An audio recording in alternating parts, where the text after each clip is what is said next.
The novel opens with the image of a young boy receiving a thunderous slap, his pale face and tear-brimming eyes looking utterly pitiful. Looking at the woman in front of him, the boy chokes out, "Mother, mother, I'm so sorry." The woman demands an answer. "Hira, do you think an apology solves everything? You broke a precious vase. Just what use are you anyway?"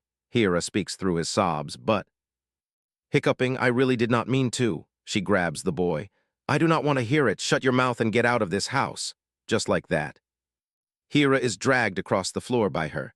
The boy begs relentlessly, "Mother, I know I am wrong. Please forgive me, mother." Mother, but Hira's pleas are all in vain.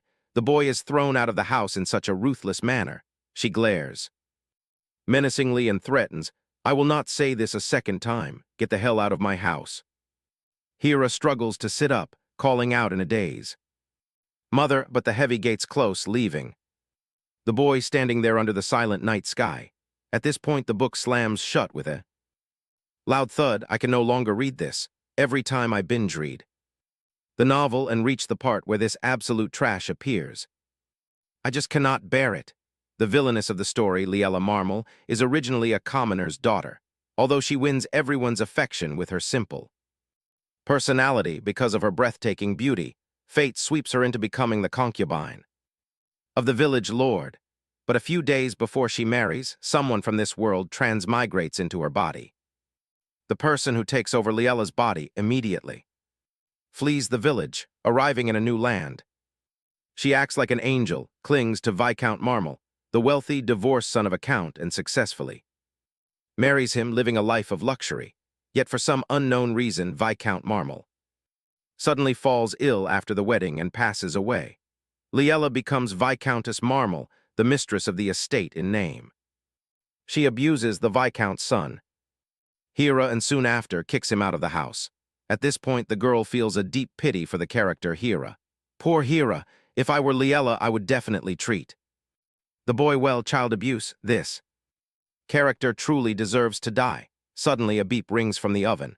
The girl suddenly remembers, "Ah, that is right, I am baking madeleines." She excitedly thinks, "They are ready now. And they look so beautifully puffed today. Just a glaze of melted chocolate and they are done." But suddenly, urgent knocking sounds from outside. Opening the door, she sighs inwardly, thinking today would be a peaceful day. Instead, she sees her domestic abuser. The man standing outside with a bottle of wine in his hand is my father. I have to move several times to escape his drunken visits, yet I do not know how he still manages to find me here, always coming to extort money from his child. She turns back inside and tells herself, "Just ignore it, keep doing what I am doing." But a sudden disaster strikes. Loud explosion rings out, immediately engulfing the room in a sea of fire. She helplessly wonders why her life is even more dramatic than a novel. The oven explodes. In an instant, intense pain burns through my entire body, and thick black smoke fills my lungs, making me dizzy. The final moment of my life, which has been spent constantly on the run, turns out to be like this, so miserable and meaningless. Then she opens her eyes and wonders, where is this? She raises her hand to shield her eyes from the blinding light.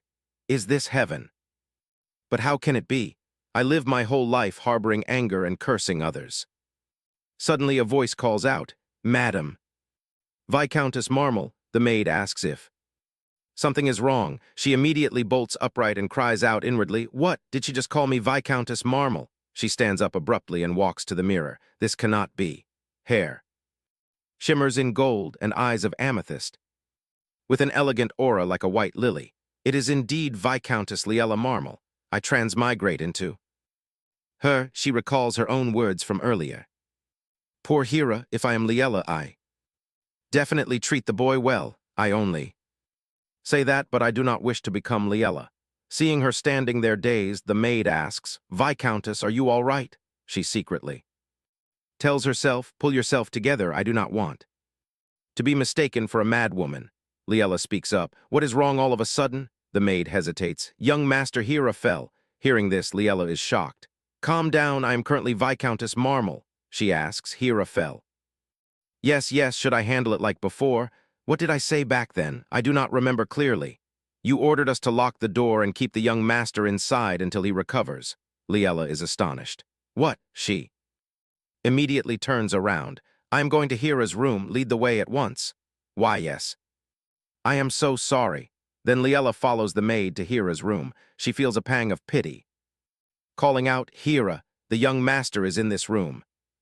My lady, is Hira in here? She immediately pushes open the door and looks inside to see Hira curling up on the bed. Hearing her voice, the boy sits up and turns to look. With a pale, fearful face, calling out, Mother, mother, Hira, I hear you. Are not well, are you in a lot of pain? Hira trembles as he replies, I am sorry for troubling you, mother. I am not in pain. Mother, Liella looks at the timid, frightened boy kneeling in front of her and thinks, when reading the novel, her mind always conjures up his pitiful, abused face. Hira grows up in this hell, and later he becomes a prince and returns to execute Viscountess Marmel. He obtains a perfect revenge for his past. When reading about Hira, I also feel happy. For him, unlike Hira, I cannot escape my abusive biological father. Now is my chance to help Hira. Liella turns to the maid. Why is my son so thin? The maid looks bewildered. Thin, the young master, yes. That is because for the past few days, he skips his meals. Liella sneers with a cold smile and glares, thinking what a pathetic excuse. She waves her hand and orders, bring some soup for Hira, will you? The maid replies in surprise, ah, yes. Hira trembles with fear. Suddenly, Liella turns to look at him, making the boy flinch. As she approaches, Hira cries out in fear, ah! He squeezes his eyes shut, preparing to receive his usual abuse, but nothing happens. He opens his eyes in surprise to see Liella staring at him thoughtfully. Just one look is enough to show the boy is not doing well at all. Feeling the heat from her hand on him, she reassures herself, it will be fine in a bit. Suddenly, Hira cries out in tears, it is my fault, I am wrong, I know I am wrong. Liella stands there stunned. Hira continues in a trembling voice, I am sorry, mother. Mother, I am not in pain. I will not cause trouble anymore. I promise. Liella approaches the boy once more.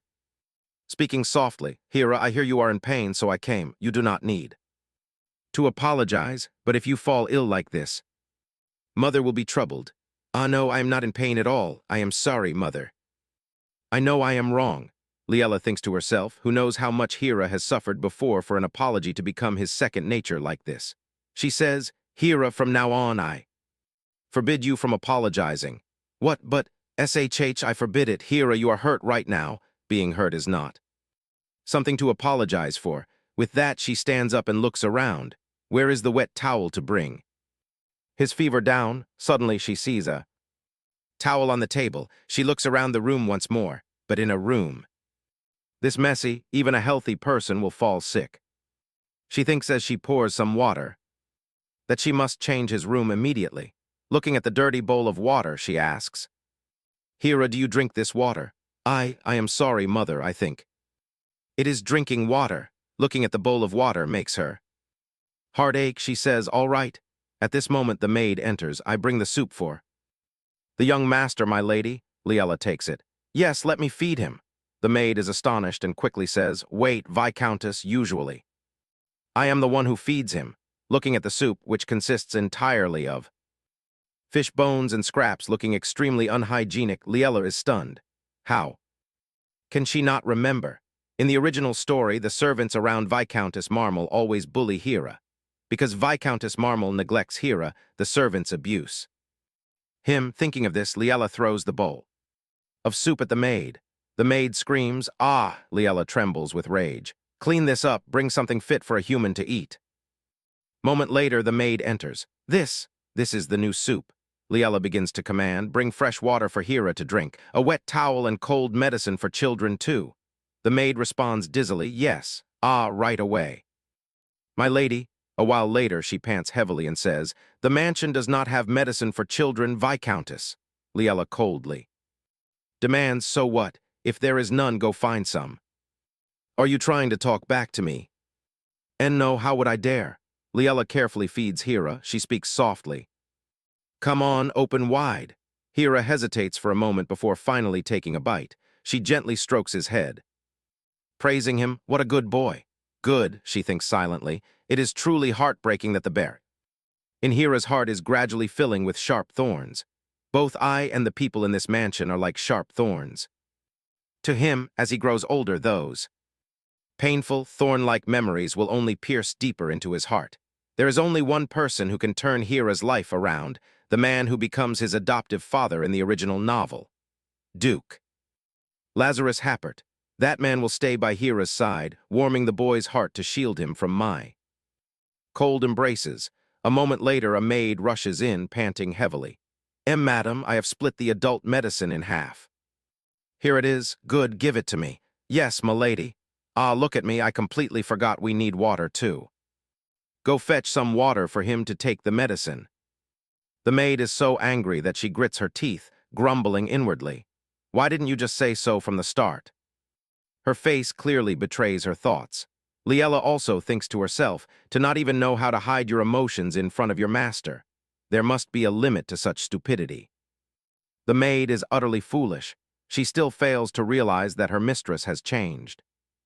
As the maid steps outside, a sudden realization strikes her. Ah, this must be a new game. First, she gives the young master hope to put him at ease, only to trample on that faith later, but when she enters the room, Liella continues to make things difficult for her. Bring me a wet towel. It is dripping too much. Go wring it out. Why is this towel not cold at all? Go make it cooler. Running back and forth, the maid pants in exhaustion and collapses to the floor. Liella steps forward and asks, What are you doing? Hurry up and clean up those broken dishes from earlier. Understood, madam. Suddenly Liella says, Once you are done cleaning, you may leave this mansion for good. The maid gasps in shock. Wait, Madam Marmal, what do you mean by that? Is there any servant more loyal to you than me? Do you not wish to leave? Of course not. Suddenly forcing me to leave is truly unfair. Yes, perhaps I was being short-sighted. Take this, seeing the glittering earrings. Her eyes widen as she gasps, My lady, are you giving this to me? These earrings are incredibly valuable. I see now, you wanted to surprise me and I had no idea. Suddenly, Liella's face hardens and she says in a cold voice, Choose. Either you get thrown out for stealing your master's property or you walk out of here on your own. Hearing this, the maid is too terrified to utter a single word. Immediately she turns and runs away. Just then, Hira sits up, his eyes filled with curiosity. She strokes his head. Did the noise wake you up? Hira, I am sorry. This place is a bit dirty, so come stay in my room for now. Before he can react, Liella sweeps the boy up in her arms. She walks while lost in thought. Hira, from now on, asterisk. I will protect you so that in this life you will only know happiness. A moment later, the door closes. Now sleep well. Hira, the boy sits up and replies. Yes, she thinks to herself, the boy is sick, yet he still sits all the way up just to answer me. The head maid of the Marmal mansion, Renee, approaches. She asks, Madam, what happened? Is there something you need? I need a favor. My personal maid has just left the mansion, spread a rumor that she stole from her master. Your personal maid? Understood, madam. I will spread the rumor. Liella frowns, thinking to herself, how can I let off the person who bullied my favorite character? Furthermore, prepare the best room in this mansion. For Hira, I will not tolerate anyone bullying or mistreating him. Renee, tell this to all the servants here. Leave it to me, madam. Lastly, prepare a carriage. For me, yes. Where do you intend to go, madam? The territory of the Happert family. I am going to Duke Lazarus's mansion. The next morning, a luxurious carriage is prepared. Liella steps out carrying a bag. Dean asks, Madam, what is that package? Ah, this, just consider it bait for a wild beast. Watching the carriage depart, Dean cannot help but worry. Will it be all right, arriving so suddenly without an invitation? Liella is lost in thought, a covenant with a cold-blooded demon, a man who despises women and ignores the princess's proposal. These are all descriptions used for Duke Happert. Rumor has it that he never shows his face in aristocratic circles. In truth, he is incredibly handsome, praised endlessly in the original story. I am prepared to be mistreated since he has no reason to see me, but since he will become a good father to Hira, I can bear a little hardship this once. Just Then the coachman announces that they have arrived. Madame Liella steps down, standing before the mansion in awe. This mansion is truly grand. Suddenly, a voice echoes. "How may I help you?" "Ah, I am here to see Duke Happert." The knight asks, "Do you have an appointment?" Liella beams brightly. "Yes, go tell Lazis that Liella has arrived." The knight asks doubtfully. "I will open the gate after informing the Duke. Could you wait a moment?" "Of course." Turning away, he thinks, someone who looks like an angel probably wouldn't asterisk. Lie right. Meanwhile, Liella wonders if she should. Wait a day or two, let's see. Suddenly, a light rain begins to fall. Liella looks up at the sky helplessly. Just then, a voice calls out, "Lady Liella." The young knight holds an umbrella over her.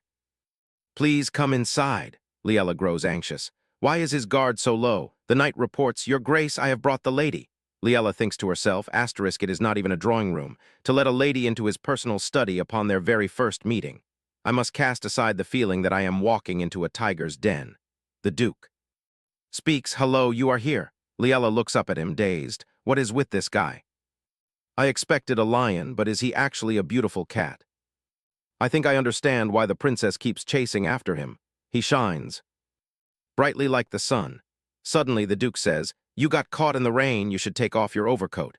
I heard you casually called me by my name even though we asterisk. Have never met, are we close? Or are we dating?" Liella thinks to herself, he is totally mocking me. She lowers her head and replies, "I apologize for my rudeness, but I would not have been able to see you otherwise. Yet, since you knew I was lying, why did you let me in? Many women pursue me, but to use this method without any fear. You are the first, so I am curious. You have a pretty face, don't tell me you only came to see me for fun," he threatens in a cold voice. "I would hate to ruin such a pretty face. I hope you have an answer that satisfies me." Liella thinks to herself, though he has a beautiful smiling face looking into his eyes, he truly is the Duke Happert from the original story. "I have a proposal, may we sit down and talk?" "Help yourself." Lazis in the original novel has no interest in women. He is indifferent to the girls who chase him. If she cannot convince Lazis, she herself will not. "Find peace?" Lazis asks. "What is your proposal?" Liella has not finished her train of thought. "Fortunately, I have information from the original novel. Right now, he must be troubled because his diamond mine was taken. At this moment." She speaks up, "Your mansion has a spy, doesn't it? The diamond mining rights this time fell into the hands of the Hill family. The spy has caused significant damage to the Happert family." Lazis puts down his teacup.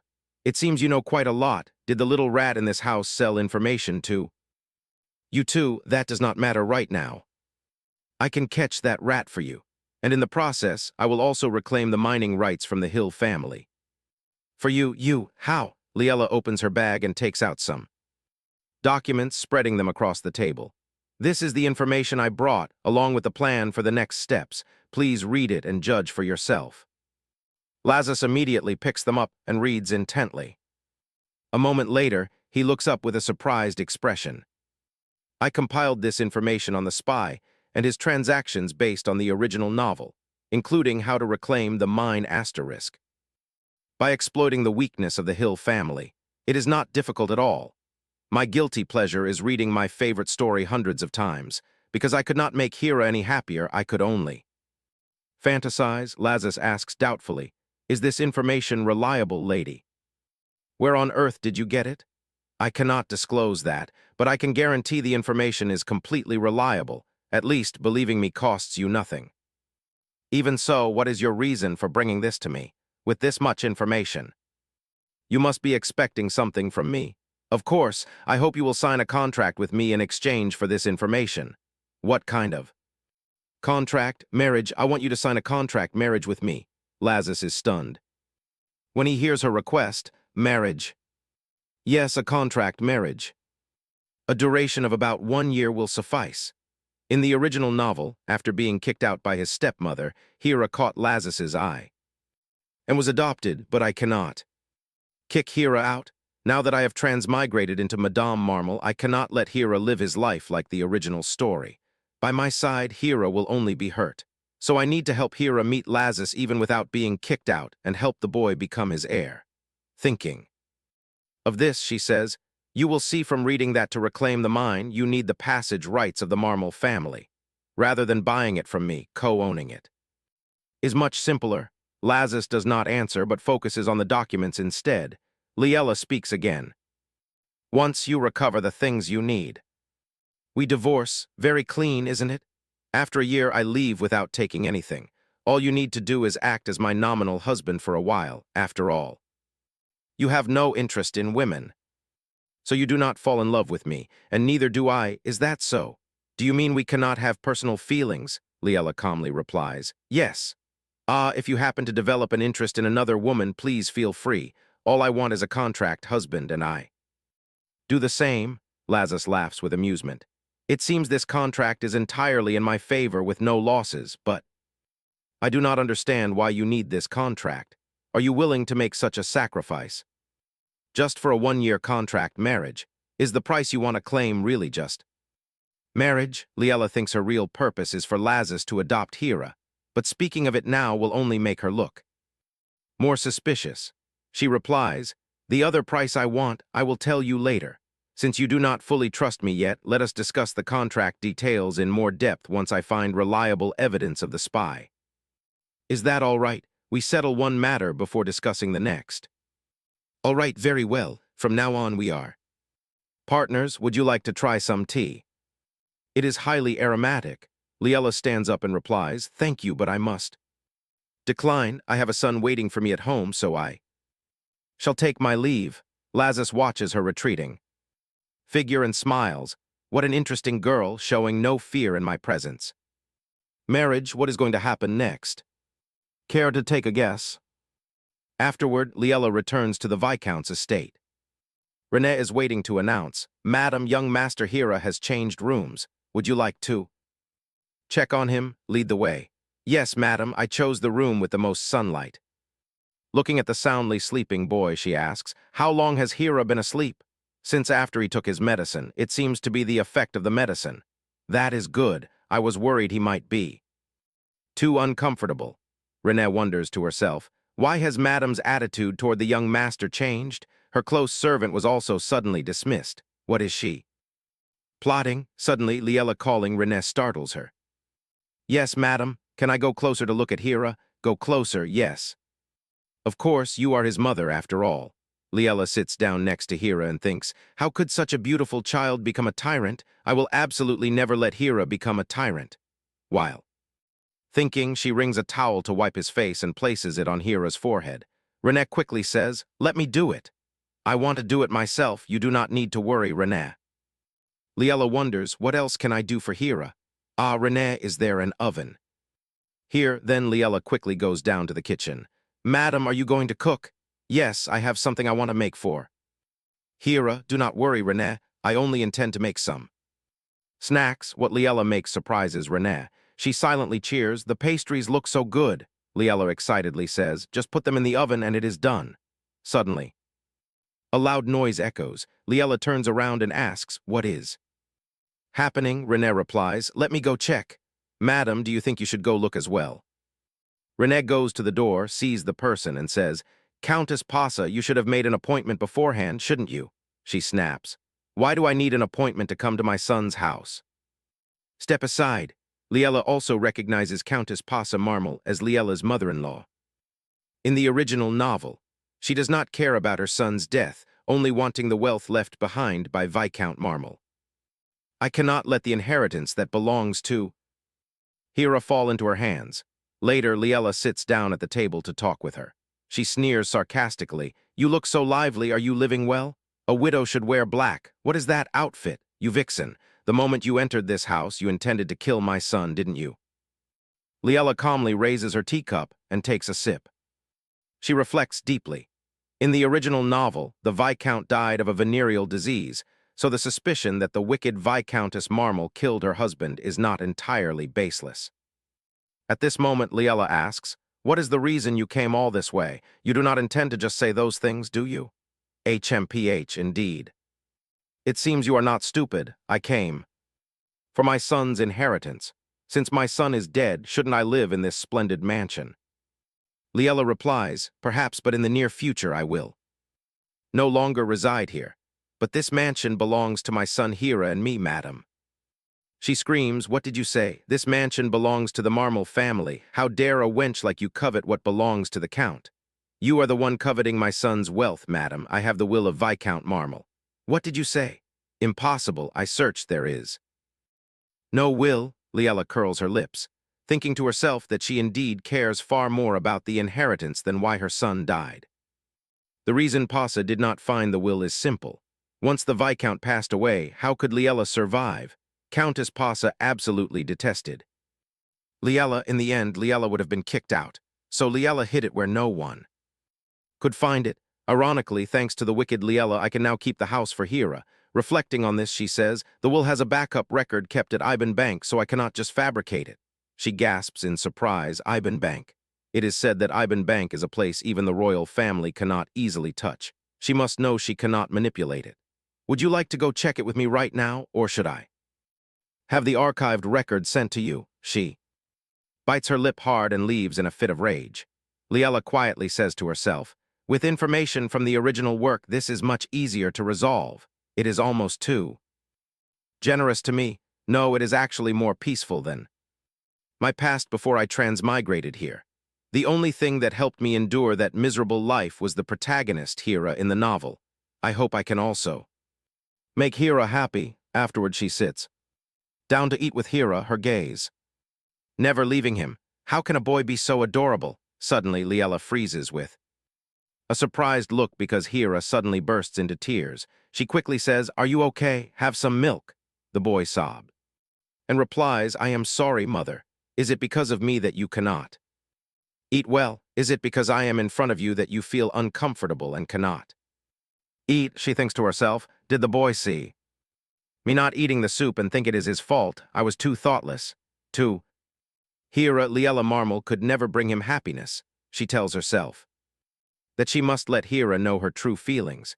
She says, mother is not uncomfortable at all, so you do not need to apologize. Hira immediately replies, why yes, mother. Before he can finish his sentence, Liella kneels down. I should have done this sooner. Why didn't I think of it? Hira is deeply hurt because Viscountess Marmel neglected him. With this thought, she speaks, I am sorry, Hira. In the past, I was so careless that I let the servants bully you.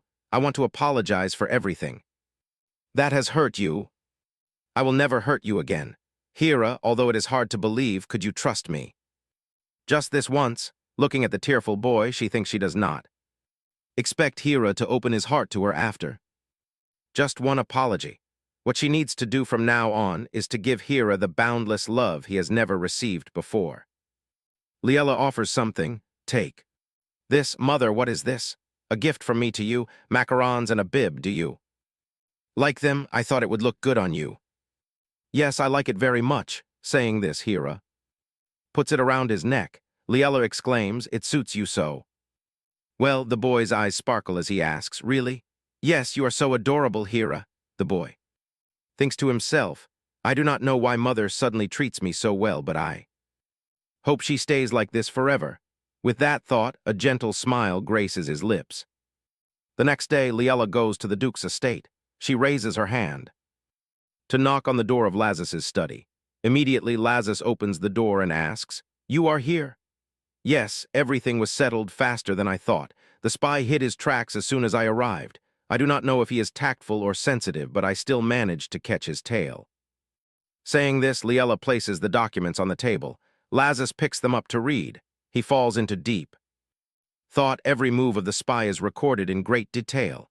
Liella says that because his tail was caught, he will probably flee soon.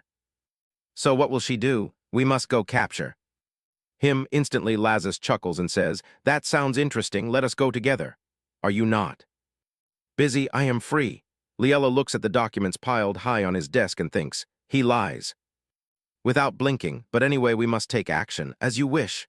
So where are we going? Afterward, both of them arrive at a casino. Lazarus asks, the spy would not come here to gamble. He must have someone to meet, right? Liella replies, presumably, we must go to the VIP room on the second floor.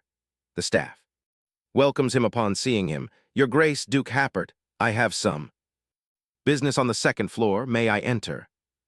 Yes, but the lady beside you is He pulls her clothes and introduces, my wife. They bow and reply, ah, in that case.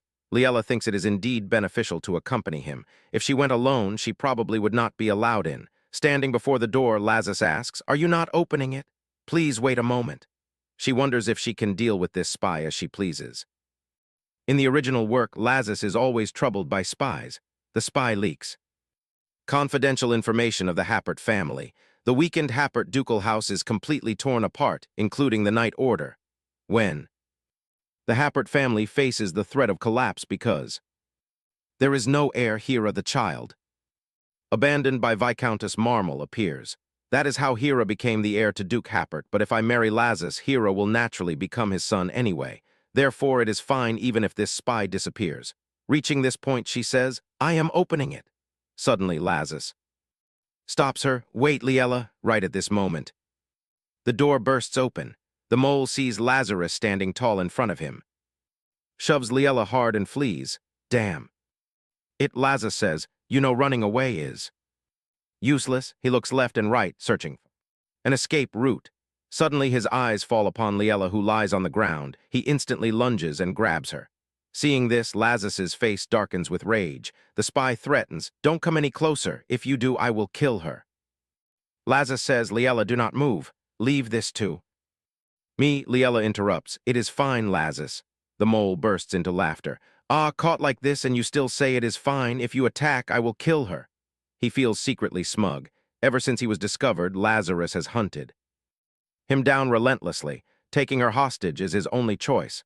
Seeing Lazarus completely freeze, it seems this woman is highly important to him. By using her as a hostage, he will have the chance to kill Lazarus. With this in mind, he orders, turn around, Duke Happert, and then close your eyes. Lazarus immediately turns around as demanded. It seems the man intends to kill him right here. It is absurd that he might lose his life over that woman. What should he do? Should he let her get hurt? But he does not want that at all. At this moment, he shoves Liella down. She tells herself that she is not afraid of pain or danger. She suffered more than enough from her father in her past life. Now, as long as they capture this spy, she can make Hera happy.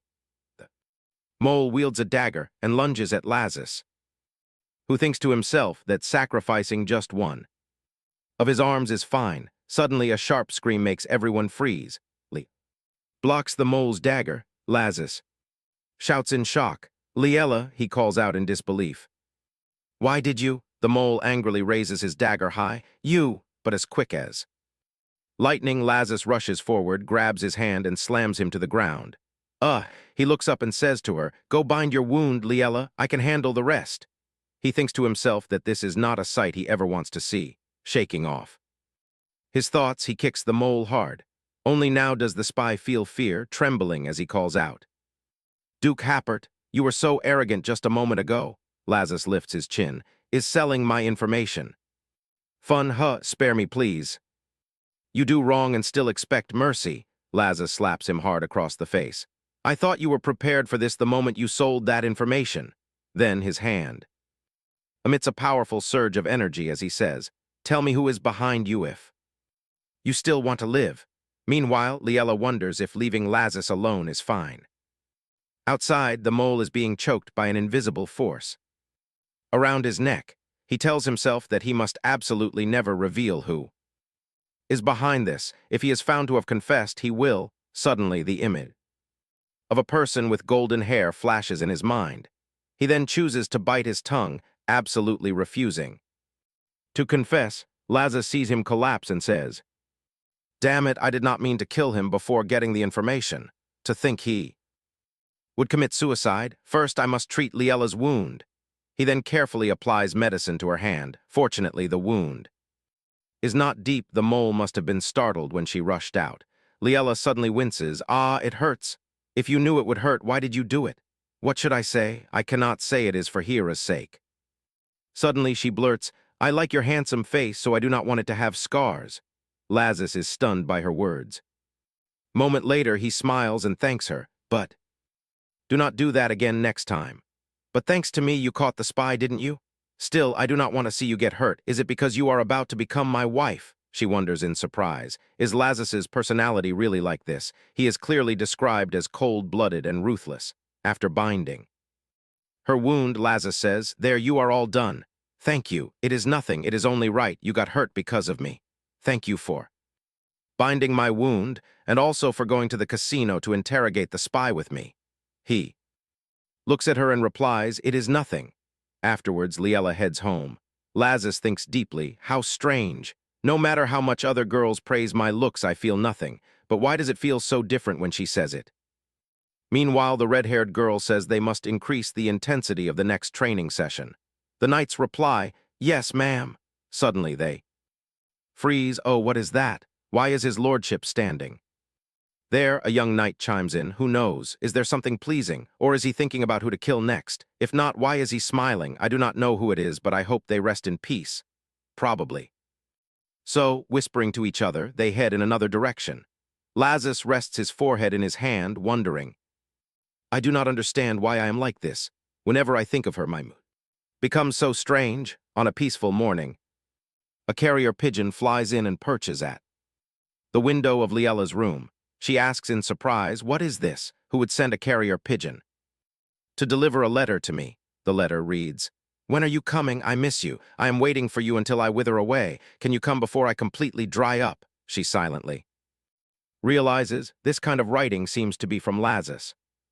He is so dramatic, he is just like a puppy, whining to his owner, "How lovely." Anyway, she sits down to write a reply, "Can I come tonight?" Very quickly, Lazarus receives her reply. After reading it, a smile blooms on his lips, and so he writes back again. "Anytime is fine, whenever you come is fine." On this side, Liella calls out, "Please prepare a carriage for me. I need to go to Duke Happert's manor." "If so, then perhaps you do not need to prepare one, my lady." "Look outside, my lady," she asks in surprise. "Why is there a flower carriage? Did Duke Happert send it? It was not there a moment ago." "Does Lazarus have a hidden romantic side? Then I will go get ready. Tell the driver to prepare for departure." "Yes, my lady." A moment later, she steps into the carriage and very quickly arrives at the Duke's estate. Lazarus says, "I am waiting for you." "Liella, how is your hand?" "It is much better, thank you." "That is good. You did not send any word, so you have no idea how anxious I was." "That is a lie." "Why do you think I am lying?" She looks at him and replies, "You are very much like a puppy I used to raise. Let me ask you, is that puppy male?" "No, it is female. It seems you do not view me as a man." "Ah, here is our contract. Read it and let me know if you have any questions." Lazarus reads it for a moment and says, "I do not like talking about work." "Then what should we talk about?" "I am curious about what you have been doing lately." "Are you really curious?" It seems she has to answer him, or he will not let it go. With this thought, she says, "I baked cookies." Lazarus looks blank upon hearing this. "Huh!" The image of Hera flashes in her mind. "Mommy, it is so delicious. I made macarons and madeleines. That sounds wonderful. Did you make them for yourself?" "It is indeed wonderful, but they are not for me. I made them for someone else." Lazarus asks darkly, "Made them for whom?" Liella thinks, why is he reacting like this? Lazarus asks again, "Whom did you make them for? I did not receive any." "Do you like sweets? Next time I will make some for you." "Very well, but this time whom did you really make them for?" "For Hera, because Hera likes sweets." Lazarus's hand tenses. "Hera," Liella replies. "Yes, he is my son." Lazarus asks in surprise, "Your son? He will soon be your son too." Lazarus rests his hand on his forehead. "Ah, yes, that is right. You did mention having an adopted child." Liella is secretly doubtful. Is he really the Duke of Happert? From the original novel, why is he so different? Yes, so now let us discuss the contract. A term of 1 year, with only one condition. You must adopt Hera. You must sincerely treat Hera as your own flesh and blood and guide him as an heir. She thinks that if taught properly, Hera will perform excellently just like in the original novel, and Lazarus will also sincerely consider Hera as his own son. Surely, Lazarus answers firmly, "All right," she asks him if he needs any additional conditions. "During the contract, you must not go see other people. We must act like a real husband and wife." Liella is slightly surprised. She thinks to herself, "Well, I am not interested in other men anyway." Yes, I will do that. Lazarus tells her, you just need to sign here. What is this? Our marriage registration. Is it absolutely necessary to register our marriage? A year from now, we will have to go through the divorce process again. If we do it, we should do it thoroughly. I plan to remain unmarried my entire life, but thanks to you, I get to experience it for a year, she thinks to herself helplessly, registering. The marriage just for that reason, Liella sets down her pen ready to sign when a loud question echoes from outside. Is he in this room? Right after the door bursts open. With a shout calling for Lazarus, both of them turn around. In confusion, Lazarus, did you really secretly get married behind my back? Liella recognizes the person as Lazarus's mother, Duchess. Cameline Happert, what should she do? What if? Cameline objects, the marriage will fail. At this moment she speaks up and asks, are you the one marrying my son? Yes, though I have not signed yet. I apologize for not letting you know in advance. Enough of the pleasantries. Saying this, Cameline snaps her fingers. Gestures for them to enter. Immediately, the sound of hurried footsteps. Echoes, servants walk in with gift boxes in their hands. Liella asks in surprise, what is this? Cameline steps forward and says softly, how can I visit your new home empty-handed? My dear girl, what kind of shoes and dresses do you like? What about gems, I hope? I choose something to your liking. This is my precious necklace. It will suit your beautiful skin perfectly. A question mark pops up in Liella's head. Actually, I just want to thank you. I am so worried when I see that he has no intention of marrying and chases away all the girls who come looking for him, so it turns out his destiny is you. This is wonderful. I am very grateful, but Duke Happert has already given me enough gifts. Isn't calling your future husband that way too distant? Call him by his name. Liella flusteredly turns to seek Lazarus's reaction. He smiles and says, yes, that is right. Liella helplessly lowers her head, thinking to herself, there is no such thing as a free lunch. What if Cameline makes unreasonable requests of me in the future? Suddenly she says, I know what you are thinking. My dear girl, why worry so much? I only give you these gifts because of your beauty. She hesitates and replies, but my background is not good, and this is even a remarriage. These words make Cameline and Lazarus freeze, but a few seconds later she says, your background or your past does not matter at all. As long as you are the girl my son loves, I will naturally cherish you too. That is the heart of a mother. So if anyone gossips about your background, just bring them to me. The Happerts will not stand for anyone who demeans our family. Liella clenches her hands and thinks, is everything in this world really this easy? In my past life, I could not even dream of a luxury like marriage. I lived in misery with my father and without a mother. Cameline speaks again. This jewelry looks quite nice. I like everything, or should I choose a dress as a gift? No, giving both is perfectly fine. Liella smiles, looking at Lazarus, and whispers to herself, but this is truly nice. After that, Cameline leaves. Only the two of them remain in the room. And Lazarus comes to sit beside her and asks, are you tired? No, I am fine. I am just not used to being treated this way. It is not exhaustion, but rather a bit unfamiliar. Suddenly she wonders if she also had a mother, would she love her unconditionally just like Cameline? Does? Lazarus turns to her and asks, why is that? Just jealousy, I suppose. Since I have no family, I envy the sight of someone being cherished by their family. Lazarus smiles and places his hand on hers. From now on, you do not need to be jealous anymore. Once we marry, we will become family. She smiles and replies, that is true. Even if it is only for a year, it still counts as my family. Seeing her radiant smile makes Lazarus's heart flutter and dazes him. He squeezes her hand tightly. So I say, can we extend the contract term? How about 100 years, becoming family with you for just 1 year is simply not enough. She asks blankly, are you joking? No, I am sincere. A sudden silence falls over them. After a while, Liella pulls her hand away. All right, do you have some time? I always have time for you. What is it? What invitation is this? It is an invitation from Viscount Hill. Why is his reaction as if he has never seen it before? Your Highness did not receive an invitation? Probably. Liella immediately extends the invitation. I have to attend a party, will you be?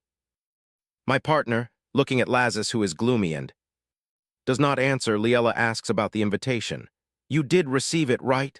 Lazarus hesitantly replies. About that, suddenly he leans into her ear and whispers something. She gasps in shock. What, you threw the invitation away? Since you threw it away, then you do not have to think about going. No, I will go. You said you threw it away. Even so, I will still go. She thinks to herself that she does not want him to force himself because of her. She says, it is fine. I can find someone else to be. My partner, Lazarus immediately asks in a cold voice. Anyone is fine, if I do not go then. Who are you planning to bring? What is this? Is he angry? I do not know yet. I have not thought of it yet. Let's see who stands by my side. I will go, so let us consider that we are going together. Then, but what are you holding? Lazarus asks. Ah, this? Then he takes it out and places it on the table. It is a gun. Can I see it? Of course. She picks it up and exclaims, so magical. I am seeing something that only appears in stories with my own eyes. Lazarus asks, are you interested in it? Do you want to try shooting? Liella looks up and asks, is that really okay? Whatever you wish. Instantly, Liella aims straight ahead. After that, a clicking sound echoes. Lazarus praises her. Your posture is perfect. If there were bullets, you would have shattered the window. When did you learn how to hold a gun?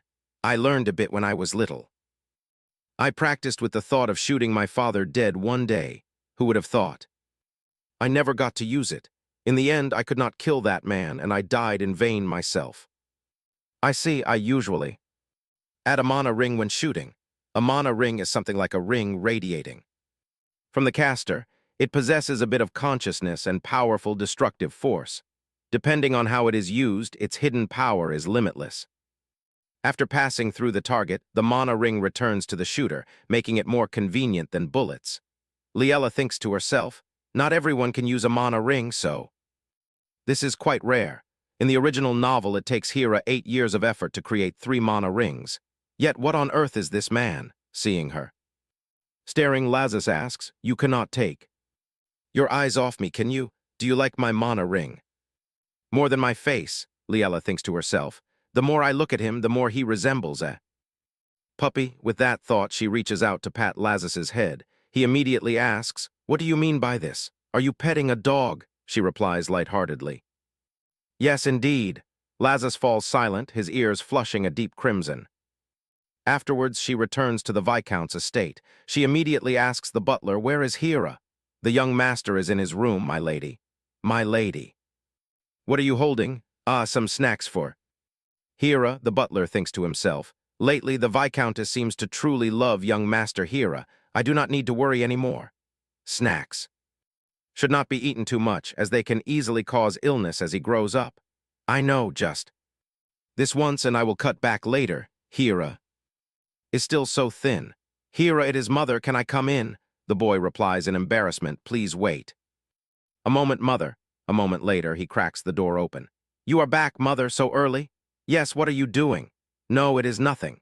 Liella feels a bit suspicious. Is there something strange? Is it just his mood? Seeing his flustered face, Liella thinks to herself how adorable he is. She turns and says, take a seat, I bought this from a famous chef, so the taste should be quite good. She pushes the plate of cakes forward. Give it a try, then. Liella sits down and watches Hera enjoy the cake. The boy exclaims, it is so delicious. Suddenly, Hera looks up at Liella.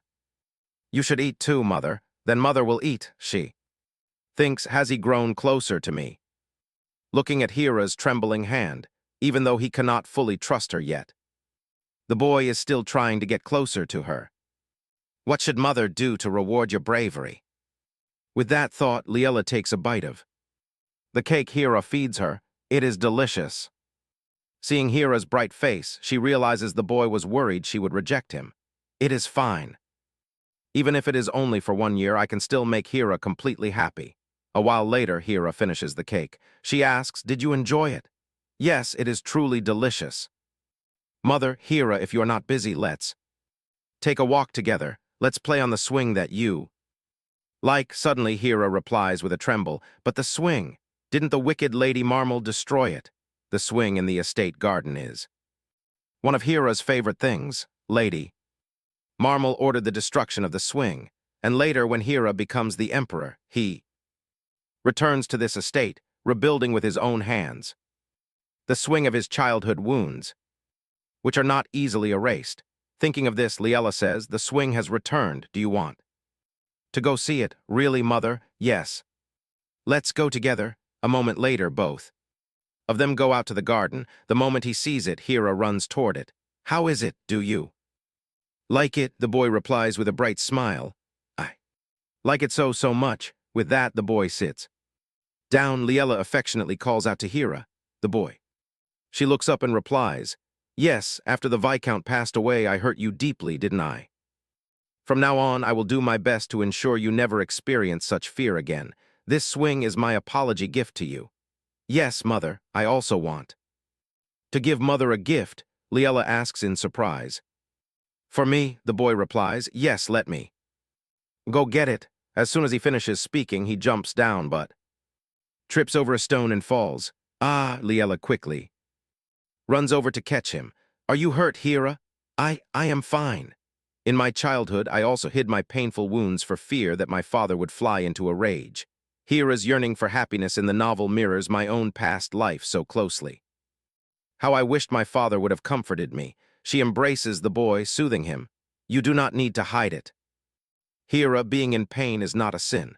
From now on, if you hurt anywhere, you must absolutely tell me. I will make sure Hera feels the warmth and love I was once deprived of. Beholding the little boy moved to the brink of tears, Liella smiles and thinks, how adorable. Let us head back inside. Your knees are completely scraped. Suddenly, Hera stammeringly whispers, mother, mother, actually. Just say it, my dear, and I will agree to anything. The boy musters up his courage and exclaims, please hold my hand. Does he want me to hold his hand? She smiles with sheer delight and says, Hera, let me hold your hand then. The boy beams and replies, yes, please. With that, Liella gently clasps the boy's hand, and together they slowly make their way inside. At this moment, Hera says hesitantly, I made this in my room earlier. I do not know if you will like it, mother. Anything you give me will make me incredibly happy. Hera then presents a vibrant red rose. Liella is astonished and gasps, Hera. So this is what he was hiding in his room. Even though he cannot fully trust me yet, he still gives me a gift like this. Hera says, mother gave me macarons, chocolate pudding, and even a swing. Even though what I made is worthless, Liella interrupts, his words causing him to freeze. How could it be worthless? Thank you so much, I treasure it dearly. Suddenly, Hera calls out, mother, mother. Liella replies, yes, only for Hera to wave his hands. Oh, it is nothing, mother. The boy secretly thinks, mother accepted my gift and even smiled at me. It would be wonderful if mother could smile like this more often. The next day at the Duke's estate, Liella and Lazarus sit down at the table. This is the official contract. Lazarus notes with displeasure, every time you see me, you bring up the contract immediately, don't you? Liella sips her tea and replies, because it is an important matter. Ah, you finally take a sip. Hearing this, Liella pauses, utterly baffled. Lazarus continues, no matter how famous the tea is, you never drink it. As expected, you have a sweet tooth. I specially prepared this for you. Do you like it? Overcome with bashfulness, Liella sets her cup down. Yes, it is passable. Lazarus chuckles in amusement. Ha ha ha. Liella knits her brows and commands, just sign it. No, I know. With that, Lazarus swiftly signs the paper and says, I will keep this. Is storing it in Iban Bank not safer? Nowhere in this entire empire is safer than with me. Very well, then. Will you answer my question? Of course, go ahead. Last time we spoke of the mana ring. She reasons that if Hera obtains his mana ring sooner than in the original novel, his path will be much easier. The person who knows the most about mana rings is standing right before her. With that in mind, she inquires, how many people can actually use a mana ring? You are remarkably interested in this, aren't you? Only to a certain extent. My lord, Lazarus contemplates for a moment before replying, those who bear the surname Happert are born familiar with the mana ring. You can assume most people are capable of it, so not everyone can do it? Yes, but those without a mana ring find themselves shunned by the family. She ponders. Lazarus Happert, having secured the title of Duke, must be far superior to the rest, right? Could you show me your mana ring once more? Of course. Hera had to strive for 10 long years to manifest 3 mana rings by the time he becomes the emperor. He wields 7, yet this man, gazing at the countless shimmering mana rings radiating from him, she silently tells herself that she truly has not misjudged this man. She asks again, people outside the Happert family can also possess a mana ring, correct? Naturally. How many of them are there? Let's see. The mana ring is more sensitive than one might think, so not many possess it. If I can wield a mana ring, perhaps I can assist Hera. With this thought, she boldly asks, then could I do it? You can. Will you teach me? Liella asks eagerly. Really? In return, I have a condition. And what would that be? Lazarus mischievously taps his own lips. How about you kiss me once every day? Liella instantly glares at him, asking in a dark voice, are you mocking me? Very well, although it is a pity, being able to see you more frequently is more than enough to satisfy me. Good, then whenever you have time I shall come, I can visit you. Every single day, I have plenty of time.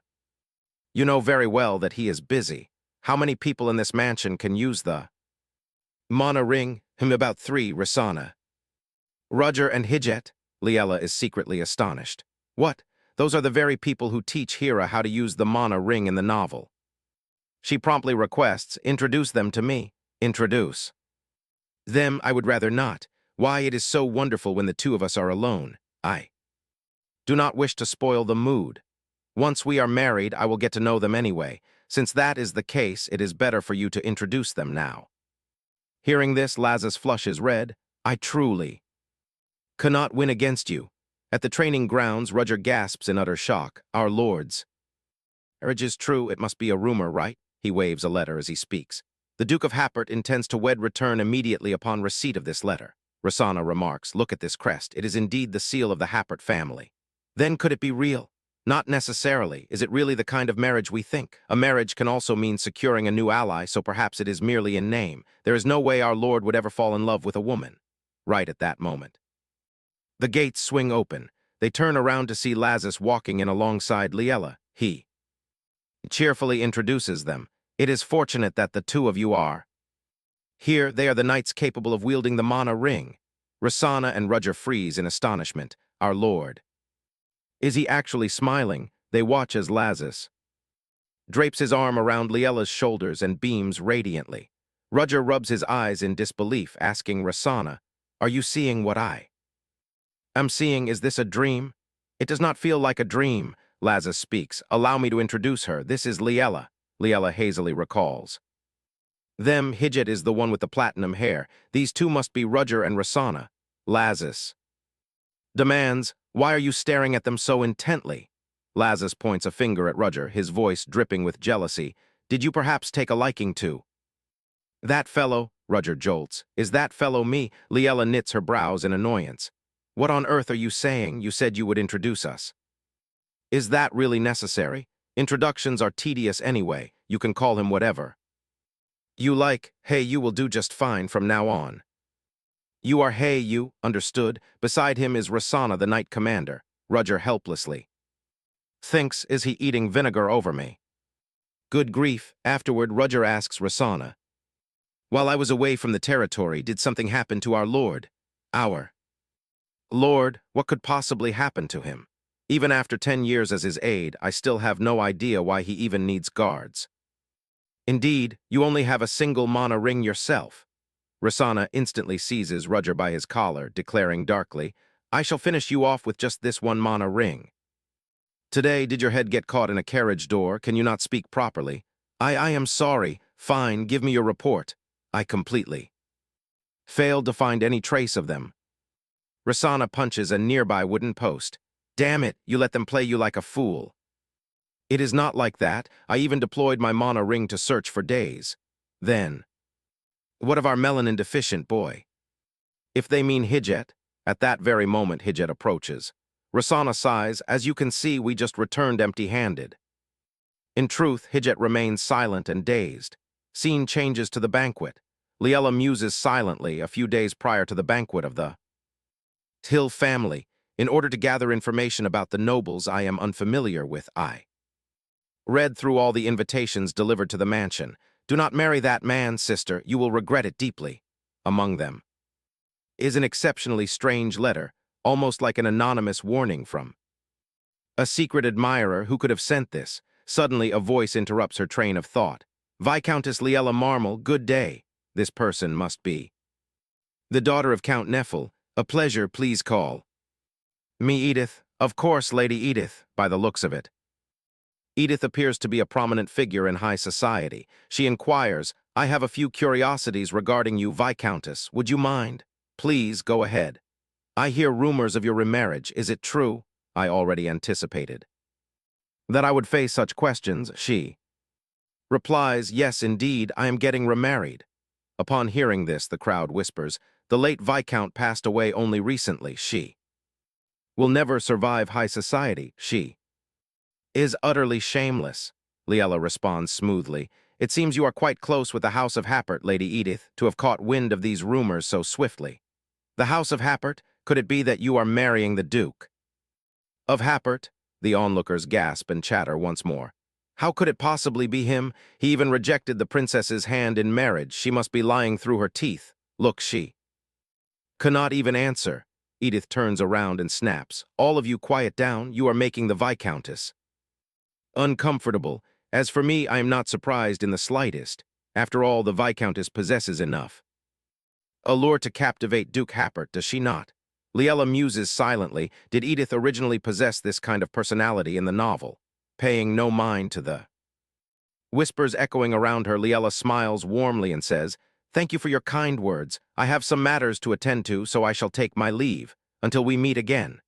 She notes silently something is amiss. It is best to do not get between them.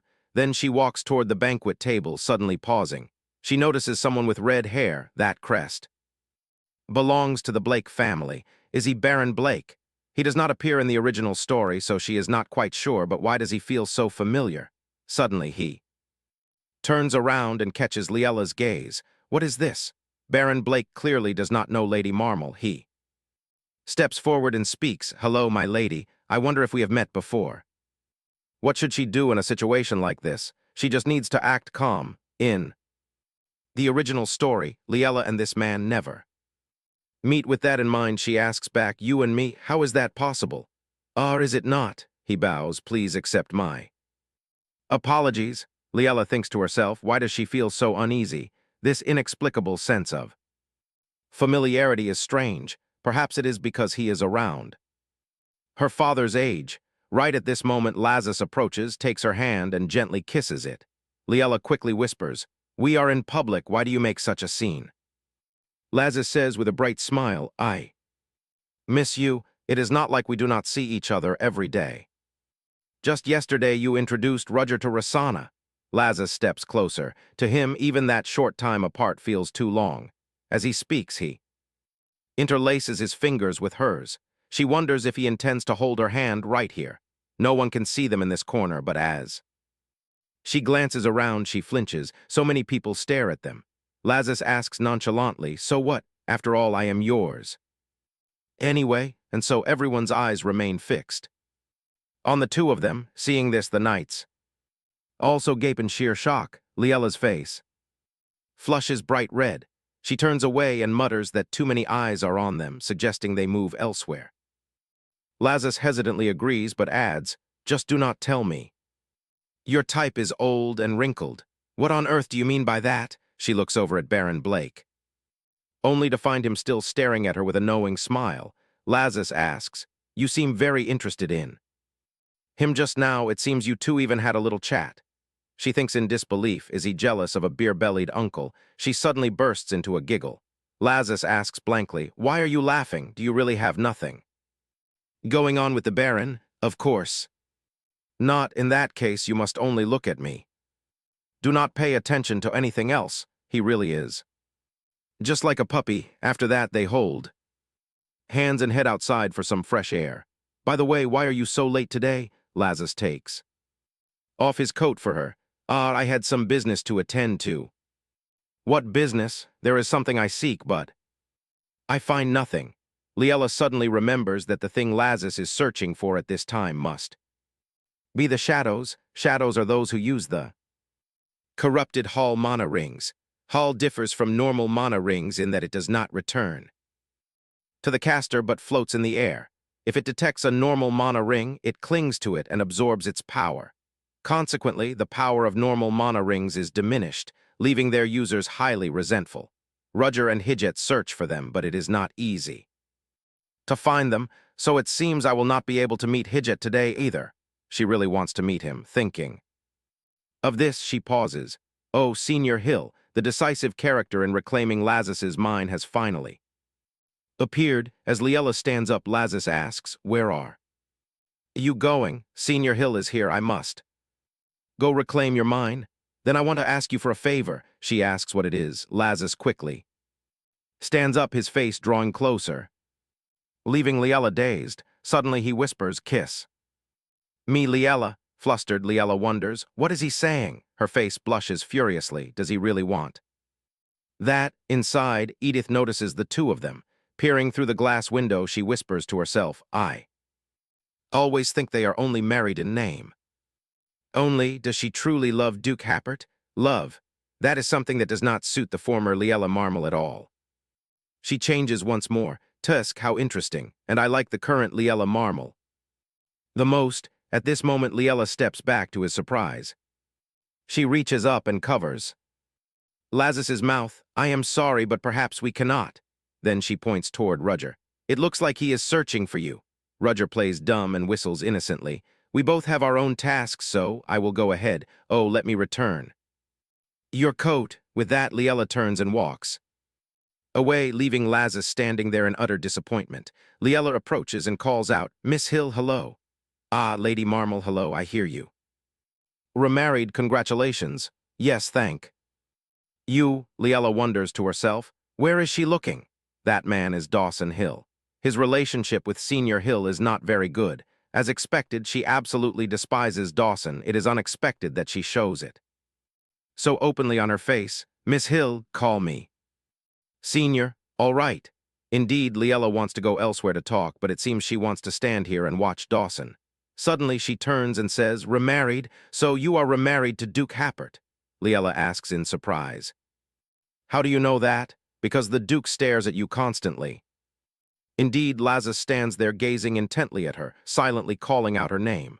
"Liella." She turns away and asks, "Can we go somewhere else? I have something to discuss with you." "Not with Dawson, but with me." "Yes, all right, please. Follow me." A short while later, the two of them sit down. Senior Hill asks, "What do you wish to speak about?" "Please, just call me Liella." "Very well, Miss Senior Hill, do you want to reclaim your position as the family head? What is your scheme? What is your reason for bringing me here? Please calm down. I only want to side with you because I believe the position of the head of the Hill family suits you better." Senior Hill lowers her face and replies, "I need some time to think." She sets down her teacup. "Ah, do you truly have the power to return me to my position as family head? I understand your intent, but," Liella confidently replies, "I have the ability to give you what you want. I am just like that." "All right, I will trust you this once. Then what is your condition for helping me?" "The black diamond mine that Dawson holds. If you become the family head, then that mine naturally belongs to you. Please hand it over to me. Within a year, I will help you become the head of the Hill family." The eyes of Senior Hill sparkle. "Ha, very well, Lady Marmal." "Ah, no, Liella." On this side, Lazis still stands motionless. Rudger calls out, "My lord." Lazis immediately darts a sharp, cold look at him. "You are really too much. Do you even hear me?" He coldly replies, "No. I have no desire to hear the words of someone who interrupts my time with Liella." Rudger trembles. "My lord, about that." Suddenly, Lazis turns his face away and says, "Rudger, yes, my lord. I detect Hall, summon Rasana. Do you not need me to go with you? Rasana is enough. When Liella returns, you are to escort her back, as you command." Saying this, Lazis turns and leaves. A while later, Liella comes out and asks, "Where did the Duke go?" Yes, he has urgent business, so he has departed. He ordered me to take you back first. Also, please feel free to speak casually with us. Miss Liella, all right, Liella thinks, why does he leave so suddenly? Such an urgent matter must be chasing after the shadows, right? Is there really nothing else? Roger reassures her. My lord is with Rosanna, so do not worry. Of course, it would be better if Hijjet and I went along, but I must stay with you. As for Hijjet, he does not attend the banquet. Ah, Hijjet is a member of our night order. Hijjet is the one I did not meet last time, correct? Yes, he was away on duty back then, Liella secretly says to herself. He is the person whom Hera loves dearly in the future. It is a pity I miss him. I wonder if I can meet him this time. Could you introduce me to him? I would like to meet him once. The scene shifts to where Hijjet is when suddenly the door swings open. Roger smiles and says, Hijjet, do you lock yourself in your room again? I am sorry, but could you please get lost? Do you wish to kill me? What did I even do? You hinder my thoughts. What do you think about? You do not need to know. You just torture yourself in here, do you not? It is not self-torture. I only think of what I missed. All right, all right. In that case, you should come out and take a look. If you know who I brought with me, you will be very surprised. I do not want to know. Whoa, do not push me. Hijjet asks, there is an unfamiliar presence. What do you bring with you? I tell you that you will be surprised. At this moment, Liella steps inside, smiling as she asks, you are Hijjet, right? Oh, it really is Hijjet? In the story, he is a close mentor, like a real brother to Hera. Hera is her favorite character. But she does not feel much for this guy. Hijjet completely ignores Liella and asks Roger, I ask what you bring. Hijjet, if you treat this lady poorly, your future life will be extremely miserable. Liella steps closer once more and speaks, it is a pleasure to meet you, Hijjet. I am Liella and I am about to marry your lord. Hearing this, he takes Liella's hand. A pleasure, Miss Liella. Hijjet turns and asks Roger, is his grace back yet? Not yet. During the banquet, he detects a corrupted mana ring, so he goes after it with Rosanna. He assigns you another mission, Hijjet. Me? Yes, your mission this time is to take a walk around the Duke's mansion with Miss Liella. A short while later, Hijjet comes out and says, I am sorry for making you wait. It has not been long, it is fine.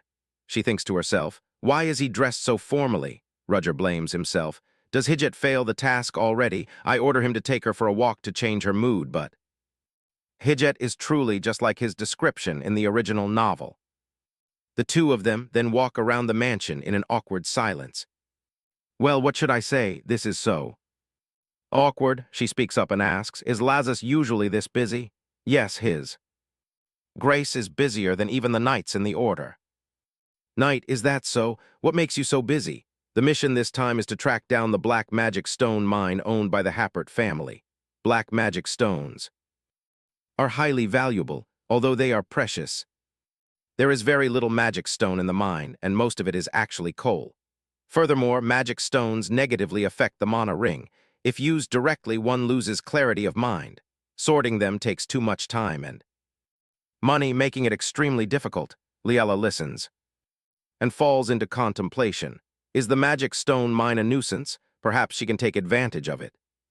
Tusk, Hijjet turns to her and asks, do you have something to be happy about? She hesitates.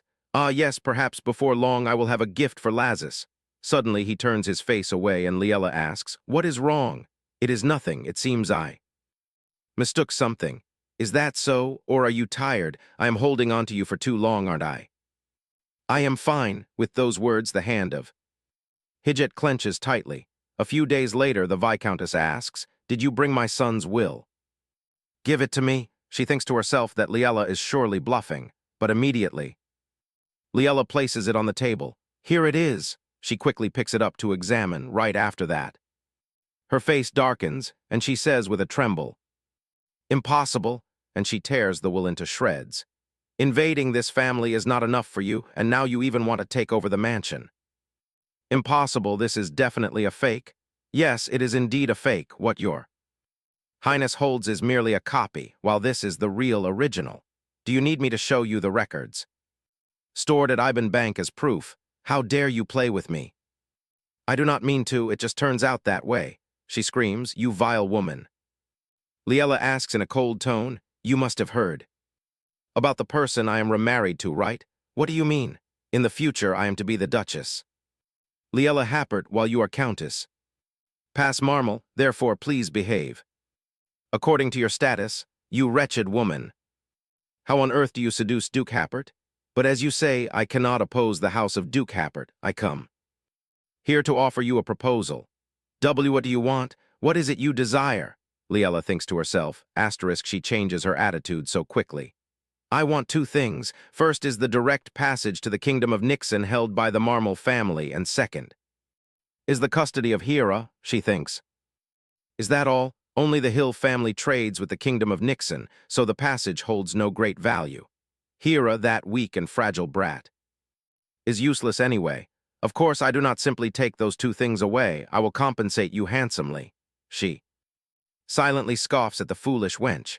Though I do not know what you will give me if I pretend to be reluctant, surely more things will fall into my lap. Thinking this, she speaks hesitantly. Actually, I am not very willing to give you those two things, but what can you give me? Let's see what is. Good, this time I obtain the black magic. Stone mine from the house of Happert, I will give you that mine. Does that satisfy you? Do you really give me the black magic? Stone mine, she is secretly thrilled. The black magic stone mine is highly precious. What a fool. Taking a loss without even knowing it. Are you not satisfied? Ah, no, let's seal the deal, she shouts. Bring me the contract paper at once. Hearing this, Liella smiles with satisfaction, then she falls into deep thought. The urgent matters are mostly complete. So how should she tell Hera about her remarriage? She imagines.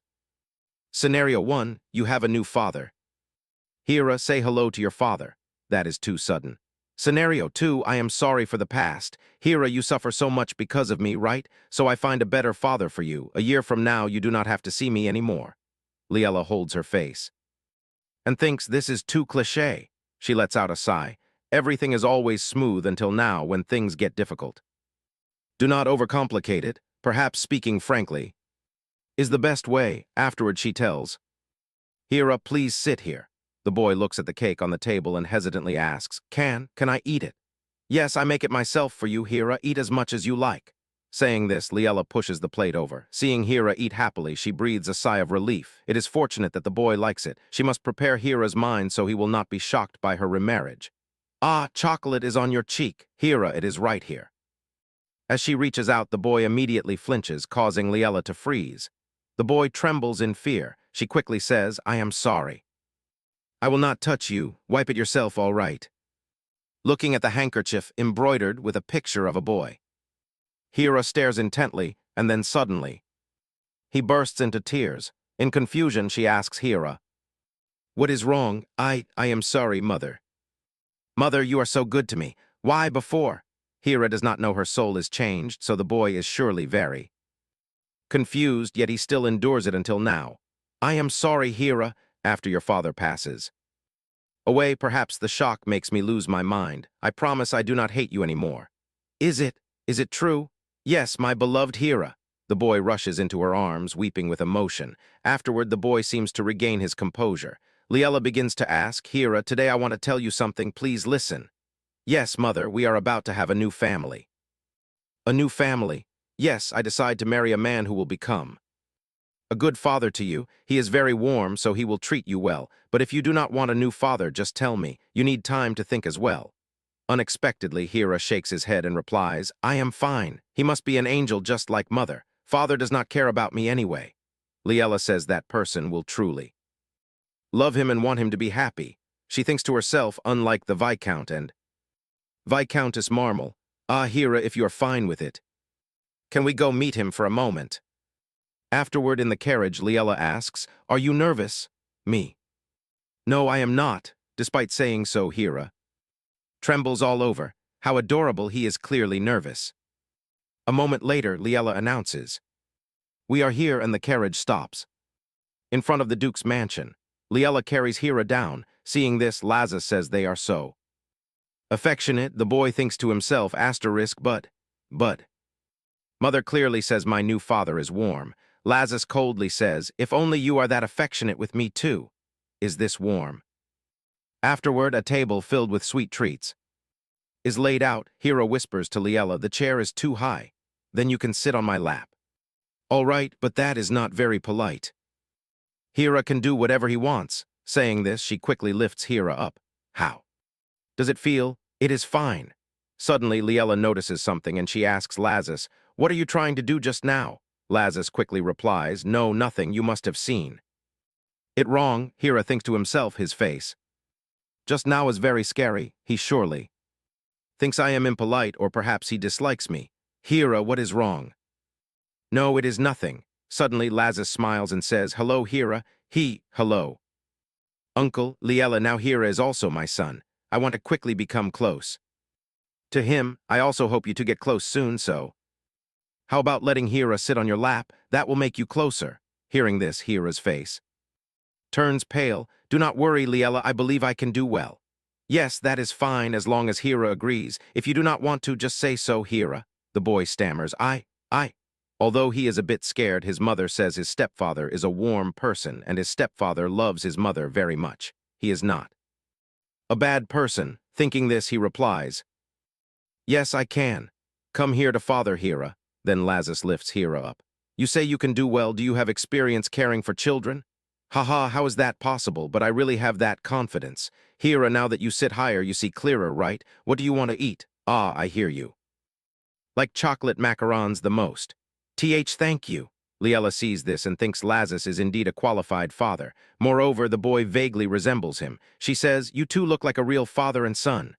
Lazarus also replies, "If we are not real father and son, then what are we?" Hearing this, she bursts out laughing.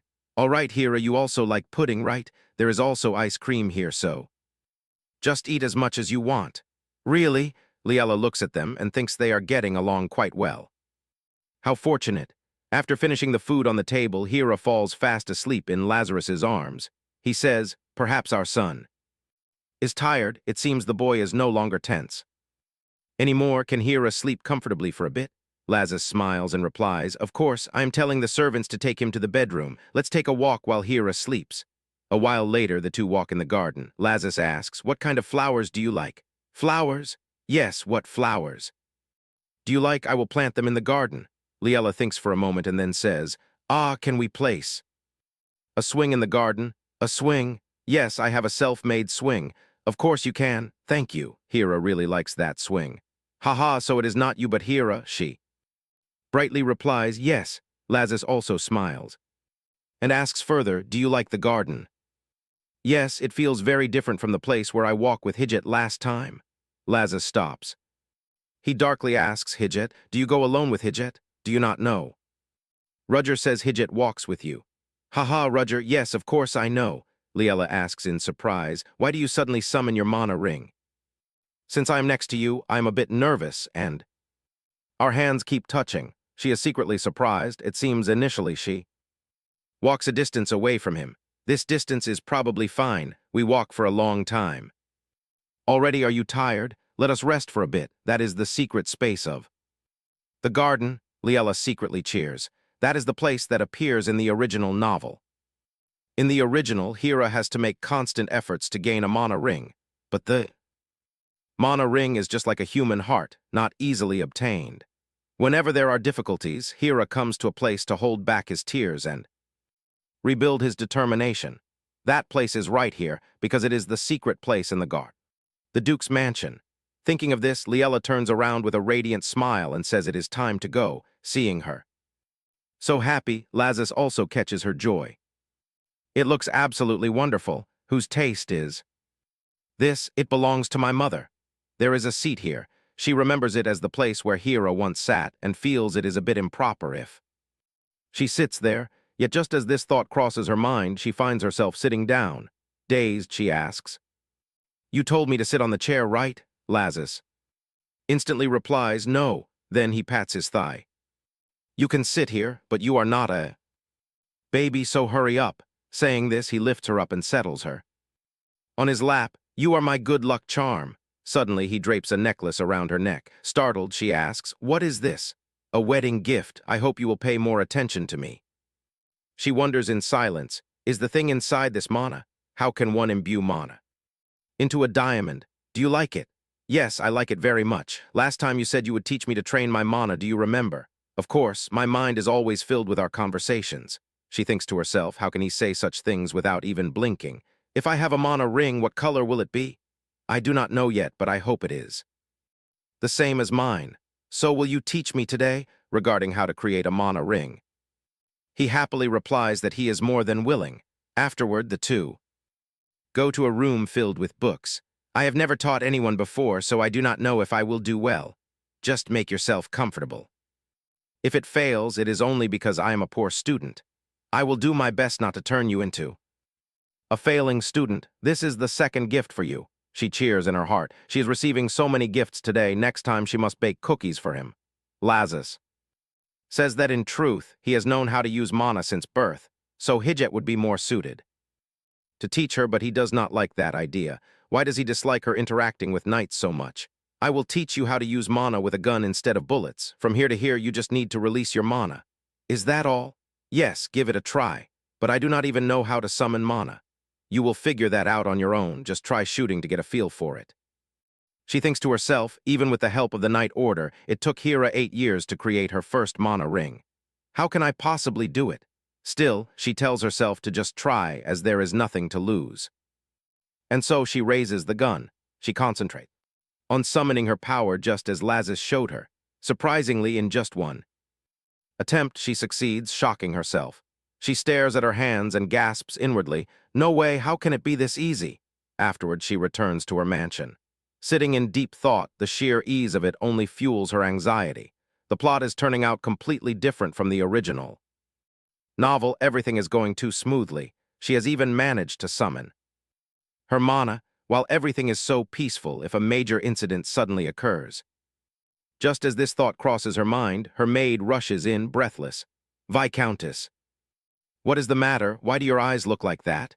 It is His Majesty the Emperor." No sooner are the words spoken than the Emperor barges in. He speaks. "Liella, I am here to take you away." Liella stands frozen, unable to comprehend. Then she bows to greet him. "I offer my greetings, son of the Empire." What a boring greeting. "Oh, well, you resemble my runaway cat from a few years ago." Well, the matter of the runaway cat can be dealt with later. She is inwardly astonished. What is he talking about? It is as if she were that very cat. Did he know Liella? In the original novel, Emperor Henry is the villain in the original story, a shadow who possesses a mutated mana ring. He plays the antagonistic role against Lazarus and Hill, yet the original novel never mentions Liella and Enrique knowing each other. Henry slips his hand around her waist, pulling her close. "It has been a long time. You have grown even more beautiful." "I do not understand what you are saying." Suddenly, he lifts her up in his arms. She quickly says, "Put me down." "That is rather difficult. I did not come to take you back like a gentle knight. I came to kidnap you." Afterward, the two sit down to talk. She thinks that although the exact situation remains unclear, she cannot allow herself to be dragged into this. She must find out what relationship this man has with Viscountess Marmel. He claims she ran away, so it is likely not a pleasant relationship. At this moment, Enrique points at the teacup. "You like this, do you not? Drink up." She reminds herself to pretend they do not know each other first. "Thank you for your kindness, but floral tea does not suit my taste." He gives a cold snort. "Is that so?" He draws closer. "In that case, let me show you this." A wisp of mana slowly manifests. She realizes in astonishment that this is the Hall mutation. But why does a mana ring suddenly fly toward her and instantly appear on Liella's hand? She realizes that, as expected, this man knows she can use mana. The mutated Hall clings to pure mana, which is why he intentionally showed her the Hall mutation. This means Viscountess Marmel in the original novel also knows how to use mana. Could the Emperor be using Viscountess Marmel to purify his Hall poison? Enrique's chances of succession in the original story were not high, but he gained overwhelming support thanks to his immense mana, thus ascending the throne. She wonders how he faked having pure mana. But if he was utilizing Viscountess Marmel, then it makes sense. Was Viscountess Marmel also a chosen one? In the original novel, people chosen by mana are rare. Did Enrique discover this and exploit it? But Viscountess Marmel did not want to be used by him, which is why she hastily married Viscount Marmel. Having a husband would prevent the Emperor from easily bothering her. Now that the obstacle, Viscount Marmel, is dead, he shamelessly comes to kidnap her. He speaks, "Look at your hand. The black mana from earlier has turned golden," she thinks in surprise. The hall poison is already beginning. To be purified, he remarks, "It seems your mana still remembers me." Liella falls deep in thought. It seems he has been quite anxious lately, as it has been a long time since his mana was last purified. If this drags on, she will never escape. She says, "I must return." Now, I am not finished speaking yet. Your temper has grown wilder now that you have become astray. What? I am not your majesty's pet. All right, I am in the wrong, okay. But even if you are not my cat, there is no way I will let you go. I do not know if you are using Duke Happert to escape or if you have some other plan. But a duke famous for having no interest in women could never love you. This must be a contract marriage, correct? He lifts her hand. Liella, only I truly love you. And you alone. Liella thinks to herself, more like you only want to use the power of my mana. Why do these people always declare their love so easily? I do everything only because I love you. Who else but me would cherish you like this? I have suffered my entire life because of people who wanted to exploit me. She recalls the sweet words of Lazarus. Thank you, but do not do that again. I do not want to see you get hurt. If we marry, we will become a family. No, in this world, there is someone who is truly sincere with her. With this thought, Liella pulls her hand back and says, I am sorry, but I cannot agree with you. Henry asks in surprise, What? Liella replies, Because I already have someone who loves and cherishes me. Please forgive me for my rudeness as I take my leave. I see.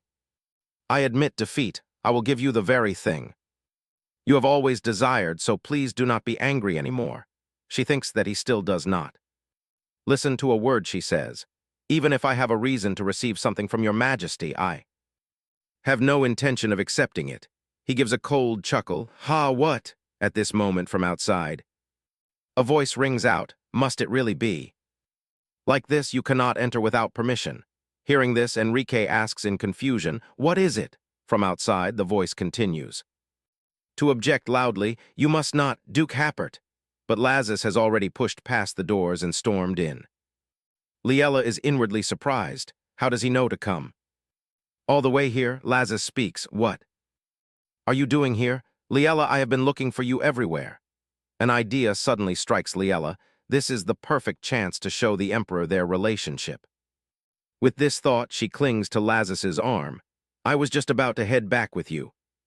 My love, Lazarus seems to catch on, his eyes narrowing slightly. At this moment, Enrique speaks up. Duke, do you not see me? Are you there? What? How insolent. You have made advances on my wife. Your Majesty, do you have any right to lecture me on manners? The relations between the imperial family and the Happert house are handed down by our ancestors. Do not break them with your own hands. Your Majesty, if this happens again, I will not stand idle. Saying this, Lazarus leads Liella away, leaving Enrique standing there, trembling with rage, inside the carriage. Liella asks, Why did you have to go that far? Because of you, Lazarus blushes and replies, Because you are my wife, but even if we are only in a contract marriage for 1 year, husband and wife are still husband and wife. I want to cherish my wife until the contract ends. Hearing this, her face also flushes. How did you know I was at the palace? Lazarus points at the necklace pendant. I sensed something unclean, so I came to your mansion. Liella is inwardly amazed. Lazarus's mana in the necklace reacted to the hall poison, alerting him. Your maid told me everything. That happened, perhaps because he looks highly reliable. Most of all, it turns out Enrique Iben is shadow. They searched so hard for him, only to find him right under their noses. In the original novel, Lazarus also discovered the identity of Shadow, yet the investigation had to end without any result. This is because the pact between the imperial family and the Happert house was formed long ago. Instead of eliminating Happert, a major threat to the imperial family, they chose to shake hands. Thanks to this, the Iben Empire continues to prosper. After all, Hera judged the entire current imperial family, so the price the imperial family paid to Happert is not revealed, which might prevent Lazarus from touching the emperor. Perhaps it is a massive price, and Lazarus surely knows what it is. Afterward, the carriage stops at the Viscount mansion. Liella pushes open the door and says, "Thank you for helping me today. You do not need to thank me, we are husband and wife. Precisely because we are married, it is all the more reason to say those words." Suddenly, Lazarus's expression flushes deep red and he presses a hand to his chest. "What is wrong? Does it hurt somewhere?" "No. Because you call my name, my heart beats like crazy." Liella blushes deeply upon hearing this, until her cheeks turn crimson. The scene shifts to Enrique sitting in deep thought. "I thought it is merely a contract marriage. To deceive everyone, but that attitude of his makes it seem as if he truly loves Liella." He chuckles to himself. "On the contrary, this is perfect. I can gain so much more through Liella. After being rescued from Enrique, I decide to bake cookies for Lazarus to repay him. Once everything is ready, it is time to shape them. Looking at the molds in the shape of hearts, she hesitates. Before this, she asked her maid, "Could you find me some cookie molds?" "Yes, but we only have heart-shaped ones, my lady." Lazarus won't misunderstand my intentions, will he? She then bakes beautifully heart-shaped cookies. Soon after, she arrives at the Duke's mansion. The knights greet her. "Good day, my lady, we did not expect you." Liella smiles and says, "I plan to surprise Lazarus, so please keep it a secret for me." "Understood, my lady." As Liella walks inside, she hears a clashing of weapons.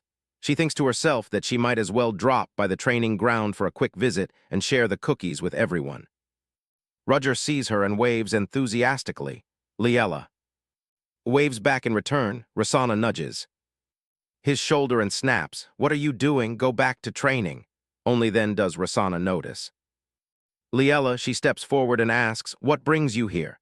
"I baked some cookies to share with everyone," Liella replies. "Cookies?" "Yes, do you like cookies?" Rosanna gasps, her eyes sparkling. "I absolutely love them. It is nothing much. Are you really that happy?" Liella asks. "Yes, we adore sweets, but our Lord detests sweets, so we almost never have the chance to eat them." Hearing this, Liella asks with a tinge of disappointment, "Does Lazarus not like sweets?" Roger pictures his master's scowling face and pipes up, "Oh, it is not just that he dislikes them, he absolutely loathes them." Ah, hearing this, Liella has no doubt left. She pushes the cookie basket toward Rosanna.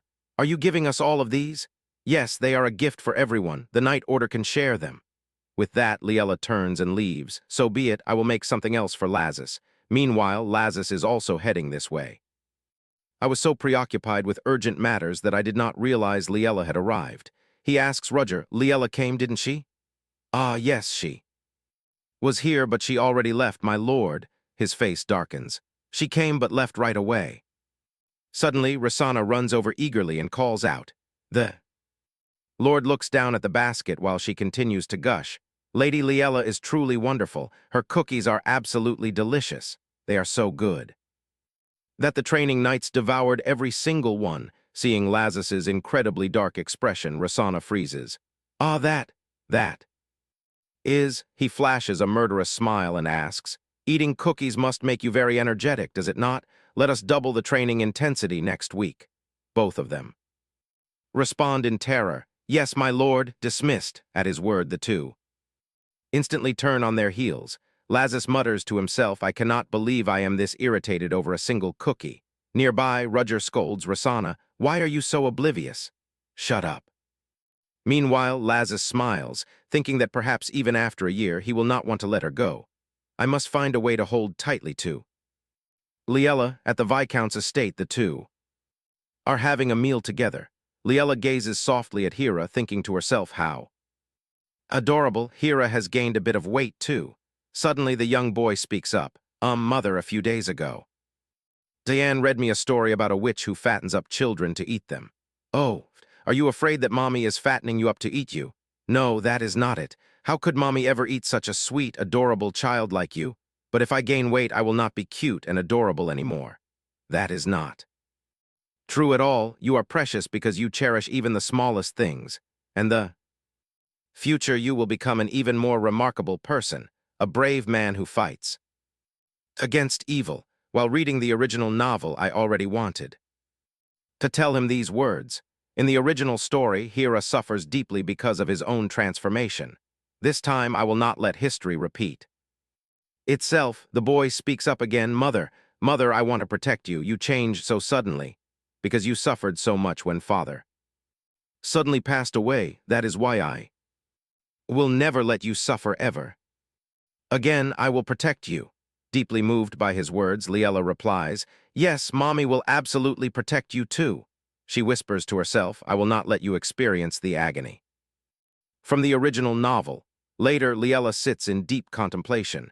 To protect Hira, I must resolve the matters at hand, starting with the plan to make Senior Hill the head of the Hill family. Suddenly, she pauses. There is a shift in Lazarus's mana. She looks up toward the door. Did Lazarus come to the mansion? Sure enough, the door swings open and Lazarus speaks. Hello, Liella. I am here. Lazarus then places a gift box on the table filled with various items, including heart-shaped boxes. She asks in confusion, What is this? A token of gratitude from the night order for your cookies. Thank you, but why did you leave without seeing me? She asks. Flustered, she stammers, Lazarus, looking like a sulking puppy, pouts, I am truly hurt, she explains softly. I heard you dislike cookies, so I did not give you any. I was worried that looking for you would only disturb you, so I simply went home, Lazarus counters. When I felt my mana inside the mansion, you have no idea how thrilled I was. She raises her hand to touch her pendant, so he could sense the mana within this. That is why I rushed to find you, only to find you gone without even saying hello. Lazarus complains, I did not even get to taste the cookies you made. I heard you dislike sweets. Not at all. I am sorry, I thought you disliked cookies. So I simply left. Then give me a hug, she hastily replies, perhaps next time. It is only because I did not know. From now on, if I make a mistake, I will do as you say. I have exchanged the passage rights with Passa to ensure Senior Hill becomes the head of the Hill family. Lazarus sighs wistfully. Business again? I suppose it cannot be helped since we must reclaim your mine. Are you upset this time too? After a brief silence, Lazarus replies, Yes, I am. Upset? In short, you exchanged the passage rights held by the Marmel family on the condition of the magic stone or that the Happert Knight Order has been searching for lately. You exchanged the passage rights for a mere coal mine? Yes, I find it quite reasonable. I do not even know why I am behaving like this either. You did not mention the coal. It is clearly written in the contract, yet they never read it. When I am with you, everything seems to go much smoother. That is why I want to continue being by your side. Liella looks at him in surprise, thinking, does he want me to keep helping him? Will he grow fond of me this way, unlike the original plot? Wait, if that is the case, he would not have looked so crestfallen when I brought up business. Lazarus says, I will hand that mine over to you. Ah, yes. Lazarus pushes himself up and stands. Now what will you give me in return? He steps closer and asks, What will you give me? She wonders to herself, is something wrong with me? Why do I keep having these strange feelings toward Lazarus? Could it be that Lazarus? No, that is impossible. Lazarus is only acting in accordance with our contract. Lazarus in the original story never falls in love with anyone. Therefore, I must quickly suppress these foolish, useless emotions. With that thought, she replies, I will bake cookies for you. This time I will not share them with anyone else. Hearing this, Lazarus feels a brief pang of disappointment, but he quickly smiles and replies, All right, deal. The following day at the training grounds, seeing her arrive, Roger greets her with a bright smile. You are here. Where is the Duke? I want to train my mana with him. I also brought some cookies. He and Captain Rasana went to urgently investigate the area where the hall was detected. An investigation. In the original novel, the investigation is halted after it is revealed that Enrique is the Shadow. Lazarus's choice has changed. The more it deviates from the original plot, the more useless my knowledge will become. If the information I provide is worthless, Lazarus will lose all interest in me. That is only natural. But why is she so anxious? Roger asks, Is something the matter? She laughs it off and replies, It is nothing. Since Lazarus is not here, could you train with me instead? Of course, I have a natural knack for teaching. I even trained Hidget. Hidget turns away and retorts, The vice captain has never taught me a single lesson. What do you mean? Hidget, have you already forgotten our sweet times together? Hidget immediately aims his gun at Roger. Eat this. With that, Hidget pulls the trigger. With his gun behind his back, Roger swiftly fires a shot to deflect Hidget's mana. Your technique is far too obvious. You always shoot in a straight line, Liella. Looks at Roger with admiring eyes. He proudly asks, did you see that? Moves like this can neutralize your opponent's mana. Do you want to try? Liella thinks to herself, well, what I want to learn is not how to aim. I want to learn how to quickly harness mana. Roger proposes, if you are up for it. Let us make a wager. You will compete against Hidget, the pride of the Happert Knight Order, whichever side wins gets their wish granted. How interesting I am in. She thinks that if she wins, she will ask him to teach. Hidget readily agrees as well. He steps closer to Liella and says, I will not. Go easy on you. Meanwhile, Roger munches on popcorn while announcing loudly, Liella versus Hidget. He smiles brightly and says, all right, the rules are simple. I will release 3 fleeing mana rings, and whoever catches more wins. Shall we begin? With those words, 3 mana rings are instantly summoned by Roger. Liella thinks to herself, just being good at aiming is not enough. Hidget can harness mana, giving him an advantage over me. He also knows the terrain of the training ground much better. It is almost impossible for me to do anything, but that is exactly why I cannot lose. I just need to move faster. Is this a storage room? It probably is not hidden in here, but I should take a look anyway. Liella covers her mouth. This place has not been used in a long time. Has it? A musty smell lingers throughout the entire storage room. Suddenly a faint light glimmers. Found it. Here is one. Suddenly Liella freezes. Wait, is that a hall? How can there be a hall in the Happert training ground? Is it the work of an insider? The original story does not state who the spy is. At all, the spy's master must be someone. I must tell Lazarus when he returns. Where is that hall anomaly going? Could it be that Roger's mana is nearby, so it wants to head in that direction? With that thought, Liella immediately follows the creature. Sure enough, it moves toward the mana ring. Liella raises her gun. Is it hidden among the leaves? How cunning.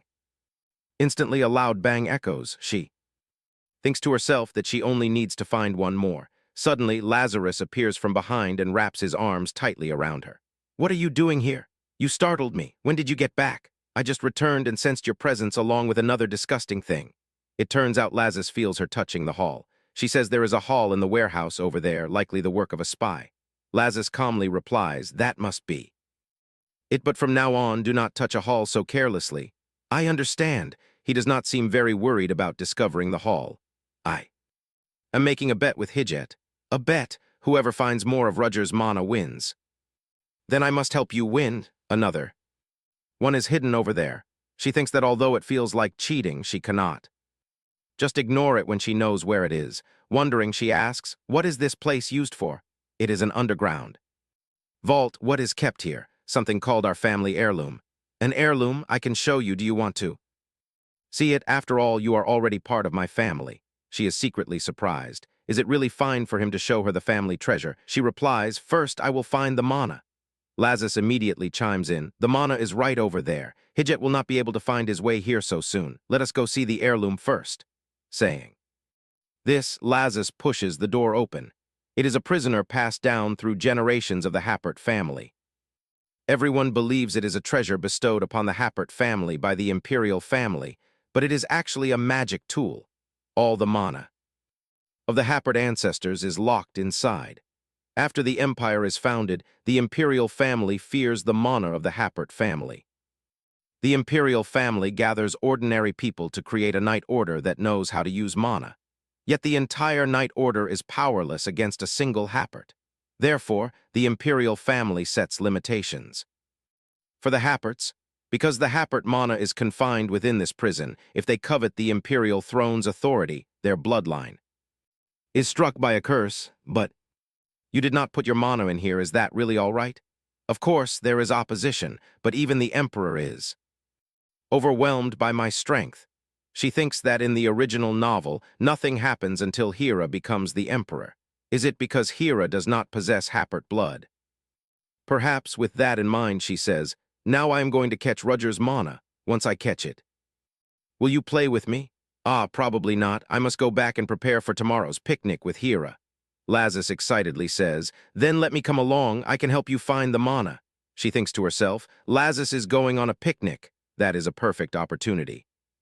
For Hira to grow closer to Lazarus, she happily agrees, okay, I am so excited I do not know if I can even sleep tonight.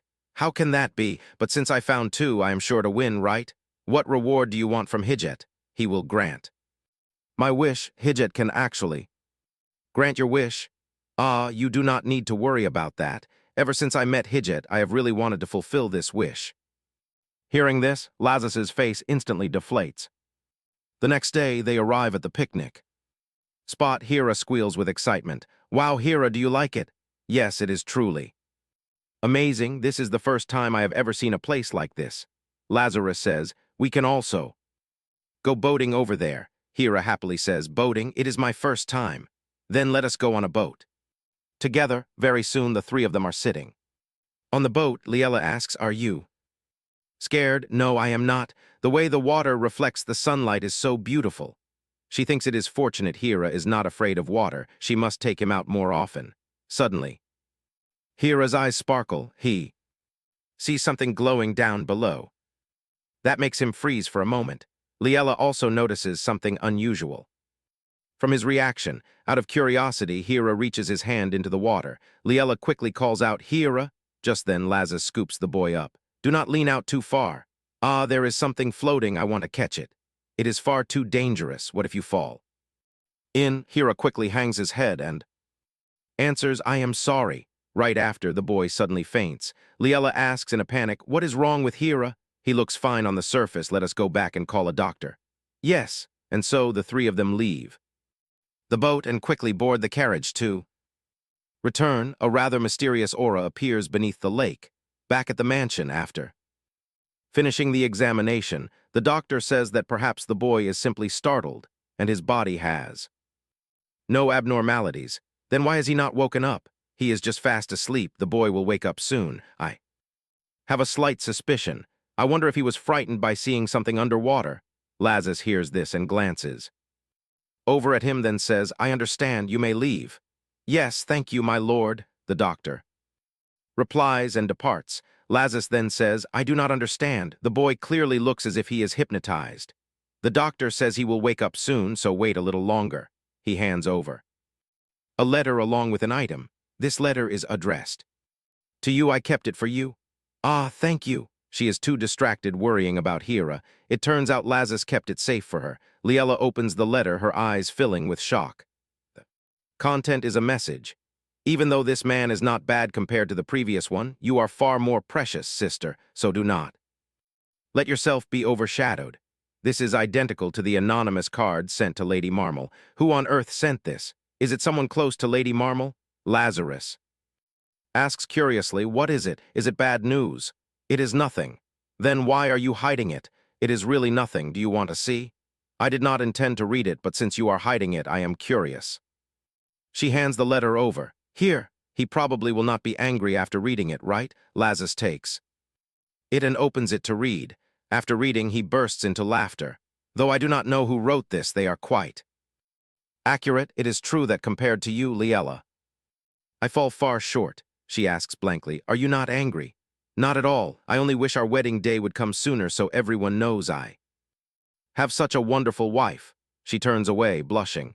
What are you even saying? She thinks to herself. Lazarus seems quite optimistic about their marriage. Perhaps they can maintain this marriage even after a year. Looking at the boy, she worries again. Hira, are you awake? Right at this moment, he opens his eyes and wakes up. Suddenly, a look of sheer terror washes over his face and he cries out, trembling, I am sorry, mother. I am sorry, mother. I know my mistake. Seeing this, Liella freezes in shock. Lazarus steps forward and gently calls his name, Hira. The boy looks up. Through his sobs, do you recognize me? Hira asks in return, who are you? Hearing this, Liella stands completely dumbfounded. Later, Liella sits gloomily, recalling what the doctor said earlier. He has temporary amnesia. His memories vanished after receiving a great Shock, but he will recover soon, so do not worry. She murmurs, only his recent memories have disappeared. Wait a little longer. Nothing bad will happen. It has been a long time since she last saw Hira like this. She almost forgot. Liella Marmel committed an unforgivable sin against Hira.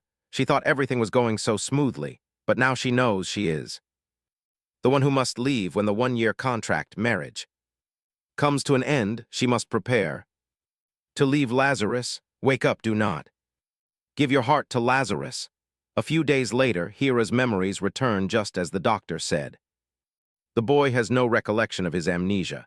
At this moment, Liella lets out a sigh. Seeing this, Edith asks, "What are you worried about?" "My lady, you can just call me Liella." "Why be so formal? Why is Liella sighing like that? What is the matter? This is the first time I have seen a bride-to-be with such a gloomy face." Liella quickly replies, "It is not like that at all. No, if there is something troubling you, speaking of it will ease your mind. Did you have a fight with Duke Happert?" Liella is stunned, thinking to herself, in the original novel, was she always this enthusiastic? She wants to care for those close to her. Edith speaks again. "Ah, of course there are rumors that the Duke is willing to give his heart and soul to Liella." Liella thinks to herself that they will not have to bicker for a lifetime because this is merely a nominal one-year contract marriage. With that, she smiles and says, "No, it is not that. It is about my child. My boy fell ill a few days ago." "Ah, you have a son, do you not? Having a sick child is indeed worrying. Thank you for your concern. Let us discuss our main business now. Here is the document regarding our future plans." "All right, let us start from—" Liella interrupts. "Let us start with the most important matter. We need a large-scale restructuring of personnel within the Hill family." "A restructuring of personnel, but the Hill family is very conservative. We will face immense opposition." "No, it is doable. Once this is done, you can solidify your position within the family. Look here, there is a collateral alliance surrounding Dawson Hill." "Yes, indeed. How can this be so detailed? This even contains highly confidential information." Liella thinks she cannot possibly say she read it in a novel. Because she read that novel multiple times, she knows the details so well. "Of course, I did some investigation too." "Liella, do you need me to do anything for you?" "Of course, there is one thing that puzzles me." "What is it? Tell me, I will assist you." She is truly surprised to hear about this person during her investigation. She only thought he was suspicious, never expecting him to be connected to the Hill family. With that, she says, "Baron Dark Blake, what on earth did you trade with him?" "Blake." He is clearly the closest person to Dawson, yet she cannot recall him immediately.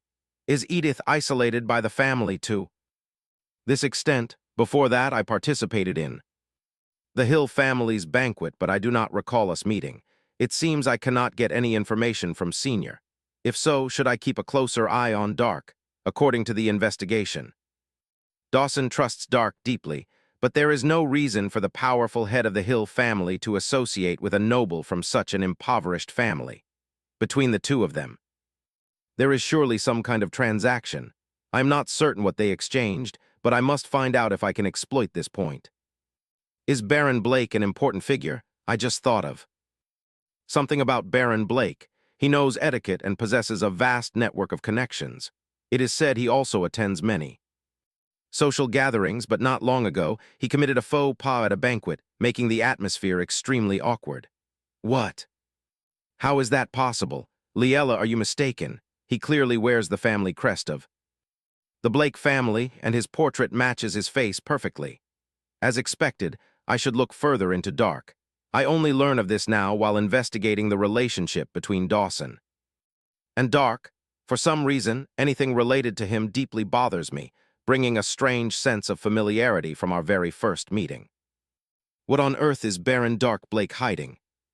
At this moment, Sino says, "I will investigate the relationship between Dawson and Dark. Can you do it?" "Of course, you can trust me completely. We must find out what Baron Blake and Dawson Hill traded. I will not miss a single detail." Liella smiles warmly. Happily, afterward, Liella returns to the Happert mansion. She intends to plan for the future once she uncovers the tie between Dark and Dawson. Unexpectedly, Senior knows nothing of their relationship. She needs to finish her work quickly and hand Hira over to Lazarus, my lady, you are back. Where is Hera? Ah, he is in his room. Liella asks in confusion, is there something wrong? Not exactly, but the young master has not eaten anything and remains in his room the entire time. What, Hera? Liella feels a sudden wave of anxiety. It was like this not too long ago. I will prepare some snacks, she says. Yes, my lady. Very quickly, the food is ready. As she walks, Liella suddenly stops. Wait, is this really all right? Am I interfering too much in Hera's life? After all, I am leaving soon. The one who bullied Hera initially was Lady Marmal, not me. Why must I bear this burden? But Hera cannot possibly know that I transmigrated here. To Hera, I am merely the tormentor. She wipes away her tears. Even so, she still wishes to leave beautiful memories for Hera before she departs. She calls. Out, Hera, are you asleep? The young boy jumps out of bed and opens the door. Mother, would you like some cookies? But the boy only remains silent, offering no response. Hera stares at the cookies without any reaction. Do you not want to eat them? Mother, the day I was frightened by the lake. Is everything really all right? I cannot remember anything after I almost fell into the lake. Liella recalls the doctor's advice. It is best to hide the young master's memory loss for a while until he is completely stable. Could Hera have sensed something unusual? She smiles and says, that is just because you were too frightened. Hera thinks to himself that his body has felt somewhat different since that day. What is the matter, Hera? Suddenly, Liella's fierce and cruel look flashes in the boy's mind. Fear washes over his face as he gazes at the current Liella, who is looking at him with an unusually gentle warmth. The boy bows his head and replies, it is nothing. I want to eat the cookies you brought right now. Yes, these are the chocolate cookies you love. Following day, Liella sits in the carriage, wondering if she is late. She arrived before the appointed time. Looking at the carriage waiting ahead, she tells herself, I must arrive even earlier next time. At this moment, Duchess Cameline speaks. Are you here? The dress I ordered for you is ready. Come with me, thank you. Liella suddenly freezes. Cameline says cheerfully, I am afraid you might feel pressured, so I am only giving you this one gift. She thinks in a daze. No way, don't tell me this dress. I can recognize it at a single glance, can't I? It is my wedding dress, she cries out inwardly. Oh my goodness, the pressure is immense. It is only a one-year contract marriage. Is this really necessary?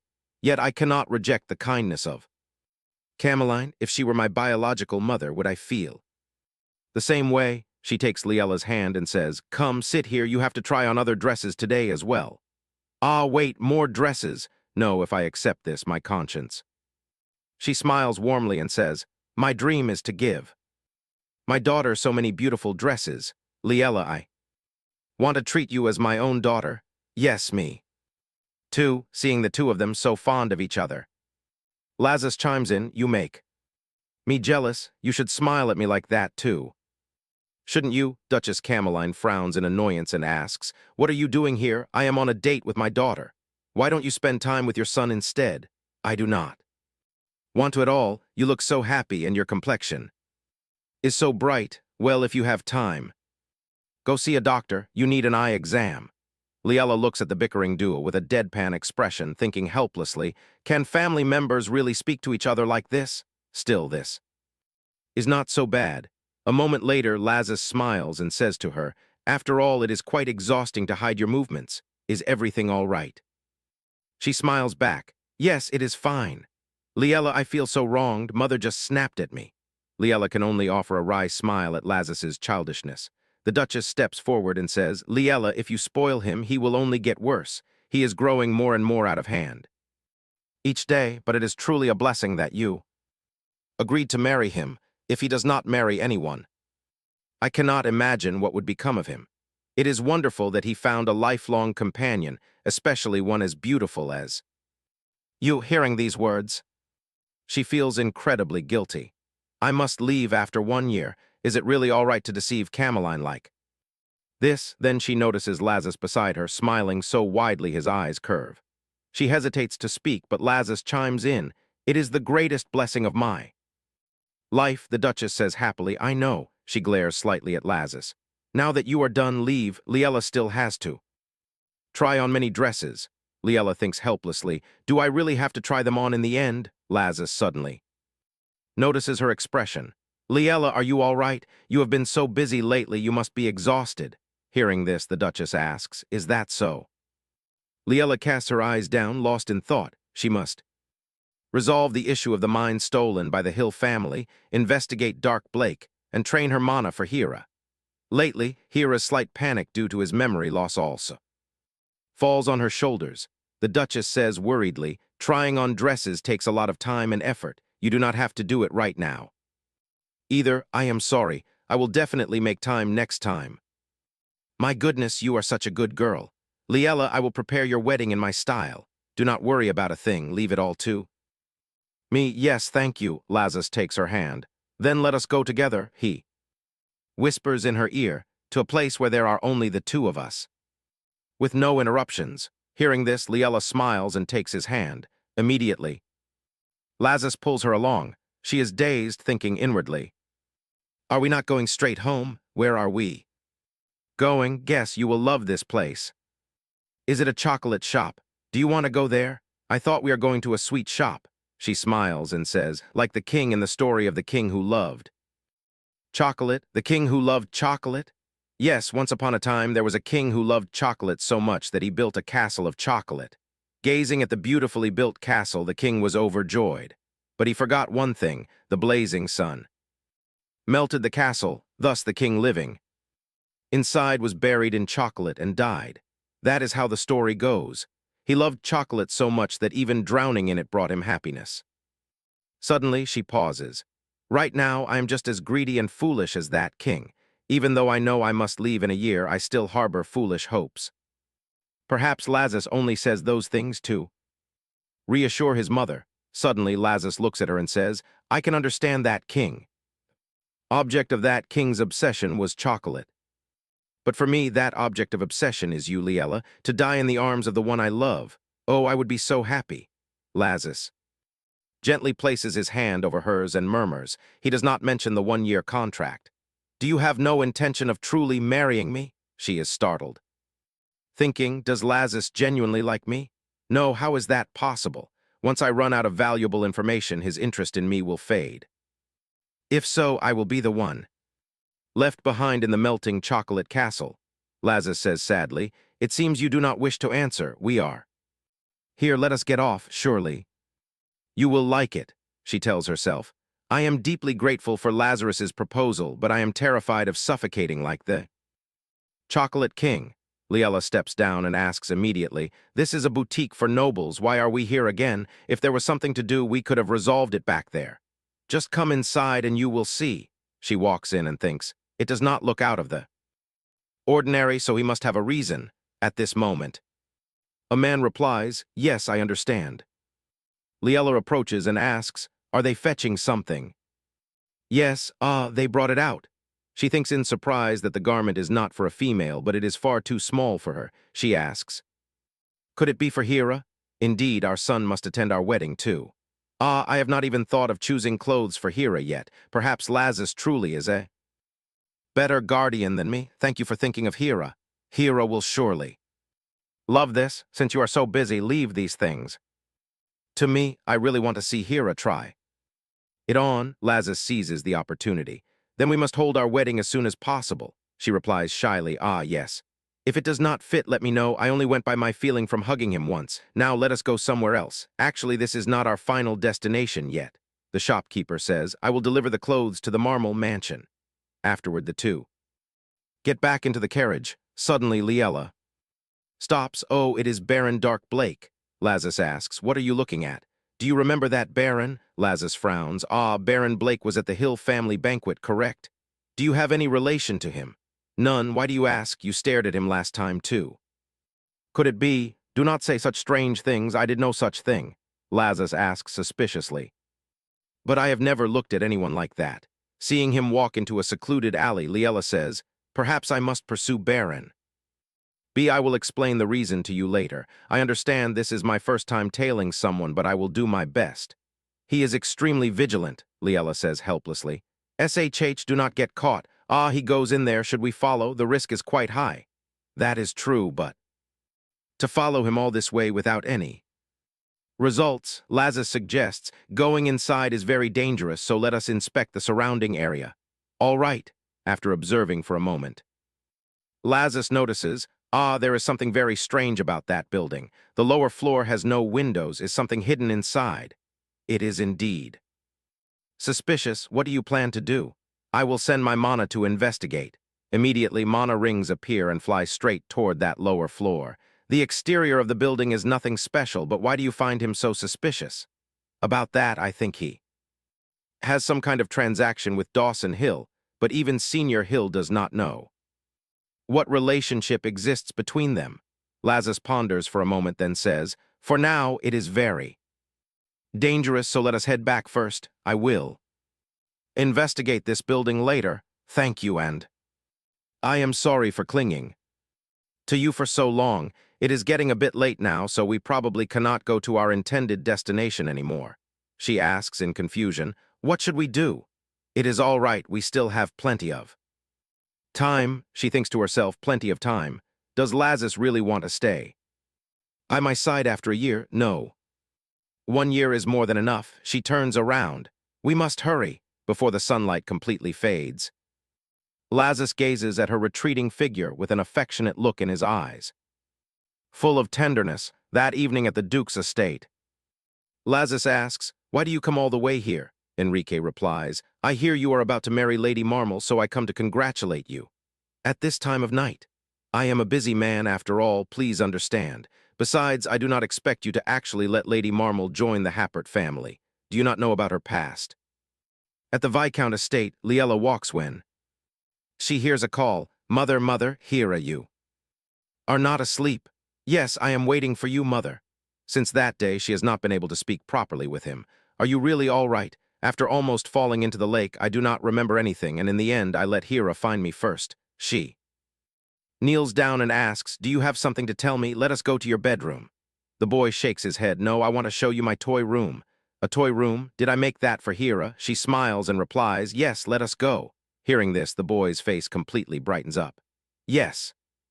Please. Afterward, in the toy room, Liella thinks to herself, Jen does a great job following my request. Oh, how wonderful, there are so many books. Yes, I will read them all. If I knew he liked this so much, I would have done it sooner. It is bedtime now, let us not play with toys anymore and read a book instead. Yes, all right. Then go sit on the sofa. She wonders which book is good, A moment later, Liella pulls out a book. The book is filled with cute animals just like Hera. Have you not read this one yet? She asks with a smile. How do you feel lately, Hera? Yes. Still fine. Since you say you do not remember anything after almost falling into the lake, I am just asking if there is anything wrong with your body. If you feel pain anywhere, you must tell me. All right, if you do not want to tell me, you can tell. Jen instead, hearing this, Hera looks up at her with a look of pure affection and suddenly his eyes grow conflicted. Hera, what is wrong? No, it is nothing at all. After thinking for a moment, Hera says, actually, I discover something under the lake, so my body feels a bit strange. And I feel nauseous. Liella asks in surprise, what do you say? Panic-stricken, she fires questions at him. Do you have a fever? Did you eat something bad? Can you sleep? Wait, you say you see something under the lake, so you almost fall in because you want to pick it up. I will call the doctor right away to see if there is any good medicine for you. I am not too sure either. Mother, so please do not worry too much. Actually, I waited for you today just to tell you that now. I am fine because the doctor and Jen said that my memories will slowly return. Liella thinks to herself, while Hera always tries to face me, I keep avoiding him. Though leaving Hera is important, before that, I must still try to do what is best for him, so that Hera can have a peaceful, warm life. To make that happen, Hera, shall we play a more exciting game? A more exciting game? Although I can only use mana through this gun, if I show Hera, he will surely like it. Thinking this, she raises the gun high and shoots out a stream of mana. Hera exclaims in excitement. Wow, it is so sparkly like stars. It is called mana, beautiful, isn't it? Mana, Hera, you can also create stars like those. Me, really? She thinks, In order for Hira to quickly obtain mana, I must soon tell Hijat about my new wish. The next day, as Liella is working, Jen walks in to report. My lady, there is a letter. Yes, leave it there. Thank you. Jen places the letter on the desk and leaves. Liella rubs her temples and sighs. This is so exhausting. I am already busy with Senior's matters. I must tell Senior to host a banquet. It is necessary to assert our position in aristocratic society and invite Baron Dark Blake to monitor his movements. Has Lazarus found out anything about that building yet? Still no news. Should I write to him first? Ah, could this be from him? She picks up the letter to look at it. Ah, why is nothing written on this? Could it be sent by that person? On the other side, Lazarus sits lost in thought. He gazes intently at the contract marriage. He wonders, what should I do with this? Back. To Liella, the letter reads, Sister. It is me. It is time for us to meet. The time is 1 week from now. Time to meet. Does this mean this person and Lady Marmal meet regularly? If that person has known Lady Marmal before, they will surely notice that I have changed. But I still have to meet them once, because I need to find out who sent this troublesome letter. In any case, it is definitely not from Lazarus, so I should send a letter to Lazarus instead. Thinking this, she puts pen to paper. Afterward, she goes outside, only to stand there dazed. Lazarus sits on the sofa and says, Liella, we meet again today. Let us continue yesterday's matter.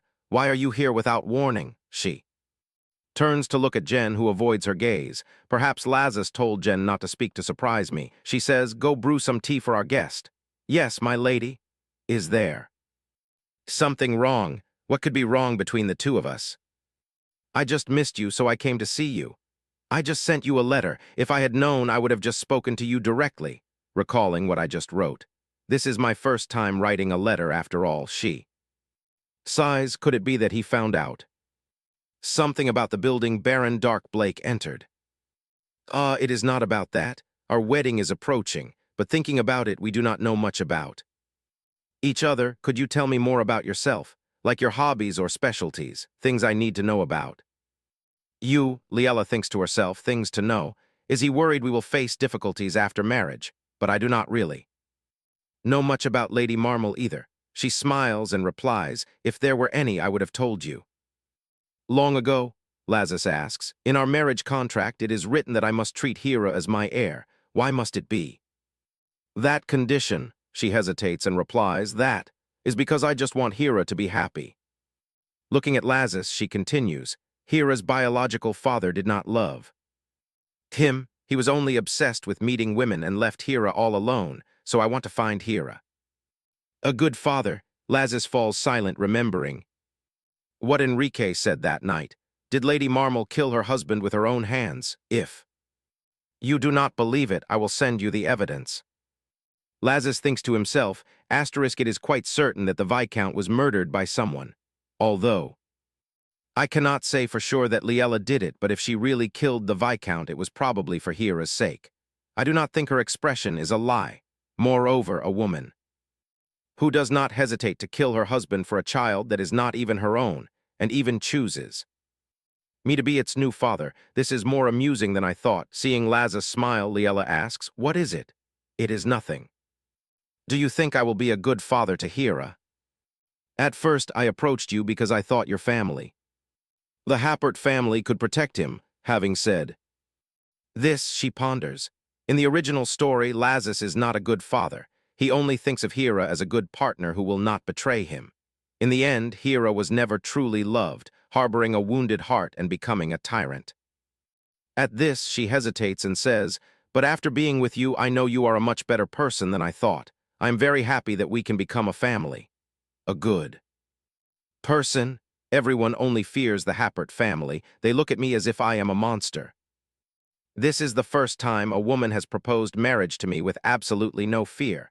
No, perhaps I am moved because she is the only one who approaches me without hesitation. Even if Liella is a murderer, it does not matter at all, for I will be happy as long as I am with her for the rest of my life. Afterward, the tea and pastries are brought out by the servant. Liella asks, about that, Lazarus, could you teach Hira how to use mana? She thinks it might be faster to have Lazarus teach Hira than to wait for Hijit to do. I do not have the patience or talent for teaching. But I think Hira can also manifest mana. Did you say, Hira, he can manifest? Mana, it is not exactly that, but I cannot say I read it in book. It is just a feeling I have.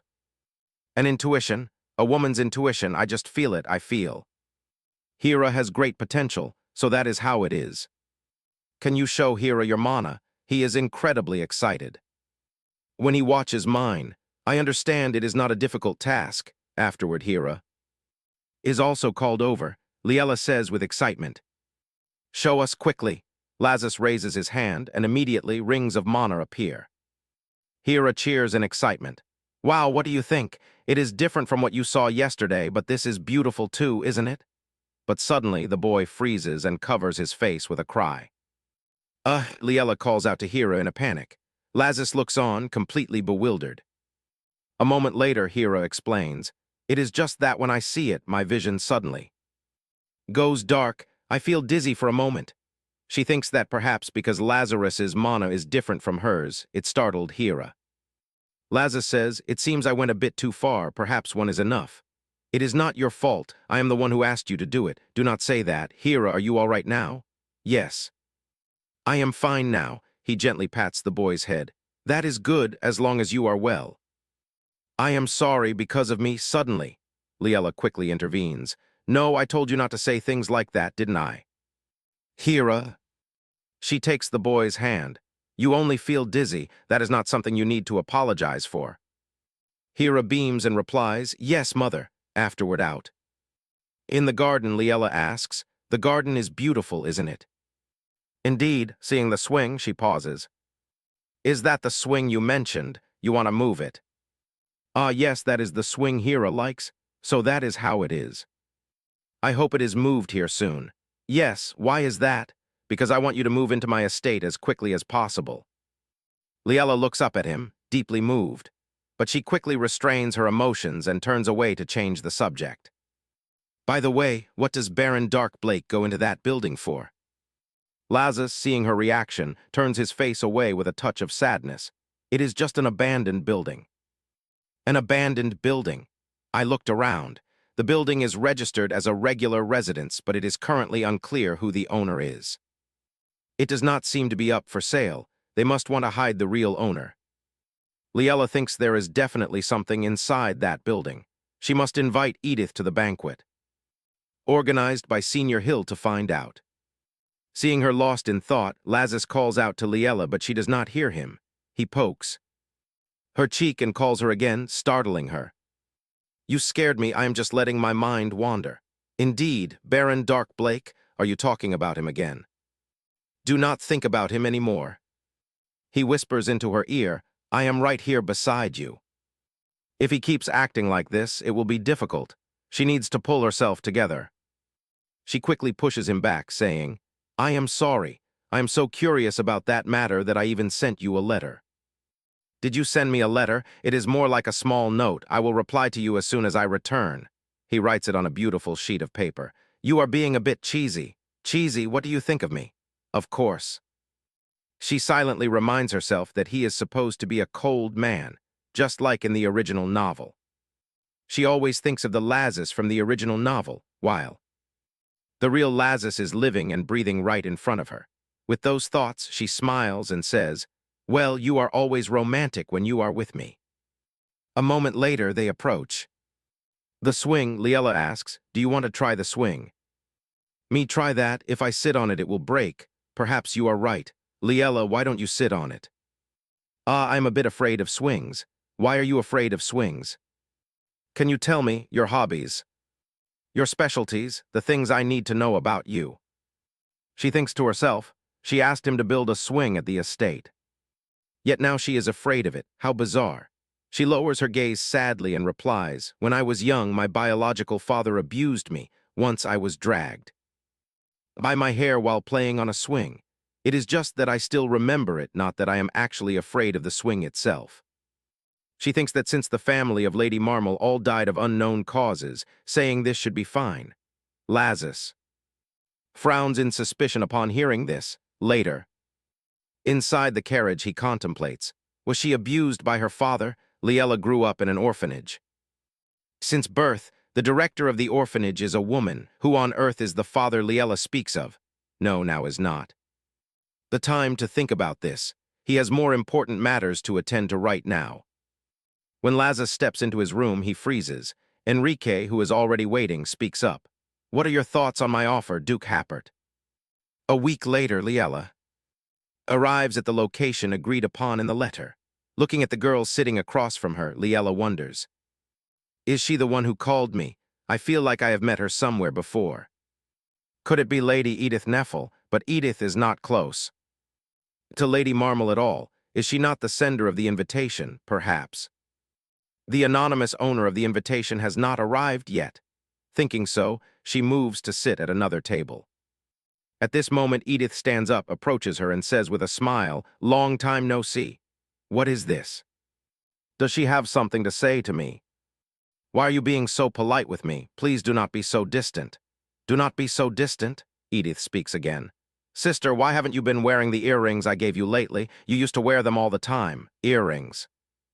Was that a gift from Edith? If so, is Edith truly the anonymous sender of the invitation? Is she one of my supporters? If so, Edith must stand to gain something, since there is no news from me, did she?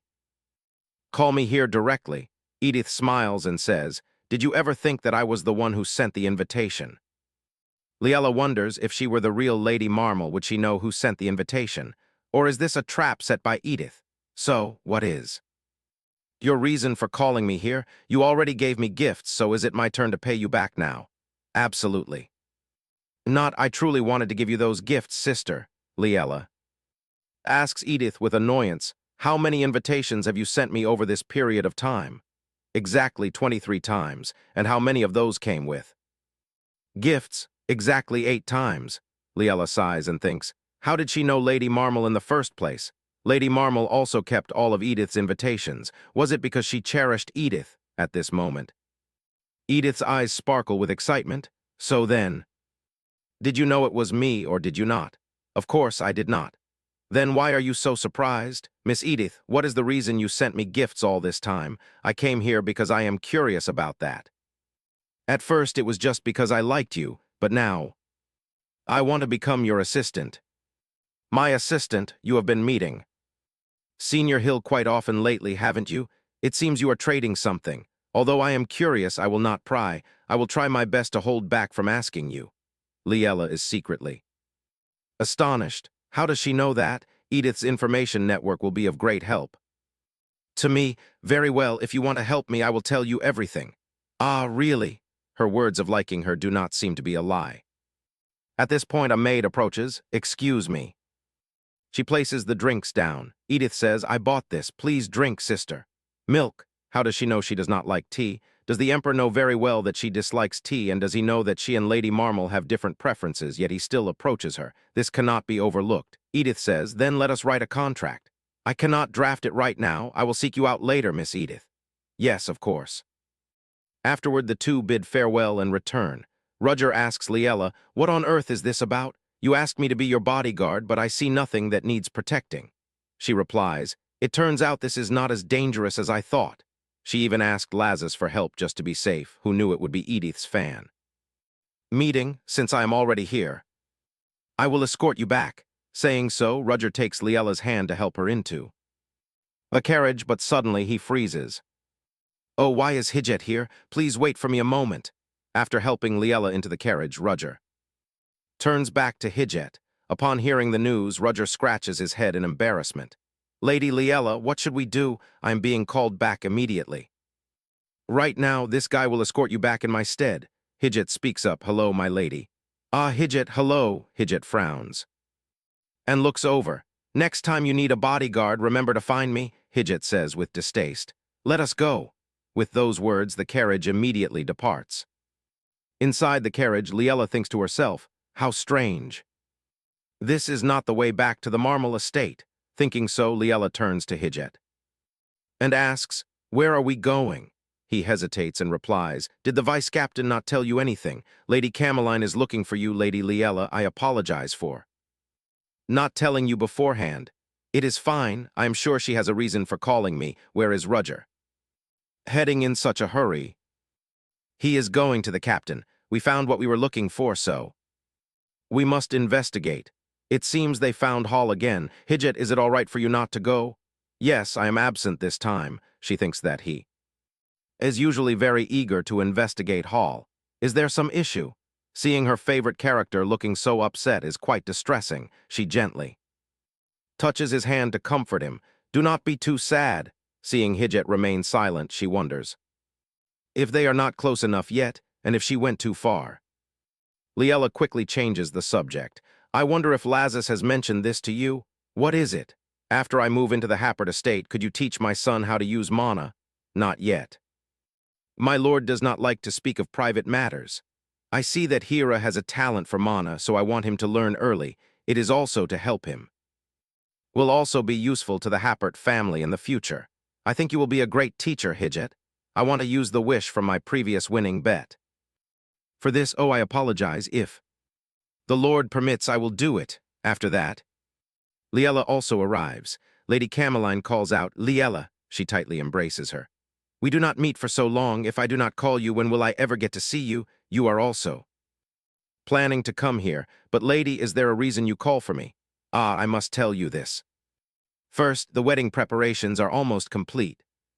Already? Is it truly that fast?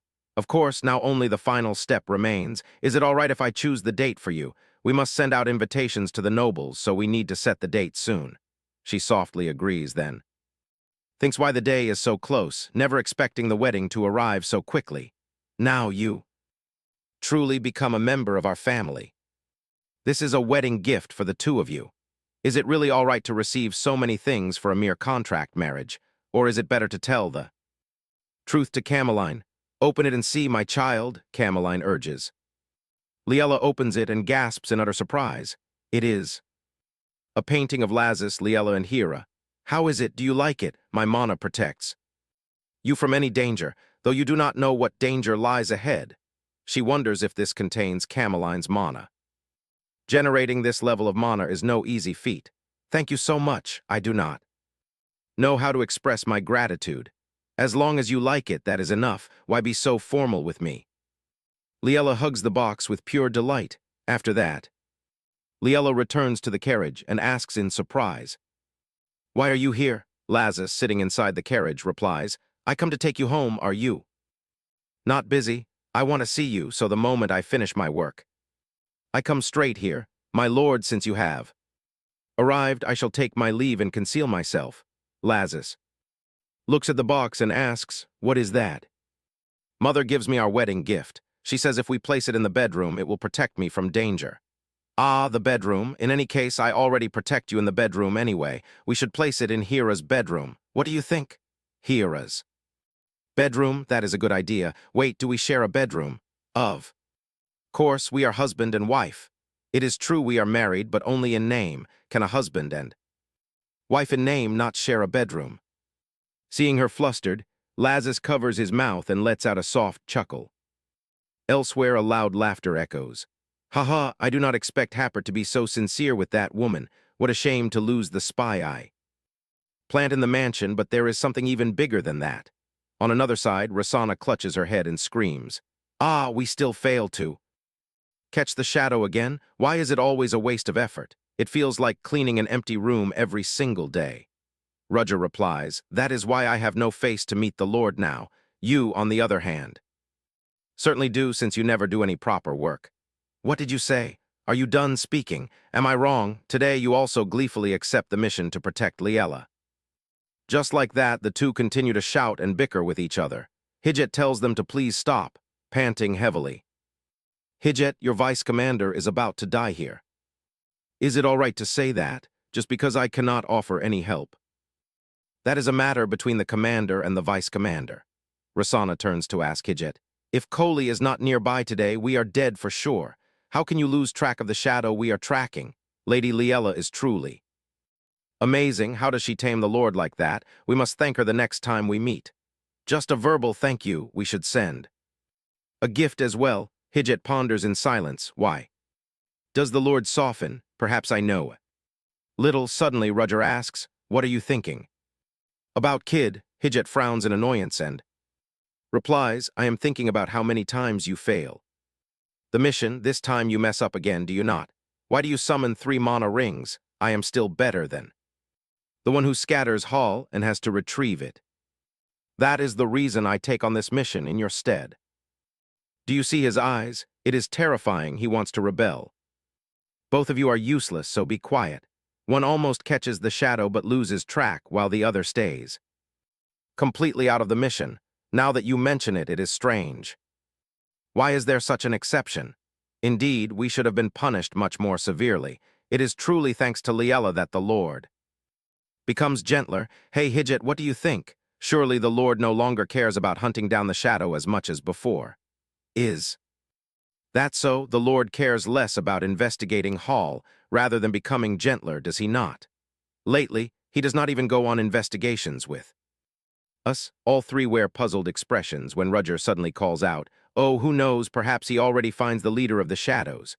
Rosanna snaps, is that even possible? We cannot find them for years, yet he suddenly does? True, that makes no sense. At the Viscount mansion, Lazis and Liella wave goodbye to each other. Liella pauses the moment she steps inside. She gasps, oh dear, Hera asks, Mother. What do you think? She silently admires how adorable he is, seeing her. Remain silent, Hera asks. Does it look strange? It is not very cute, but it suits me perfectly. Do you like this outfit? Yes, I do. Thank you, Mother. It is not from me but a gift from Lazis. The boy asks in surprise, Father, him? The word father still feels foreign to the little boy. Yes, your father. Gives you the gift. Remember to thank him next time you see him. Yes, I will remember. After that, she goes to her room and summons Dean. My lady. Have something for me. Here, open it and see. Dean opens the invitation and asks in surprise, why do you give me this? Because I wish to invite you to the wedding, not as a servant but as an official. Guest, after my husband passes away, I am unable to care for Hera, and it is you who help me take care of him. I will care for Hera much more in the future, so I must ask for your help. Dean silently thinks, did the Madame neglect the young master before due to that shock? Now she loves him more than anyone. I am truly honored to be invited. Thank you, my lady. It is nothing. Tell me, after I marry, can you move to the Happert mansion with me? As long as the Madame wishes. Then I, of course, Liella interrupts, not as a servant, but as my assistant, Hera's nanny. Dean asks in a daze, pardon? Yes, you will receive the best treatment, so please come with me. After standing in a daze for a moment, Dean bows and replies, yes, my lady, I will do my best. Liella thinks to herself, ah, that is wonderful. Even after I leave Lazis, Dean will still be by Hera's side, so I can rest easy. The next day, Senior Hill says, it is a long time since we last meet. Did Liella personally come to find me? Is there something wrong? She presents a document. Is this? It is the document about Lady Edith Neffel, Liella says. Edith might become our new partner. Lady Edith Neffel? Why? Does she want to trade something? Nothing is decided yet. I do not know what Edith will request either. Today I am meeting her to sign the contract. What should we offer in exchange? Let us see. Although she is famous in high society, her personal information is completely shrouded in mystery. Let us just meet her first and decide later, as I feel she already holds a favorable impression of you. Liella secretly worries. If she later discovers I am not the original Liella, everything will be ruined. We must draft the contract to account for even that possibility. With that thought, Liella says, so now. Before she can finish, Senior suddenly shouts in excitement, do your best. Liella asks in a daze. What are you doing? I am cheering you on. As you go to meet Lady Edith, Senior, you must come with me. Get up quickly. I am going too. This contract aims to make you the head of the family. Since you are the main party, how can you be absent? That is true, but I feel it is so surreal. Lady Edith will help me become the head of the Hill family. The Neffel family is known to be very close with Dawson. Is that so? Are you certain? Yes, it is not uncommon for Count Neffel to meet Dawson in private. Though not recently, Liella wonders. Then why does Edith support me and Senior, if she intends to extract information from me? Speculating like this is useless. She tells Senior they must stay alert today. Why is that? Because the place we are heading to might be a viper's nest. After that, the two arrive at the Neffel mansion. Led inside by the butler, they look at the statues displayed along the corridor and the paintings decorating the walls. Liella thinks she only knows how to wholeheartedly send gifts to the Viscountess Marmel. At this moment, the butler says, "This way, please." The young lady is already waiting inside the room. Edith gasps with joy upon seeing her. "Ah, you are finally here. Why do you only arrive now? I wait for so long. I apologize for keeping you waiting. Ah, this is Senior Hill." "It is a pleasure to meet you, Senior. I am Edith." "Yes, a pleasure to meet you. Do you bring the contract, sister?" "Yes, please read it first." "No need to read it. I will sign it right away." Saying this, Edith quickly grabs the contract and signs it swiftly. Liella asks Edith, "Do you truly agree to let Senior become the head of the Hill family? I hear the Neffel family supports Dawson." Edith replies, "Sister, I wonder about this. You support Senior as the Duchess of Happert, correct?" Liella silently thinks, is she seeing right through me? Yes, the Happert family will vote for Senior. Then there is all the more reason for me to take Senior's side. After all, my father will soon hand over the headship to me, as I am the only direct descendant. By then, the stance of the Neffel family will be my own. Quite simply, I like you, so I wish to support you.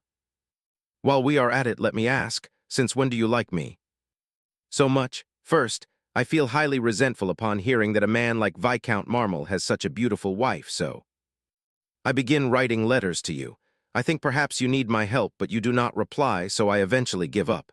However, suddenly one day, Viscount Marmel dies. Even more surprising, after Viscount Marmel's death, you do not even need my help to handle everything perfectly. Since then, I completely fall for you. It seems your personality, which is the complete opposite of before, is exactly my type. Liella thinks to herself that although this is unexpected, it is fortunate. The person Edith likes is definitely herself. After transmigrating, but I am a little worried about Senior Hill. It seems she is still not good at controlling her emotions. People will not like seeing her that way, Liella adds. So I think of this. She places her hand on Senior Hill's. "Do you want to go see Lazarus? He can help you control your emotions." Senior Hill flinches upon hearing the name Lazarus. After that, Liella explains to Lazarus, "That is how it is. That is why Senior Hill is planning to host the party early. I want you to attend too." "Really, but do you know something?" Liella asks. Blankly, "What is it? Our wedding is in 3 weeks. Is that so?" Time flies. Before she can even finish her thought, she gasps aloud. "What, there are only 3 weeks left?" She holds her head, thinking this is a big deal. She is so busy worrying about Senior Hill's affairs that she completely forgets about the wedding. Seeing her clutching her head and messing up her hair, Lazarus says he is sad. "I do not expect you to be so indifferent to our wedding. You are the only bride who does not remember her own wedding date." She quickly explains, "It is not like that." Seeing Lazarus look sad, she steps closer, thinking, is he angry? She reaches out to gently touch Lazarus's face. "I am sorry. I look forward to the wedding too, but I have been so busy lately that I simply did not pay attention." "Oh, really?" "Yes, 3 weeks later, I think." "That day is perfect. So where are we going for our honeymoon?" "A honeymoon," she thinks to herself. "It is a contract marriage for only 1 year, yet we are still going on a honeymoon." She replies, "Both you and I are busy, so can we really arrange the time? Even so, I really want to go." "Where do you want to go? Is the beach fine?" Suddenly, she thinks of letting Lazarus and Hera go on a trip together. Creating beautiful memories is nice, but I will become greedy. The more memories we share, the harder it will be for me to leave. Let us think about that slowly later. All right, as long as I have Liella, I can go anywhere. Liella, do you know? Know what? During the wedding, the bride and groom will make vows in front of the guests. Yes, do you know how to make the vows? I am not sure. She thinks one must have attended a wedding before to know. Suddenly, Lazarus steps closer and whispers in her ear, "I hear that as long as the bride and groom kiss, it is enough." I seem to have heard that too. If it is not absolutely necessary, can we skip it? After all, kissing is quite embarrassing, Lazarus says sadly. "No, you cannot. I hear that is the most important part of the wedding. It absolutely cannot be skipped." Is that so? Well, what should we do? Then, there is a way to make you not feel shy anymore. Really, what is it? We will stay together at the Happert mansion until the wedding. She thinks to herself, wondering if living together can make them close enough to kiss. But after all, she still needs Lazarus's help to prepare for the party. She agrees, replying, "All right, let's do that." A few days later, according to Lazarus's words, Hera and I move into the Happert mansion. Lazarus invites a private tutor. For Hera, I am preparing for Senior Hill's party. Thanks to Edith, everything is progressing faster. While I am lost in thought, Lazarus walks over and asks, "What makes you so happy? Is everything going smoothly?" "Yes, everything is fine. Hera is still having his lesson, right?" "Yeah, I hear the boy is very quick at learning." "Hess, of course. Hera always learns everything quickly. If he is like you, then there is no doubt. Liella says the boy will soon have Mana." "Mana, you seem very certain about Hera." "Is that so?" "That is because she has already seen the events in the original novel." "But does Lazarus find her strange?" Suddenly, Lazarus says, "You look as if you can know the entire future." Liella is startled, thinking he is just joking. Right, is she being too obvious? Anyway, Lazarus starts paying attention to her because of this. "Haha, I am just kidding. How can anyone know the future? Anyway, by the way, is that a letter from the Hill family?" "Ah, it must be from Senior Hill." She opens it while thinking, it must be a letter reporting about practicing her expression control, right? But the content inside says, "Damn Dawson Hill, I really cannot do it." Lazarus asks, Is the content not very important?" Liella replies, "Yes, it is." But she secretly feels anxious, thinking why on earth this letter arrives when Lazarus is here. Suddenly, Lazarus turns toward the door, sensing that Hera is outside. He goes out and Liella asks, "Lazarus, what is the matter?" "There is a little one walking back and forth in front of the door." "A little one? Did Hera come here?" Lazarus opens the door and asks, "What are you doing here?" Seeing the boy hesitating, Lazarus asks again, "Are you looking for Liella?" The boy replies, "Yes, come in, Liella is inside." Hearing this, the boy immediately goes inside. "Hera, what is the matter? Do you not have a lesson?" "Right," the boy is sad and stays silent, not answering. Lazarus also speaks up, "Indeed." Liella stands up immediately. She thinks something must have happened to Hera during class. "Is there something you can tell Mother? That way Mother can help you solve it." The boy replies in confusion, "It's the teacher. Every time the teacher comes near me, it is very scary." "Did the teacher do something to you?" "No, it's not like that. He did not do anything. Just looking at him makes me remember my late father." Liella is shocked, thinking to herself, does Hera's teacher look like Viscount Marmel? If so, she can understand why Hera is afraid of the teacher. She takes the boy's hand and gently comforts him. "You are very scary, aren't you?" "Yes," she thinks anyway they should change the teacher. Then she casts a glance at Lazarus. Understanding her meaning, he says, "We must choose a new, reliable tutor for Hera." "A reliable tutor? Who are you talking about? Could it be Hijjet? What do you think of Rudger?" "Rudger's ability can even teach Hijjet, and he is reliable too. If you are not satisfied, then I can find another talented knight." Lazarus strokes the boy's head. "Hera, do you want to choose your teacher yourself?" Liella asks. "An interview? Let us call it that. Hera, what do you think?" "I think it is fine. Then let's go to the training ground now." It happens to be the time when the knights are practicing, and after that, the three of them arrive at the training ground. Seeing the excited eyes of Hera, Liella asks, "Isn't it amazing?" "Yes, it is really great. Who do you like the most?" "I like." "Yes, who do you think is the best?" Suddenly, Hera cheers up. "Mother is the best. Mother's Mana is also the most beautiful." Hearing this, she is left in a state of daze. Suddenly, Hera hides behind Lazarus. At this time, Liella is still happy because of Hera's praise. Since the knights have noticed them, it seems to frighten Hera. Rudger asks, "Is that her son?" "It seems so. Why on earth is he?" The three of them slowly step closer. Seeing them up close, they look even cooler, don't they? "Yes." Lazarus looks at Rudger and asks, "So, can this person become your teacher?"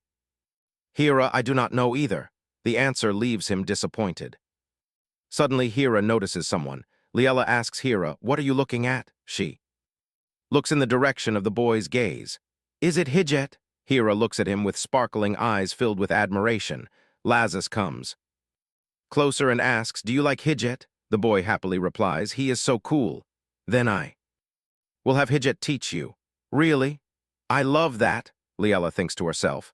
In the end, Hijjet is still Hira's teacher, just like in the original novel. Honestly, even if it is not Hijjet, it is not a big deal. If we break away from the flow of the original novel, perhaps I will no longer be needed. Lazarus turns to Liella and says, "Hira has a good teacher now." "Yes, Lazarus. Thank you so much." A few days later, on the day of the party that Senior Hill hosts, the carriage driver announces their arrival. Lazarus says, "Be careful, do not get hurt." "Yes, thank you," right after. Liella freezes. "What is this wound? I do not even know Lazarus's hand is injured like this. I did not notice it before. When did it get there?" Lazarus replies, "Perhaps it is just a wound from training." "Are you not going to hold my hand?" She thinks that after all, someone who uses a sword a lot can indeed get such injuries. "Well, never mind. Right now, the most important thing for me is to organize." Successfully organizing Senior's banquet. Fortunately, the banquet goes much more smoothly than she expects, meaning Dawson fails to obstruct Senior. As for the decorations, Edith already took care of them for her. Suddenly, Lazarus says, "Let us link arms. We must do this simply because I want to be closer to you. Besides, if we look like we have a good relationship, it will be much better." He is right, they should do just that. Afterwards, the two of them link arms and walk into the banquet hall. Seeing this, the crowd begins to whisper, "Are they really linking arms? Isn't that a bit much?" Exactly. They must be trying to hide something, which is why they are putting on such a show. Is Duke Happert also attending the banquet? The last time I saw him at the Hill family banquet, he seemed close to Senior, not Dawson. Liella thinks to herself. Good. It seems Lazarus's presence has successfully drawn everyone's attention. Perhaps Senior also senses the reaction of the crowd. At this moment, a young lady approaches to speak. "Excuse me," Liella immediately whispers to Lazarus, "I am going over to Senior. Go greet the other guests." Lazarus puts on a pitiful expression. "But I want to go." I will wait for you later. Just take your time." With those words, Liella turns and leaves. She cheerfully calls out to Senior. "Ah, Liella, do you see? Look at the expressions on everyone's faces as they look at me. This is the first time I have ever received such looks. I could barely contain my emotions." "You held it in wonderfully. You must have practiced very hard, right?" "Indeed, every night I practiced while thinking of Dawson." It is true that she is much more comfortable speaking of Dawson now. At this rate, she will certainly be capable of leading the Hill family. "Well then, I shall go find Edith. I wonder where she is." She did say she would go around spreading the news that she supports Senior to everyone. After a brief search, she spots Edith over there. "Ah, my lady, you are here. It is a pleasure, miss." "Edith, you look absolutely stunning today." "Of course I do. I am always stunning. Just now we're speaking of you. We heard that you are soon to marry Duke Happert." Hearing this, everyone's jaws drop. Indeed, the wedding is drawing near. I hope everyone can come and share our joy. "Of course I will be there," Liella thinks to herself. Now I should return to Lazarus. "Please excuse me then." Before she can even finish her sentence, a voice calls out from behind. "Greetings, my lady." "Ah, perhaps calling you my lady is not quite appropriate. After all, you are not actually married yet." Hearing this, Liella instantly turns to demand what he means, but the man hastily departs. Liella calls after him. "Wait, stop." At that exact moment, Lazarus approaches. "Liella, what is wrong? Did something happen?" "Oh, it is nothing. I just saw someone who is not on the guest list. I was about to follow him outside." "If that is the case, you should have told me. Going out alone like that, what if something happens to you? I will have Rudger and Rosanna investigate outside. You should come along too, as you need to describe the appearance of that man." She realizes Rudger and Rosanna are currently investigating together. In the original novel, their fates are bound to each other. She wonders if she is getting in their way. She lets out a soft sigh, whispering to herself that the path to her goal is still very long. At this moment, Lazarus walks up and asks if the two of them have seen anyone suspicious heading out. Liella mentions she saw a stranger. I have not noticed anything suspicious yet, my lady. What does he look like? He looks quite ordinary with brown hair and brown eyes and freckles on his face. Such an appearance is far too common. Do you happen to remember what his clothes look like? It was so sudden that she did not have time to pay attention to his attire. With that thought, she says, I do not remember clearly. It is probably fine, so there is no need to waste time investigating. Then I shall go on another patrol. It is not a difficult task. Lazarus bids them to move quietly, warning them not to startle the snake. Understood, they reply, with that one of them quickly departs. A short while later, Rosanna returns to report, I am sorry, but I could not find anyone matching Lady Liella's description. Liella thinks to herself, how strange, how could he vanish so suddenly? Since he already knows her identity, she cannot just let this slide. Suddenly, Dawson opens the door and steps out. That vile Dawson, is he only arriving now? He casts his gaze over to Liella, his lips curling into a knowing smile. She looks at him and thinks to herself, he looks at me as if he knew all along that I am here. Dawson Hill, did he just look at you? Lazarus's face darkens as he growls. Who does he think he is to dare look at you like that? Liella gently stops him. Do not be like that. She glances toward Dawson and says, I must speak with Dawson Hill. We have to reclaim the diamond. Mine, yes, we must reclaim it, she thinks to herself. He only married me for the diamond. Mine, so why is he reacting this way? I will return shortly. Do not stare like that. With those words, Liella turns to leave. Lazarus calls out after her, then what do you expect me to do? At this moment, Liella slowly approaches Dawson. The person conversing with Dawson notices her and says, Greetings, Duchess Happert. I have always wished to meet you, but I never expected to cross paths here. Oh, is that so? The honor is mine. I am Dawson Hill. I have heard much about you. You are indeed as beautiful as the rumors say. He is certainly skilled at hiding his emotions, even more so than Senior. Liella smiles politely. I am Liella. Could you spare me a moment of your time? Then I shall excuse myself for a moment. With that, the other guest quickly departs. Dawson says, I was actually planning to look for you myself. I did not expect the Duchess to share my thoughts. I wonder what it is you wish to say to me. How surprising. Liella flashes a polite, social smile, and he suggests, shall we go somewhere quieter to speak more privately? She turns to look at the door, thinking to herself, it seems not just anyone is allowed in there. Inviting me to such a place, he must want to make peace with me. What a pity, but I have no intention of letting him have his way so easily. With that in mind, she replies, we are not on such familiar terms yet. Speaking out in the hall will suffice. I thought you were a cautious man, but it seems I was mistaken. Ha, then. What is the reason you approached me?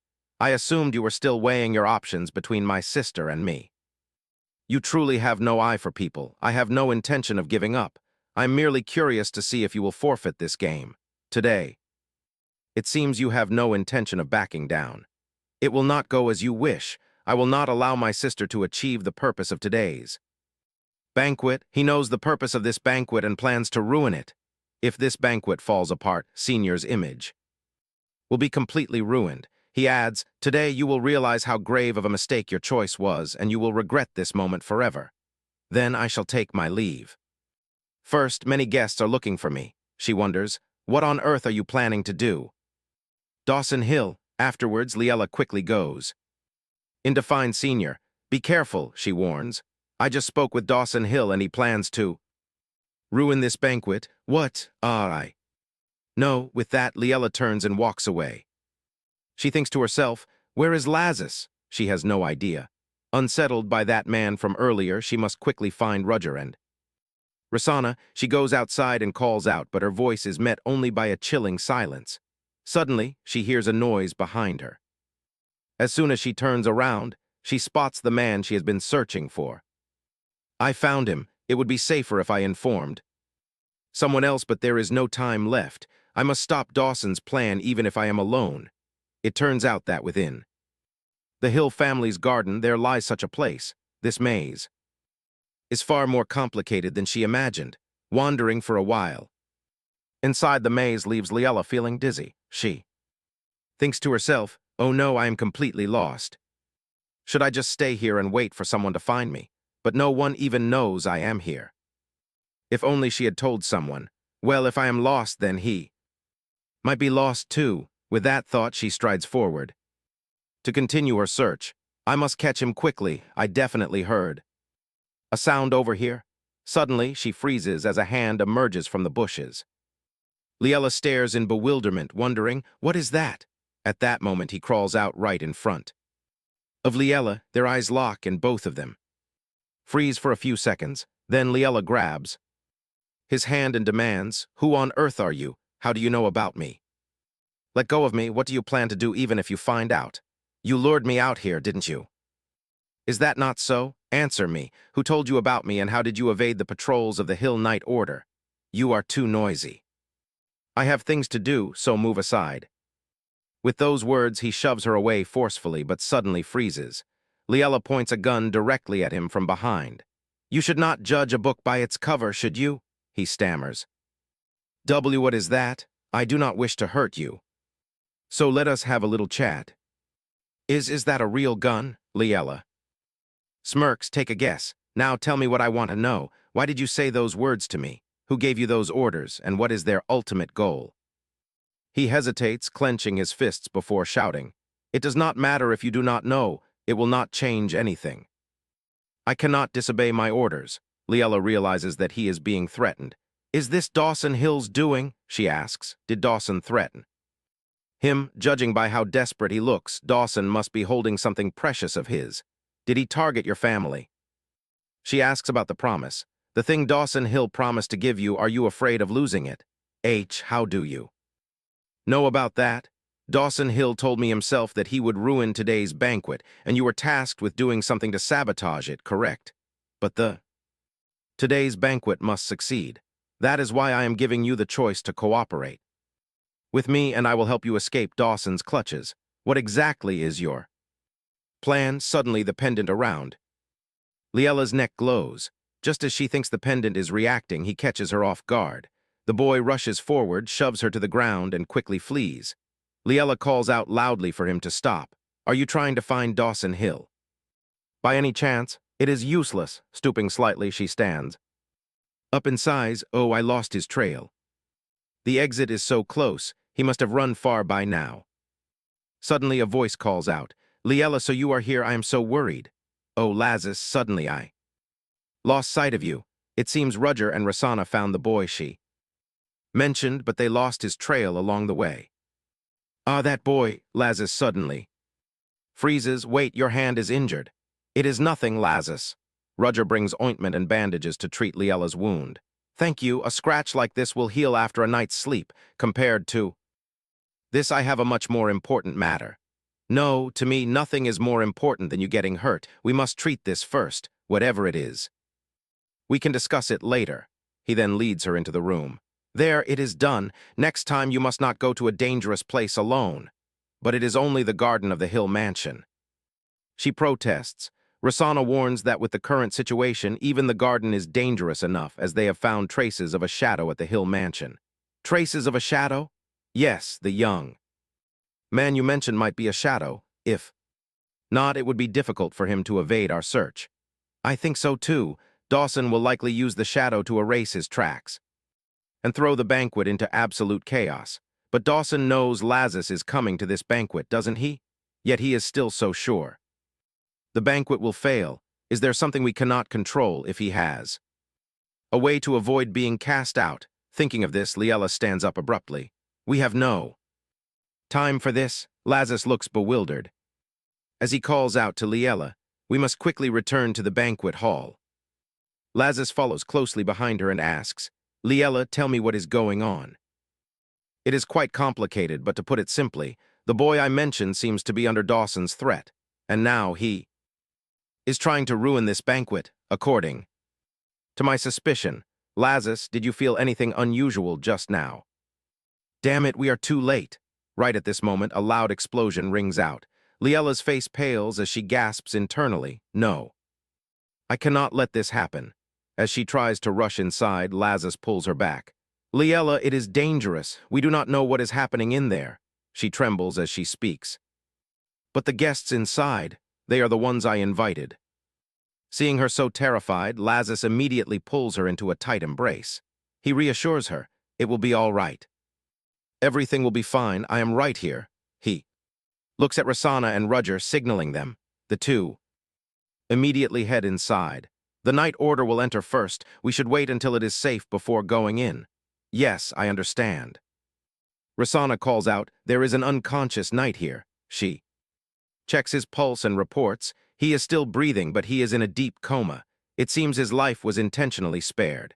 Since there are no external wounds, he might have been attacked by poison or a hall, most likely the latter. Roger summons. A mana ring towards the knight. At this moment, a black ring appears. It is the newly discovered hall variant. Halls hidden in this guise are emerging. Liella thinks in disbelief, a new hall variant. In the original story, there is no such thing. Why is this? New plot twist appearing. Could this be the Emperor's doing? Rosanna says, I am heading inside now. Liella clenches her fists tightly at these thoughts inside the banquet hall. Everything is in complete chaos. Where is the exit? Someone help me. Rosanna projects her voice. Everyone calm down. At her words, the crowd cheers in relief. It is the Happert. Knights, we are saved. Quickly get us out. We will guide you out safely. Everyone form an orderly line and follow me. With that, she turns to Roger, signaling him to take this side. Liella scans her surroundings, searching frantically. Lazarus, I do not see Senior anywhere. Perhaps she hid somewhere. Is there a place where she could seek shelter? Ah, if that is the case, then she might be over there. Let's go look. Liella reflects silently. After luring me outside, he ruined the banquet with an explosion. But the Dawson Hill I know is not this audacious. Is there someone standing behind? Dawson Hill, the only one capable of instigating him, is the ultimate villain of the original story. But what does the Emperor gain by ruining this banquet? At this moment, Lazarus knocks on the door and says, there seems to be someone. Inside, is it Senior? I am not sure, we must open the door to find out. As the door swings open, they are greeted by the sight of Senior lying unconscious on the floor. Liella calls out in panic. Senior, Senior, are you all right? She groans softly, sitting up wearily as she calls out, Liella. I am here, Senior. What on earth happened? I do not even know myself. I feel so dizzy. Take it slow, calm down, take a deep breath. This is no good. She is trembling violently. Lazarus immediately says, circulate your mana and transfer it to her. Circulating mana can make an ordinary person feel warmer and help stabilize their mind. But without my gun, I cannot channel my mana. Do not worry, let me help you. Close your eyes and visualize channeling mana to your fingertips, just like how you direct it into your gun. Liella follows Lazarus's guidance. She closes her eyes, focusing with utmost concentration. Suddenly, a golden mana ring manifests. It works. No matter how hard I practiced before, I could never do it. Your hard work is finally paying off, Liella. Now let Senior touch the mana. The mana ring gently brushes Senior's head. Instantly, she covers her mouth as a sudden wave of nausea surges. Liella reflects silently, losing consciousness so suddenly and feeling nauseous upon contact with mana. This is exactly how Hera was back then. With this realization, she says, she is rejecting mana. Just like Hera, Senior and Hera share the exact same symptoms. I must find the common link between them. Senior, I know it is difficult, but I would like to ask you a few questions. Can you manage? Yes, please ask. Before you lost consciousness, what happened? Well, I remember now. I saw something drop onto the floor and was about to pick it up. As for what exactly it was, I cannot remember. Liella recalls Hera's words. Actually, I saw something in the lake. Sometimes my body feels very strange. And I feel nauseous too. It is certain now. Senior and Hera are experiencing the same symptoms. The mastermind behind this must be the very person who put Hera in danger. Lazarus speaks up. Miss Hill definitely has a reaction of rejecting mana. I have a theory. Lazarus raises his hand. Pardon me for a moment. Liella quickly stops him. What are you doing? You just said she has a rejection reaction to mana. Look closely, Liella. Does she reject all mana, or is it only your mana? My mana, what do you mean? Liella, when you look at Miss Hill, you think of Hera too, right? Yes, Hira's reaction is exactly the same. There is no difference. Think carefully about whose mana Miss Hill and Hira came into contact with first, and then whose mana they ultimately rejected. Liella begins to compare. Hira's reaction to Senior's just now. Senior is affected by mine while Hira is. They reject the mana of the person they first contact. Do you understand now? Suddenly, Senior raises her hand. I think I ended up like this because I was exposed to something. I have no idea what it is. About that, Laza says, let me answer that, thank you, although it is merely a hypothesis. It is likely Hall. Ordinary people do not suffer from anaphylactic shocks upon encountering mana. Rather, they find it soothing. If there is such a negative reaction, it suggests that you have been infected with a substance that rejects mana. Liella asks in confusion. Senior might have been targeted because of this crowded banquet, but Hira only stays inside the mansion. How could he have any contact with Hall?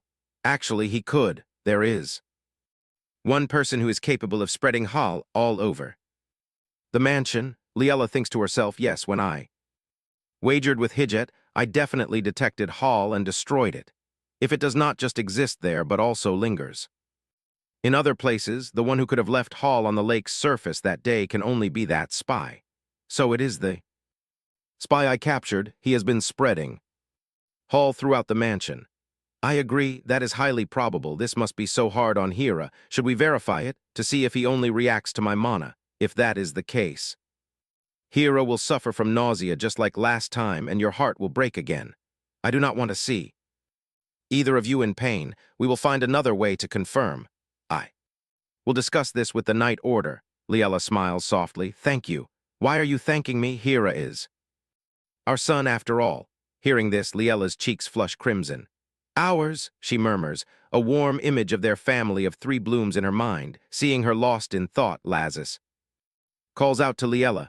She squeezes her hands tightly, recalling the portrait Duchess Cameline gifted her before. She whispers, our son. Lazis steps closer with a worried look on his face. Liella, are you all right? Thank you truly, Lazarus. Ah, you are hopeless. Lazis wraps his arms around her gently, whispering, next time I am not accepting any more verbal thanks. Show me with your actions instead. Senior raises her hand once more. Pardon the interruption, but am I watching a romance drama right now? What is this? This cheesy romantic fluff? Liella clears her throat in embarrassment. Cough, I am sorry, for now the banquet is already over. That is right, because of the banquet you and Edith will be incredibly busy sorting out this mess. Even though Dawson caused all this, you is the host of the banquet. What should we do? Damn it, don't cry. You must apologize properly to the nobles invited today. You have to figure out what needs to be done on your own. Don't forget that you are the one about to become the head of the Hill family, and I am the one who decides that. Yes, please trust me. Seeing her like this makes Liella laugh. She turns to him and says, Lazis, let's go back. I must see Hira. She walks as she thinks, her mind in utter chaos, everything tangled like a ball of yarn, while she feels as if she has missed something. Liella, did you meet Baron Dark Blake today? He didn't come to greet me. Liella starts thinking to herself, Baron Blake. I completely forgot my original purpose. Senior is the host, yet he didn't even bother to greet her. This must be connected to this chaos. I must investigate him as well. But before that, now that Lazis is back, can you immediately search for the boy we lost today? I am counting on you. But at this moment, Lazis remains quiet, lost in deep thought. Liella calls out, Lazis, but his expression darkens. As he mumbles, the boy, Liella calls out in worry, Lazis, are you all right? What are you thinking that makes you look like this? Lazis recovers his usual cheerful demeanor and replies, it is nothing at all, my dear. With that, Lazis goes out and orders his subordinates, Rosanna and Rudger, to find that boy as quickly as possible. Yes, Commander. The images of Enrique and that boy flash through Lazis's mind at the same time. He thinks to himself that this might actually make things easier. After that, he and Liella board the carriage to return. He asks, is it really all right for us to just head back like this? Yes, even if we stay, there is nothing more we can do. That was the banquet you lost sleep and skipped meals to prepare. Aren't you sad? I am fine. She thinks that just as they have their plans, the enemy has theirs as well. There is no need to beat herself up over something she couldn't prevent. By the way, Lazarus arrives. At the Duke's mansion, Lazarus inquires further. About her words, the abandoned house Baron Blake entered back then. Do you think we can investigate it further? Of course, we can even tear it down if. You wish, Liella? She chuckles. Haha, then they will be quite disappointed, but that works. Let's do that once we resolve everything, in a refreshing manner. So once we finish, shall we go on an outing? An outing. It was cut short last time, so we must go again. Since it was interrupted midway last time, we have to go again. Can our whole family go? Seeing her agree, Lazarus asks joyfully, really? Do you like it that much? Yes, I like you. Liella, she stands dazed and flusteredly explains, I mean I am asking if you are in an excited mood. But that is indeed my answer. How can he say such embarrassing things without even a change in his expression? Like that, the carriage slowly makes its way back. To the Duke's mansion. On the training grounds, Hera holds a wooden sword and shouts, Ha! A loud clash rings out, and Hera immediately falls to the ground. Hijit says strictly, Please aim accurately. I already told you about that angle. But it is so hard, my hands feel like they are about to break. Seeing his hands tremble, however, does not soften Hijit's heart. Was it not the young master himself who asked me to teach? You swordsmanship, drop that whining attitude. That's true, but please stop speaking so formally with me. Suddenly, Hijit praises him. You do very well. Come on, you want to show Lady Liella your strong side, don't you? Get up quickly. Hera's eyes grow wide as he remembers what Liella once said. No matter how you are, I will always love you, Hera. The young boy replies immediately. Even if I am not strong, Mother will say it is fine, because of that. But I want to become stronger so I can protect my mother. Very good, try swinging your sword again. Hera charges forward. Suddenly, Hijit's eyes freeze. He recognizes Roger, who is calling for Hera. It turns out they are back, the Lord, the Night Order, and Liella. Hijit says that is enough training for today. Mother is back, I must go and greet her. Turning back to Lazarus, he asks, You have been quiet. Liella, where would you like to go? A deep blue lake, a place shaded by lush green trees. As long as I am with you, anywhere is fine. If I must choose, I want somewhere with snow. What a shame it doesn't snow in the Iban Empire, does it? Ah, indeed. Oh, have you seen snow fall before? It is in the past. The past, have you been to the kingdom of Nixon? She recalls hearing that the kingdom of Nixon has winter 365 days a year. She stammers, Ah, yes, the kingdom of Nixon, I saw snow there. Fall there? Do you miss that place? No, why do you ask? She secretly reminds herself she has never even set foot there. Your expression gives it away, my dear, right at this moment. Hera runs out calling, Mother, Mother, seeing this, she smiles and says, How could I? Only here in the Iban Empire do I have the people I love. You seem to be in a very good mood today, my child. Hera replies, Yes, having Hijit as my teacher is wonderful. Though he is a bit scary, he is very dedicated. I just practiced with the wooden sword. The boy is much happier now. His weight has increased significantly. Before long, the boy will be so heavy that I won't be able to carry him anymore. To let you live happily, free from any physical or emotional scars, Mother will definitely make it happen. On this side, Hijit listens to the report in shock. Poisoned by Hall poison. This is the first time I've heard of this. Then why are we not infected yet? Is that the issue? The issue is that the young master is poisoned? Rosanna snaps. Quiet. Listen, about the young master being poisoned by Hall poison, you all know Hall is a weapon of destruction. Yes, that is why the shadows fired them like arrows. Indeed, but this time it is different. It remains in the body and triggers a reaction that rejects mana. Roger says, That is something everyone here already knows. Rosanna frowns and immediately smacks him on the head. Shut up and listen. The real problem is that around the Happert family, who are close to Mana, there are people poisoned by Hall. That is true. One is young Master Hera, the future heir of the Happerts, and the other is Lady Senior, Lady Liella's acquaintance. Exactly. In the place with the most mana users, those who do not use mana get poisoned. Are they doing this because they want to see what will happen? I don't know. What we need to confirm is how a mana user behaves when poisoned by Hall. Rasana frowns again and says, Don't interrupt me. Therefore, we need a Hall mutation. I will poison myself to confirm the symptoms. From there, we can find a solution. Roger shouts in fierce opposition. Are you insane? Do you want to be a test? Subject, it is the most certain way. You are always like this, relying on your captain's status to shoulder everything yourself. You don't care about those who cherish you or the subordinates who trust and follow you. At all, isn't that right? Well said. I am the captain and you are the subordinate, now you. Want to stage a coup, don't you? If you are so capable, go report to the Lord yourself. I will go find some hall to stuff into.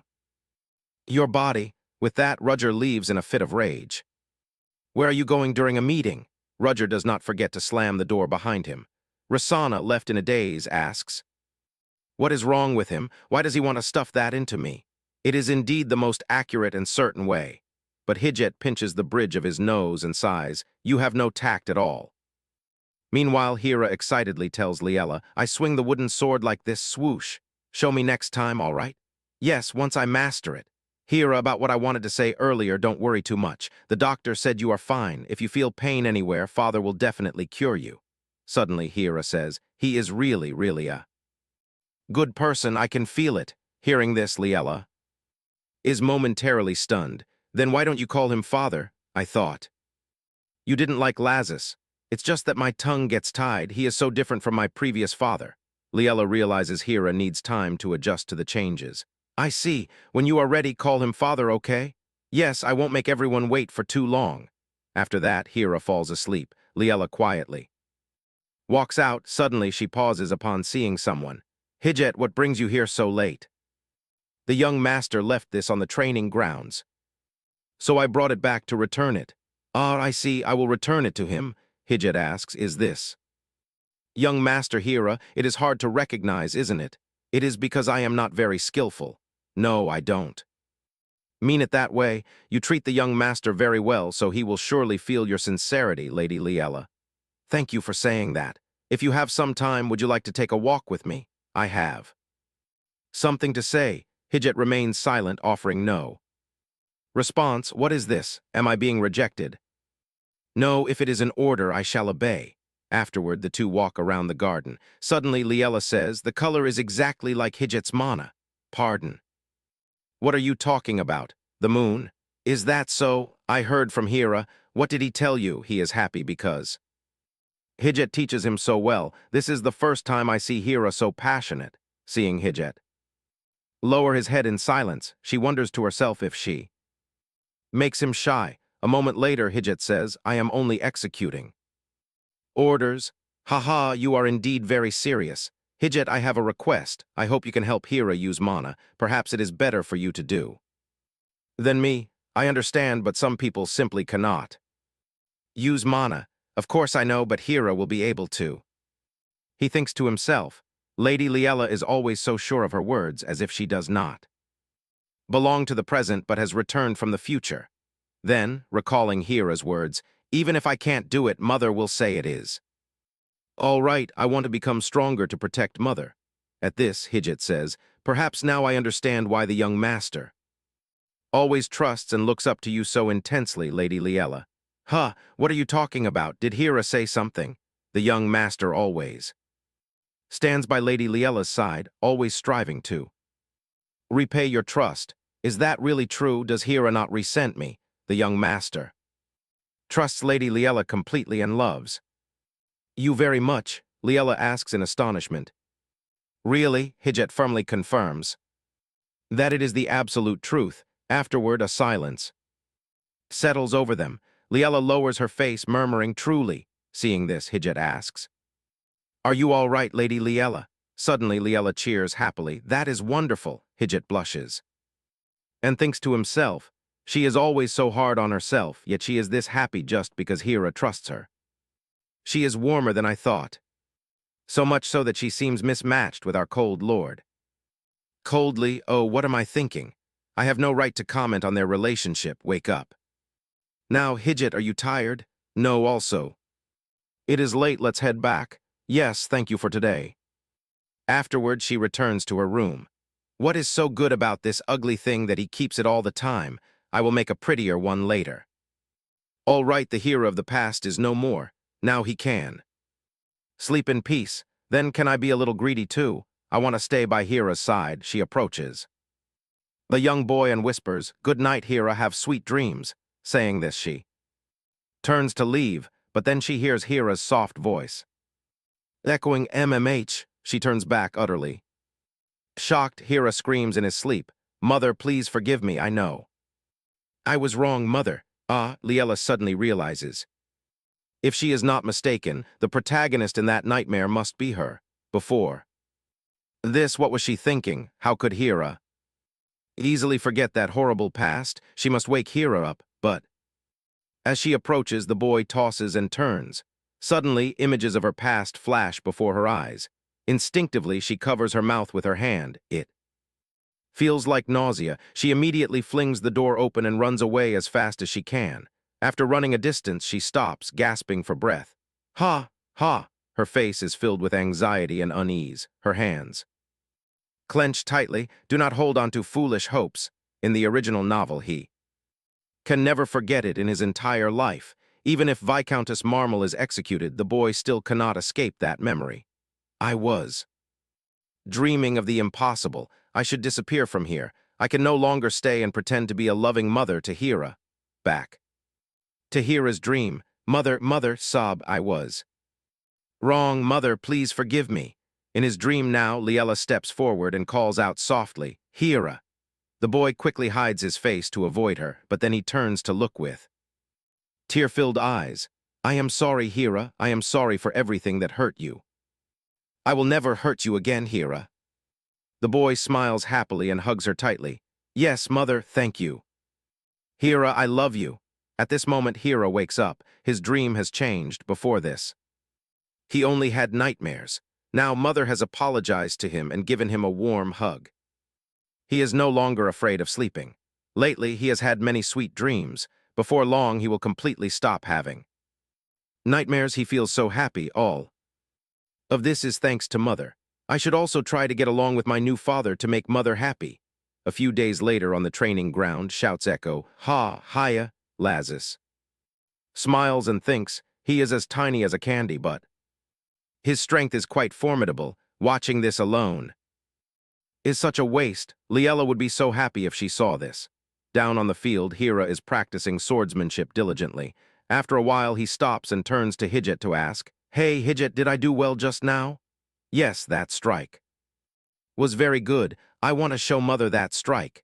If you practice it 100 more times, you will be ready to show off. Hearing this, Hira groans in disappointment. At this moment, Lazarus slowly approaches, frowning as he looks at Hijit. Hijit turns around and looks slightly surprised to see him. By now, Hira also notices Lazarus. He stammers, Greetings, my lord.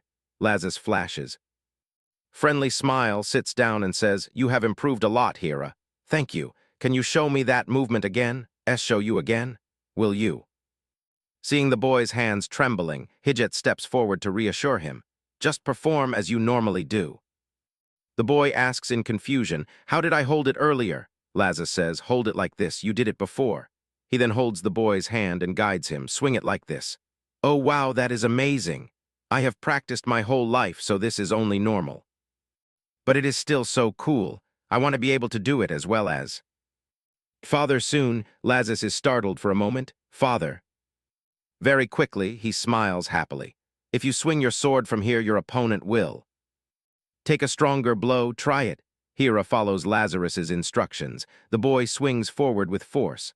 Hiya if you master the basics, you can attack much better than that. Hijit will guide you from now on. Yes, Father, I will try my best. Hearing Hira call him Father once more, Lazarus's face flushes red. He turns and calls Hijit. Yes, my lord. When does Hira's training session end? It is almost over. Wrap things up, then summon Rosanna and Rudger. Baron Darkblake has some suspicious points, and I have captured him. Yes, my lord, as you command. Finally, he has shown his tail. Now it is time to counterattack. After that, Rosanna reports that the abandoned building was left empty. As expected, but they still discovered Indelible clues, Lazarus. Then asks, what clues? It resembles a research log on creating a new Hall mutation, although the content was destroyed. Beyond recognition, Baron Dark Blake's signature is still here. It is difficult to create such a perfect network. At this level, but someone with high status can mobilize it. Hijjet, you will handle. This case, yes, my lord, Lazarus glances at the young man. How should we deal with this guy? Let me interrogate him. No need. Let me make sure you threw the Hall at the banquet on Henry's orders. There is no evidence, right? Come on, say it with your own mouth, Lazarus asks darkly. Who ordered? You. Seeing him remain silent and refuse to speak, Lazarus says, indeed without a threat. You will not talk. Lazarus reaches out his hand. And a photo immediately appears. Your younger sister is quite lovely. Her name is, before. He can finish his sentence, the man screams. Do not touch her. Just try touching my sister. And I will not let you get away with it. What can you even do? I have no desire to touch your sister. You support her with the money you make as Henry's lackey. Where do you think you can go? It seems the poison has already affected you when you created the new Hall mutation. When creating the new Hall mutation, do you know how dangerous it is? Do not lie. His Majesty the Emperor promised me that the experiment would not cause any harm. Lazarus bursts into laughter. Is that so? So His Majesty the Emperor promised you? Did he? The man suddenly realizes he let it slip and swears under his breath, damn it. I must admit you are quite brave. Listen carefully, my son and Senior Hill only suffered from simple Hall poison, so over time they will naturally recover. But you are different. Your body has been exposed to the new Hall mutation of the shadow, and you will slowly be poisoned, and your life will be in danger if things go wrong. It might even affect your younger sister. I heard that recently. A few wild horses suddenly went mad and attacked people. I have confirmed they are all test subjects of the new Hall mutation. He stammers upon hearing this. How is that possible? I will give you a chance. If you cooperate with us, I will find a safe way for you and your sister to survive. Choose, obey Enrique or listen to us. He lowers his head, contemplating. In the kitchen, Liella finishes thinking and says, Ren, would frosting chocolate muffins with white cream be better? Yes, the traditional way is still the best. Adding colorful sprinkles on top of the cream will look bright and fun. The young master will surely like it more. That is a great idea. It will look just like a cartoon drawing. Yes, lately the young master's complexion looks much better, doesn't it? Since he started learning swordsmanship, he has also grown much taller. Is that so? Yes, if Liella brings him delicious food, the young master will definitely be very happy. Hira said he would invite me to the training ground once he is ready. Oh, really? Then we should prepare some truly delicious food for that day. Yes, let's make some extra to share with the knights too. It will be a bit of hard work for Ren, though. It is no trouble at all. I'm only helping you. We should practice a bit first. It is all done. How is it? It looks beautiful. The young master's training session is also coming to an end. It would be perfect if Lady Liella personally delivers these lovely cakes to him. Liella falls into deep thought and says, oh right, I just remembered I have something to do this afternoon. Oh really? What should we do now? It is fine, I will leave first. Please help me deliver the cakes, okay? Ren replies, yes, lady. Liella, do not worry. But she has always wanted to feed the young master with her own hands. Why does she seem so different today? Is it because she has been too busy lately? I should prepare some nourishing food for her. On this side, Liella thinks the more proficient Hira becomes in his training, the more opportunities he has to get closer to Lazarus. If their relationship is strong, then that will be the time for me to leave. Therefore, I cannot continue to be too close to Hira. Meanwhile, at this moment, Hira whines and tells him to stop. He is asked, is it because you are the only one who has to train that you find it unfair?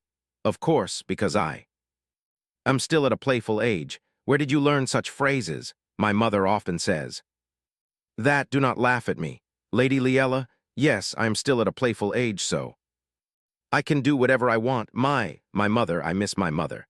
If you miss her, you can just go see her. It is raining today, so she is just staying home and won't go out. But I cannot, also. I am really sorry about last time. Young master, Lady Liella had urgent business, so she went back early. What? Why, I have been waiting for so long. Hearing Hira's story, Hijit says, Ah, so that is how it is. Hira asks, I just misunderstood, right? There is no way mother is avoiding me on purpose. Right. It must be just her mood, since Lady Liella is always busy. Right, when I see mother working, she only has white drawing paper in front of her. That is not drawing paper. But documents. How about this? It might be good if you do this. After that, Hira sits down, coloring and drawing, and says, That is indeed a great idea. Drawing a picture as a gift for mother, you are indeed Hijit. Lady Liella will surely be very happy. Yes, Hijit asks curiously, What are you drawing? The boy hurriedly covers it. Don't look, haha. All right, I get it. Hijit just stands there, watching Hira with a soft smile on his lips. In Liella's room, a messenger pigeon flies in. Liella opens the piece of paper. Hello, my love. Liella, it is me, Lazarus, do you not remember? Me, although I do not want to talk about work if I do not get straight to the point, Liella will surely toss this letter aside. She mutters, so you do know. I have found the brat who ruined Senior Hill's banquet, he agrees. To testify that he was instigated by Baron Dark Blake and Dawson Hill. The trial will open soon and everything will go exactly as you wish. Liella, because I am here now, let us set work aside. Do you really not miss me? I miss you to death. Liella immediately throws the letter away as if tossing Lazarus aside. With this, it is easy to reclaim the diamond mine. I must write to Senior Hill at once. Senior Hill, it is Liella. I have caught Dawson Hill's tail. Baron Dark Blake will soon be brought to trial. The name of the one entangled with Dark Blake, Dawson Hill, will also be dragged into this. That alone is a heavy blow to Dawson Hill while he is competing for the position of family head. Of course, Senior Hill's status within the Hill family is not very significant, so it might not be a devastating blow. Even so, creating a small crack is important. All we need is a tiny loophole, a small crack to make Dawson Hill anxious. Just that is enough. I can destroy the rest. Now we will bring down Dawson Hill. I will show you how to raise your status in the Hill family. Just follow my lead. That way is. Suddenly, a knock sounds on the door. Along with Jane's voice, My lady, I have something I want to give you. May I come in for a moment? Yes, come in. What do you have to give me? Ho ho, you will be very surprised when you see what I am holding. Ta-da. Liella asks in bewilderment. The young master drew this himself. Please take a look. It has me, Lazarus, and Hira. Yes, it is very wonderful, isn't it? He draws so incredibly well. Indeed he does. Suddenly she recalls, Mother, please forgive me. I know I was wrong, Mother. Ah, she wonders in astonishment. Why did Hira suddenly? Her hands tremble. Jane quickly asks Liella. What is wrong, my lady? Are you feeling unwell? No, I am just too happy. Hanging this painting here is a good idea, right? There is an empty frame over there. Let me fetch it for you. I am so confused between the Hira who had a nightmare and a Hira who drew this painting. Which one reflects my child's true thoughts? Have I pushed Hira too hard? Oh, right, she recalls Jane saying earlier, today it is raining, so the young master could not practice outdoors and trained with his sword inside. She thinks to herself that if Hira is overexerting himself just to show off to her, she must stop him immediately. She goes to find the boy at once. Hira, may mother come in for a moment? Hearing this, the boy beams and calls out, Ah, mother, of course. Please come in. Liella opens the door. Yes, mother, I saw the painting. You are very talented. Hee, I tried my very best. I am so glad you are happy. Let mother see where is the best place to hang it. Really, I am so happy too. Are you practicing swordsmanship alone? If you are striving because you do not want to fail my expectations, please do not overexert yourself. No. I truly find it very interesting. Besides, I also want to quickly become as strong as father. Am I not pushing the boy to train out of my own fear? If Hira becomes strong and capable of holding his own, he can join the Happert Knight Order. He will not be abandoned even if I am not here. Even so, even if he does not need me, can I still stay by Hira's side? Is that not allowed? Hira perceptively notices. Mother always has that look on her face, is she? Worried about something, but I am so happy to see Mother and I have something to tell. Her at the thought the boy blushes, feeling shy, but I must say it now. With that, Hira pushes Liella gently. Mother, I have something to say. Oh, what does my hero want to say? Go ahead. If I become as strong as father, yes, if you grow stronger. Mother, please come here, the boy whispers. Be proud of me and smile at me. But Hira actually says, Mother, please spar with me. Hira silently chides himself. I should have just said what I meant. Huh, Hira, Mother is not that strong, but if you wish, I will indulge you. Seeing Hira look frustrated, she thinks, how adorable, does he still have more to say? The boy secretly thinks, no, that is not it. Suddenly, Liella places her hand on Hira's cheek, wishing this moment would last forever. Then she holds the boy in her arms. The scene changes as a subordinate urgently calls out, Young Master Dawson. But he paces back and forth, worrying, what on earth is Baron Dark Blake doing, and where is he? He said he would deal with that brat, but now both the brat and Dark Blake have completely lost contact. Whose side should I take now? Suddenly hearing a call for young Master Dawson, he startles and cries out, Ah, if you are here, you should speak up. I thought something happened. I did not hear you. Would you like some tea? You look quite dispirited lately. Never mind that, let us talk business. Ah, right. Look at my head, the guest has arrived. A guest who, Dark Blake? Has he finally arrived? He is so late. But upon hearing his subordinates whisper, Dawson Hill asks in a panic, Who is here? A moment later. Apologies for keeping you waiting. Let me lead you to the drawing room. The door opens and Dawson immediately asks, What brings you to the Hill mansion? Like this, Viscountess Liella. Marmal, Liella snaps her fan shut and reminds him coldly, It is the Duchess. Of the Happert family. Ah, of course, Duchess. Happert, what brings you here? I am truly disappointed. Oh, whom are you referring to? Of course, Senior Hill. Who else? You remember the last banquet, don't you? The one hosted by Senior Hill. Yes. Of course I do. Because of that event, Senior Hill's standing has plummeted significantly. But that is not the only issue. Senior Hill has no idea how to manage people, and even damaged my reputation. Therefore, I want to board a different ship. Can you keep from disappointing me? I will help you become the head of the Hill family. If I can be of service to the Duchess, but why choose me now? I told you, Senior Hill disappointed me. Supporting her in the first place was not my choice either. Oh, so you did not want to support her? It means I wanted to support you from the start. Dawson, I am no fool. Supporting the one with the higher chance of winning is only natural. However, my future husband does not have much goodwill toward you. That is why. Since Duke Lazis does not like me, he has no reason to like you. Do you not remember? He resents losing the diamond mine to you. Ah, the mine, so that is the issue. I had no intention to anger his grace.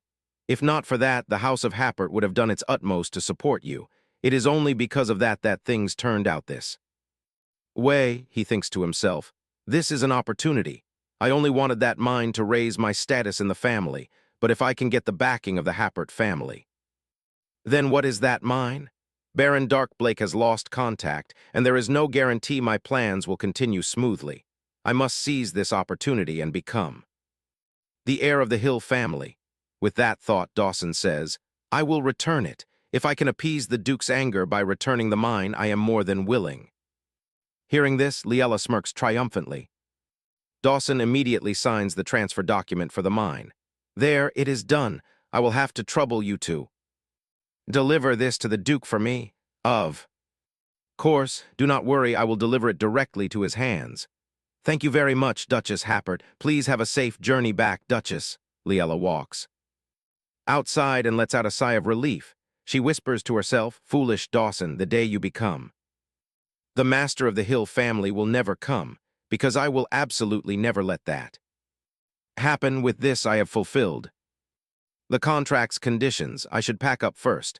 Before leaving, what gift should I give to return the favor for Hira's painting? A parting gift, perhaps. A parting gift? No. I do not want to leave. No matter what, I must give him a gift that will make him remember me for a very long time. Suddenly, her eyes fall on a sparkling pendant. She lifts it up thoughtfully, and an idea strikes her. This is it. Later, outside. In the garden, Lazarus is standing by the swing. When Liella walks out and calls, "Lazarus, I have something to ask you," he turns around and replies, "Liella, what is the matter that makes you run in such a hurry?"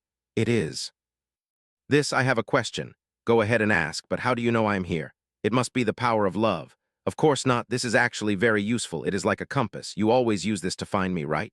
"What, so it is just mana? Why do you look so disappointed? How could it be the power of love anyway? Thank you, though. You always bring me surprises." "So, darling, can you make another necklace like this? Are you planning to give it to Hera?" "Yes, I want to give a special gift to Hera. This is the most special gift I have ever received, so I think Hera will like it too." "That is a wonderful idea. It will definitely be a very meaningful gift. In any case, Hera will love whatever you give him. I will send a craftsman to you today. If we head back now, we will probably arrive before sunset." But he hesitates and asks, "Am I the one who gave the most special gift in Liella's life? I am so glad." She blushes and screams shyly, "What? What are you saying? You always wear that nonchalant expression." Haha, suddenly. She notices that Lazarus is not wearing a necklace. Does he not suit these sparkling things? But if it is this man, he will surely look good in anything. "Hey, Lazarus, what are you doing with the swing?" "Of Hera, it is nothing, I am just passing by," he says. Then he silently thinks to himself that he often comes here to reminisce about their time together, to find peace in his heart and soothe his mind. "But why am I beating around the bush? It is not like me at all. Do you want to try sitting here? Ah, it is a bit tight." He remembers the words Liella just spoke. "This is the most special gift I have ever received. So I think Hera will like it too." At this point, Lazarus says with utmost sincerity, "Liella, you are also the most special gift that I have ever received." Looking at her radiant smile, Lazarus silently tells himself, "Wait for me, Liella. Although I cannot say anything to you right now, I will bring the entire sky to present to you." The next day, Jen enters to announce, "Madam, the artisan has arrived." "Is that so? Let him in." The Duchess. "Greetings, madam. Please come in. Was your journey difficult?" "No, of course not. I must hasten here. So, what do I need to do?" "I want to make a necklace that contains mana as a gift for a child, therefore the size must be small. He also has to practice swordsmanship, so it cannot be too obstructive." "Yes, understood. How long will it take to finish?" "I will try to make it as quickly as possible. Do not overexert yourself." "All right, and I also want to ask you for another private favor without telling the Duke." "Is that all right? It is not too difficult. But could you tell me specifically what I need to do, madam?" And so the two of them exchange details.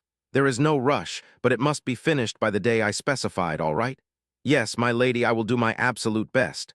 "Very well, you may go. Thank you for your trust, my lady." After he leaves, Liella lets out a sigh of relief, then looks at the marked date on the calendar, a gentle smile appearing on her lips.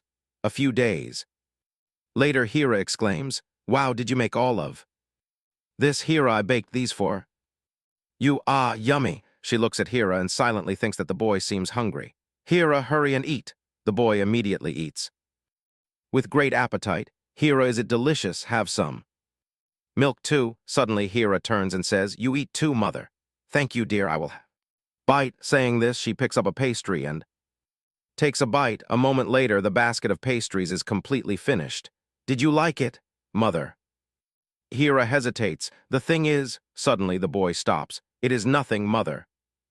"Hera, do you want to see this?" "What is this, mother?" "A return gift for your drawing. Open it and take a look." Suddenly, Hera sniffs and tears stream down his tiny hands, beginning to tremble, and he bursts into tears. "Wah, Hera, what is wrong?" "It is all right, it is all right. Stop crying, my child. You thought you hated me again like before, which is why you did not come to see me often." "No, Hera, it is not like that at all." "Was so anxious, wah." "Was Hera that anxious, and yet I did not know anything, oh dear." "Stop crying," the boy asks. "Were you busy all this time making a gift for me, mother?" "Yes, Hera, so. Are you happy to receive it, seeing you sad breaks my heart?" "Yes, yes, mother." She thinks that right now the boy is crying in relief, but after she leaves, his tears will surely be different. At this moment, Hira opens the gift box and sees the sparkling pendant. The boy gasps, "Wow, it is so beautiful, mother. This is your mana, right?" "That is right, it is my mana. Please wear it always, it will protect you." "Yes, I will wear it even during sword practice." "Oh, it looks just like the one you are wearing, mother." "That is right, it is made using the same method." "Then is this a family necklace?" "A family necklace? Because we are wearing matching things," she thinks to herself. "Then I must make one for Lazarus as well." "Is that so? It is a family necklace then." "Look, mother, it is so beautiful, it looks just like the snow in fairy tales." "Hira, do you like snow?" "Yes, it is both beautiful and resembles your mana." "Is that so? Then let us go see real snow together in the future." "All right, promise me, mother," she thinks to herself. "Yes, if time permits then. We will definitely go watch the snow together. But I do not have much time left." "Oh. Right, Hira, have you managed to manifest your mana yet?" "Not yet, mother. It is so hard. Even when I feel it, I still cannot do it. Maybe I have no talent." "Mother, do not be in such a rush." Mother knows that Hira will surely succeed. "Really? Of course, mother can manifest mana. Those who can do so can sense their fortune." "Really? Then I must work harder." She silently tells herself that sensing fortune is a lie, but theoretically, Hira will definitely succeed. Actually, she feels a bit relieved to know things are not going too smoothly. If Hira manifests his mana and can stand on his own, that will also be the time she has to leave. "Please just slow down a little." At this moment, Jen enters to announce, "Young Master Coley, dinner is ready. We have roast chicken today." Looking at Hira happily playing with his mana ring, she silently thinks that she wants to stay by their side. A few days later at Happert Mansion, "Lady Liella, the item you ordered is finished, so I will visit this morning." It is finally here. Lazarus will surely like it. But is the wedding really tomorrow? Something that in her past life she could not do. Marriage, she once imagined it. Lazarus exposing his toned abs says, "Come here quickly." Liella, she blushes in embarrassment. "What am I thinking? Now is not the time to have wild thoughts." Hira still has not manifested his mana yet. Could it be due to the hall poison that the boy cannot do it? It seems the investigation by Lazarus and the night order still has no progress. She can only wait. "Madam Liella, the artisan has brought the items. Please let them in." "Is that so? Bring him in quickly." That night in Lazarus's office, "My lord, tomorrow is finally the day. Your marriage is truly touching. Honestly, we thought you would be alone until old age." Rasana quickly covers Rudger's mouth. "Silence, my lord, do not worry about tomorrow. I will tighten security, of course, and properly control the attendees so Liella will not have to worry about a thing." Lazarus points directly at Rudger's face, especially him, and warns in a cold voice, "Listen closely. As you both know, tomorrow is my wedding. It must be the most wonderful day. For Liella, remember, absolutely no mistakes are allowed." "Understood, my lord. Do not forget that tomorrow's wedding is not our end, but our beginning. Keep the plan a secret until the very last moment so Liella does not worry. Once everything is settled, I will explain." "Understood. Good. I trust you. You may leave." "My lord, Lady Liella is here to see you." Liella is here?" "Yes, she says she is coming in now. She has something she wants to give to you." "Something for me? I am coming." Meanwhile, Liella sits on a bench in the garden waiting. Her entire body shivers. The evening in Iban is indeed a bit cold. Right at this moment, Lazarus approaches and drapes his coat over her shoulders. "You will catch a cold out here. Liella, let me take you inside. I rushed here the moment I heard you arrived." "I am just teasing. I was the one who called you out here. You startled me. Why did you not go inside but came out here instead?" "It is just that the sky is beautiful and the breeze is cool, so I wanted to take a walk with you." "Really? Then let us go." "Ah, wait. This box, right? I have it. Let's go." And so the two of them stroll around the garden together. She silently thinks, "He has no intention of letting go of my hand, does he? Where is a good place to pull Lazarus aside to talk?" Suddenly, she notices a spot by the tree root. In a flash, she sits down there. Let us sit here and talk. Lazarus looks at his hand, which slipped from hers without him noticing. Haha, we are already here? Well, that is fine too, isn't it? Your clothes will get dirty. Lay this down.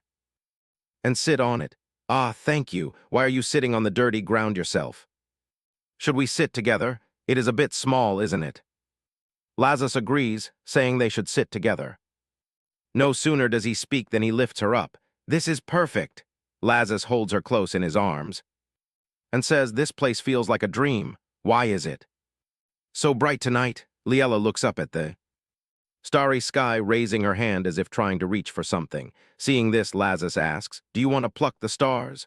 Ah, is that possible? What is it? Why is your face so serious? Do you really intend to pluck stars for me? That is a simple matter. Yes, what is it? Lazarus reaches his hand out toward the sky. I told you I want to give you the entire sky of this empire. Liella is slightly startled. Oh, saying that is quite a big deal. Is the Duke always this silver-tongued? Really? He calls Liella's name, his voice thick with earnestness. As long as it is something you desire, I will trade everything to obtain it for you.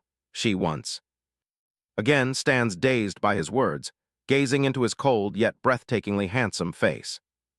Liella shyly closes her eyes, then pulls out a gift box. Lazarus asks Liella, what is this? A gift for you. Open it quickly and see. Lazarus accepts it and says, ah, wait. What is it? Receiving a gift from you makes me so nervous. Seeing Lazarus's trembling hands, Liella gazes at him with deep affection and says, let's open it together. The moment the gift box is opened, Lazarus is utterly astonished. He joyfully exclaims, Liella, this is the monosuppressing gun from the necklace I gave you. Lazarus immediately nuzzles his head against her and she asks flusteredly, do you like it? Of course I do. She thinks to herself, once I leave in the future, when you occasionally look at this gun, please remember me. Lazarus, as if understanding her thoughts, asks Liella, you were just thinking about our contract marriage, weren't you? No, I wasn't, she lies. Whenever that subject is brought up, you always have that exact expression. I am sorry, but even when the 1 year is up, I will not let you go anywhere. I want you to be my wife forever, Liella Happert. She tells herself, no, this is just a fleeting whim of Lazarus. He will grow cold soon. Thinking this, she gently pushes Lazarus away. He reaches out to caress her hair and raises it to his lips for a kiss. Thank you for your gift, Lazarus whispers in his heart. I am also preparing a gift for you. If you receive it, will you love me just a little bit more? Just one more obstacle to eliminate, and it will be complete. Wait for me a little asterisk. Longer, Liella. The next day, a massive crowd gathers, sitting in the carriage. Liella remarks that everyone looks so happy. Diane replies, I think so too. Oh, look over there, my lady. How can it be so romantic? Look at what? Those flowers over there. There are so many types of flowers that you, Liella, love, right? She thinks to herself, that is true. Now that I think about it, I spent a long time admiring the flowers at the mansion.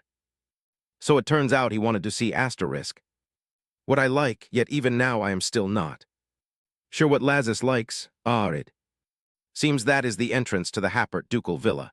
There have been many carriages since earlier, as many guests are invited. Since the wedding is held in a banquet style, many people want to arrive early to mingle. It is fortunate they switched to a more modest carriage.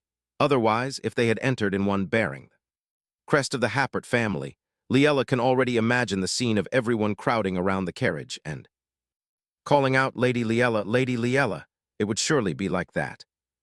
Oh, it would not be that extreme. Besides, I hate being the center of attention. Today is truly unavoidable. What center of attention? You will be the object of envy instead. Suddenly, at this moment, a knight stops them and says, apologies, we need to verify your identity. What do you mean? Why do you need to verify our identity? I do not know. I already sent our carriage details to the knight. Order, outside, the coachman explains. To the knight, looking quite panicked himself. There must be some sort of issue. The knight pushes the coachman aside and approaches. What now? Although it is troublesome, they have no choice but to comply. She lowers the window to verify her identity. Excuse me, an invitation is required to enter here. Please show me your invitation. Liella lowers the window and says, please verify this. Ah, lady. Liella, I am so sorry. The description of the carriage I received is completely different. The exterior is very different. Has the carriage matching the description entered yet? Ah, no, not yet. Then if the carriage described enters, remember to verify their identity, apprehend them, and immediately notify Knight Commander Rasana. Yes, I understand. Once again, I am deeply sorry. My lady, the carriage window closes. Diane remarks, how could such a mistake happen on such an important day? How unfortunate. I think so too. It is not a case of missing information, but completely incorrect information. How strange. Indeed, could it be a mistake because he is a newcomer? Later, Lady Cameline gasps, I truly did not expect this. I did not expect you to be this beautiful. Don't you all agree? She is gorgeous, right? The maids immediately reply, yes, she is absolutely beautiful. Liella shyly lowers her head and says, not at all. You are far more beautiful than I am, mother. Even today, when you are marrying my son, you still address me so formally, which makes me sad. I will never forget this day. Oh no, it is just that I have always wanted to call you mother, but I was just too shy. Is that so? How adorable. Cameline embraces her and gently says, if so, I am always willing to wait for you, my daughter. Thank you, mother. Oh, I never knew what it felt like to be loved. Every day I lived in fear and anxiety. That is why when I saw Hira being mistreated, I could not stand by, because seeing Hira hurt felt like seeing myself. In truth, perhaps what I desire most is to help Hira find happiness, and this place is so incredibly warm. Cameline, Lazarus, and Hira all welcome me. Perhaps what I truly should do is not to leave without a word, but to sincerely return the feelings of the people here. At this moment, Hira peeks at Liella through the crack of the door and gasps. Oh, wow. Hijjet, who is watching over Hira, says, if you are satisfied, let's head back to our spots. Hira replies, I want to get a closer look. You cannot. Why must we sneak around? She is my mother. On one's wedding day, no man is allowed to see the bride. Why are we not allowed to? It is simply the rule. What kind of rule is that? Put me down quickly, I must go see mother. Many people are watching, you cannot do this. Let me go. No. Liella hears the argument and realizes, Hira, are you here? The young boy happily calls out, mother. Hijjet brought you all this way, didn't he? Thank you for taking such good care of Hira. He is briefly dazed and replies, it is nothing, my lady. Hira praises, mother, you are so beautiful. Hijjet silently chides himself, what are you looking at? She is about to become the Lord's wife. Suddenly a strange sound echoes. Hijjet turns around in confusion. What is that? There is clearly something. Today, even the smallest thing cannot be overlooked. Suddenly, Hijjet wonders if it is just his imagination. Unexpectedly at this moment, Hijjet is grabbed from behind by someone, but that person is none other than Lazarus. He raises a hand to signal him to hush. You have sharp eyes. What are you doing here, my lord? The Lord smiles and says, taking a walk. Why are you taking a walk here? Are you that anxious? You are someone who never breaks the rules. Lazarus thinks to himself, no matter what, I must catch a glimpse of Liella first, and then says aloud, I am anxious to death. Everyone is like this when they are in love, if only she would look this way. Hijjet says, not me. Then he recalls Liella's radiant smile from earlier. Did Hijjet bring Hira over? Thank you for taking good care of Hira. Thinking of this, Hijjet freezes. Lazarus asks, you lack confidence, don't you? Hijjet turns his face away and continues, in any case, I will never end up like that. Come now, my lord, please head back quickly. Yes, I must return. Take Hira with you too, if he gets scolded too much, it won't be good. Yes, I understand. Over here, Hira says, so that is why Before he can finish, Hijjet cuts in, young master, it is time to head back. Why so fast? The banquet is about to begin, and you promised we would only go for a short while. Hira sadly says, then let us go. Mother, I will see you later. The young master of the Happert family is so mature now, much more grown up. Yes, he also knows how to keep his promises. Liella thinks to herself, Hira has become much more steady. He no longer stutters and is more confident too. Once the wedding is over, asterisk. I must have a proper talk with Hira. She worries silently. Hira, what do you think of me? Afterward, the two hold hands. Lazarus asks, are you all right? Your hand is a bit cold. I am fine, don't be nervous, I am always by your side. Ho ho, why would I be nervous? I just feel. It is truly a miracle that this day has arrived so beautifully. Me too. Thanks to you, many things have changed. You helped me have. Family, did Hira come looking for you earlier? Yes, it seems he managed to drag Hijat along somehow. Convincing that stubborn fellow is indeed no easy task. That is true. Hira has the qualities of a strategist, doesn't he? It is all thanks to your care. Oh, please do not. Flatter me, do I look like I am? Lying, Hira works so hard just to return your affection. He only wants to make you happier no matter what. Both Hira and I truly love you. This family needs you. Liella, hearing this, Liella feels deeply moved, and her cold hand instantly warms up. Now that I have fully felt the sincerity of both of them, after I talk to Hira in the future, I will make my decision. For now I must return this man's pure devotion. Lazarus asks, really, can I take that as your answer? To my confession, I want to be your husband forever. Liella Happert, thank you. Liella, what? What is wrong? Lazarus, we have to go inside soon. My apologies, I am just too happy. At this moment a voice echoes, Lady Liella, please proceed into the wedding hall. Liella reaches out her hand and says radiantly, let's go. Now Lazarus, he blushes, smiles, and takes her hand. Yes, I am here, Liella, and so. The two of them enter the wedding hall. Roger says, what did I tell you? Didn't I say that the Lord is the one who is nervous and anxious? What is with that expression? Rosanna asks. Aren't you going to report? Ah, that is right, immediately. Roger gets sent flying from a sudden blow. He grumbles in grievance. I only said that's right, not punch me. Report now, unless you want another hit. First of all, the swapped carriage is still missing, and the knight guarding it is a newcomer. His background check is verified. His name and identity match the roster. Perhaps it is just a mistake. Making a mistake on a day like today. This is too much of a coincidence. Where is that guy? He is patrolling outside the city walls. It is the outermost entrance, so nothing should go wrong. What about Hijat? He is acting as the young master's bodyguard. Then go check on that guy while I report to the Lord. Understood. We cannot let the Lord worry on a day like today. With that, Rosanna gives a thumbs up. Signal, Lazarus also notices her gesture. Liella, congratulations on your marriage. You look absolutely beautiful today. Thank you. Senior Hill, did you receive the carrier pigeon's letter? Oh my, on a day like today. And you are still talking about work. It is an important matter. Thanks to your advice, the situation is much better. I really look forward to seeing Dawson's distorted face. Dawson's face twists during the trial. But Liella, you just got married, so you cannot be too busy, right? As Liella stammers in reply, Lazarus cuts in. My wife wants to work, so how can I stop her, right? Liella is secretly dazed. Wife! Meanwhile, Hira lies sprawled on the sofa and says, Mother must be very busy right now.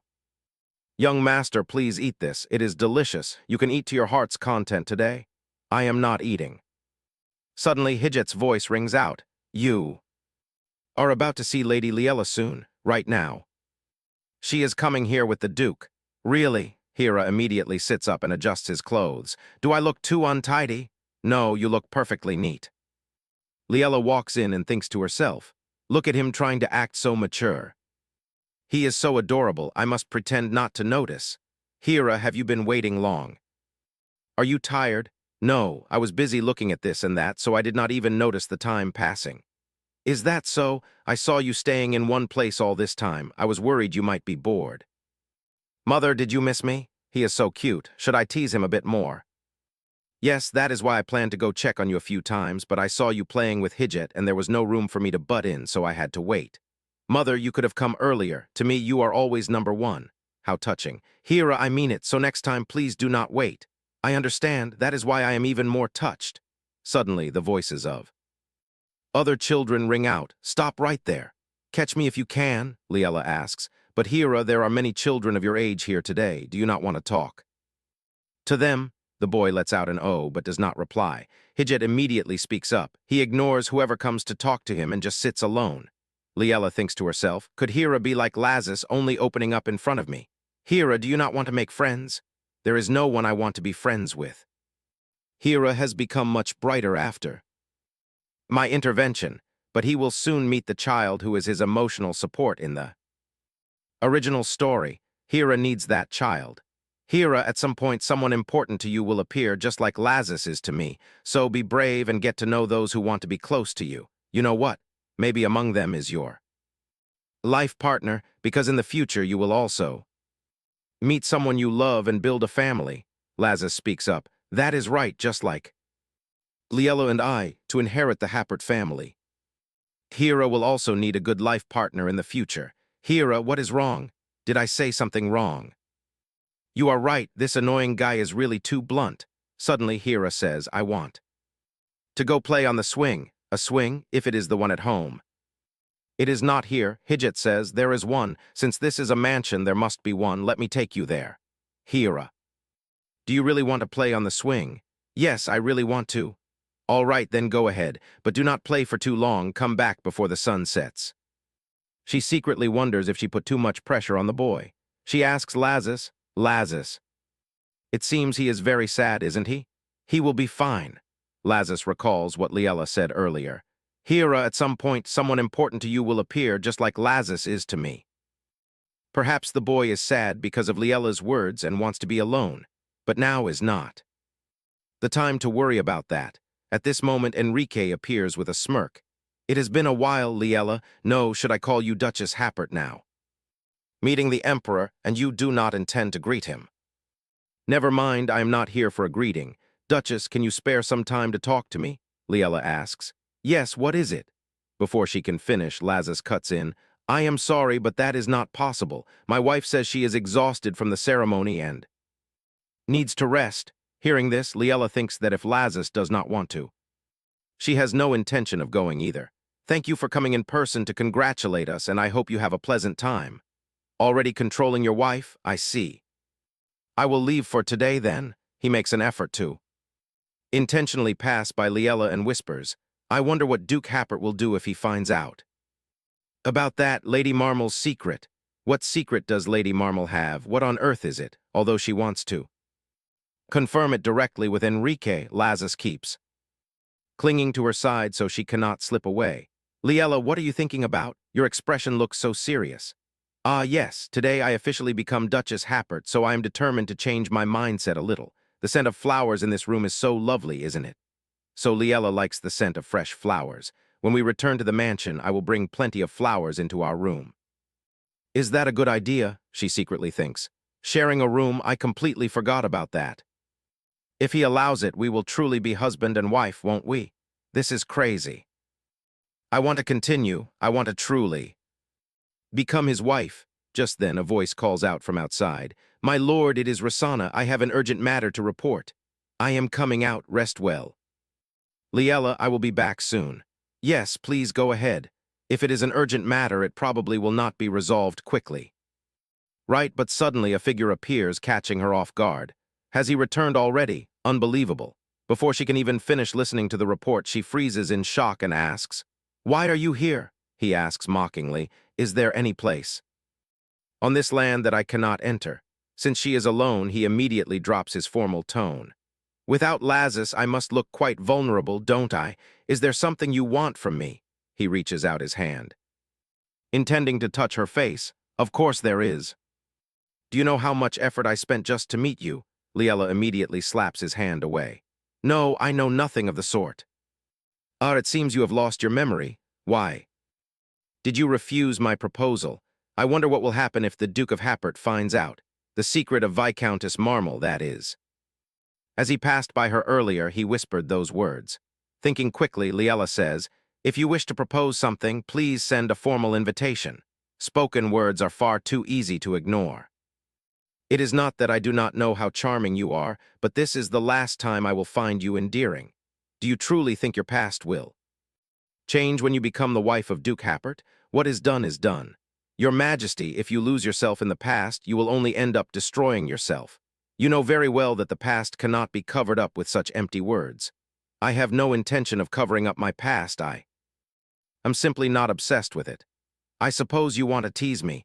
Normally, I would find it cute, but my patience is wearing thin. Be a good girl and come with me. Right at this moment, the pendant around Liella's neck begins to glow.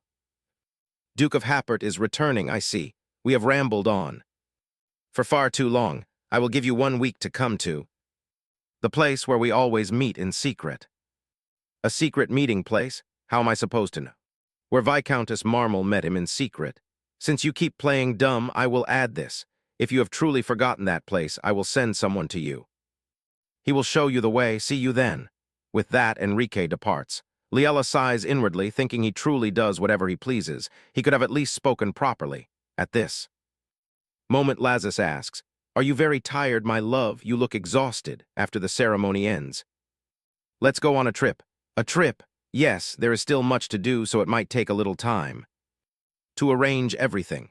Just hearing it makes her excited. "Where do you want to go?" "Where I want to go, anywhere is fine, but—" Suddenly, Liella's eyes sparkle as she says, "I want to go to a place where snow falls, somewhere freezing cold." She recalls Hira's words, "I would love that." "I love snow very much too, mother," she giggles with delight.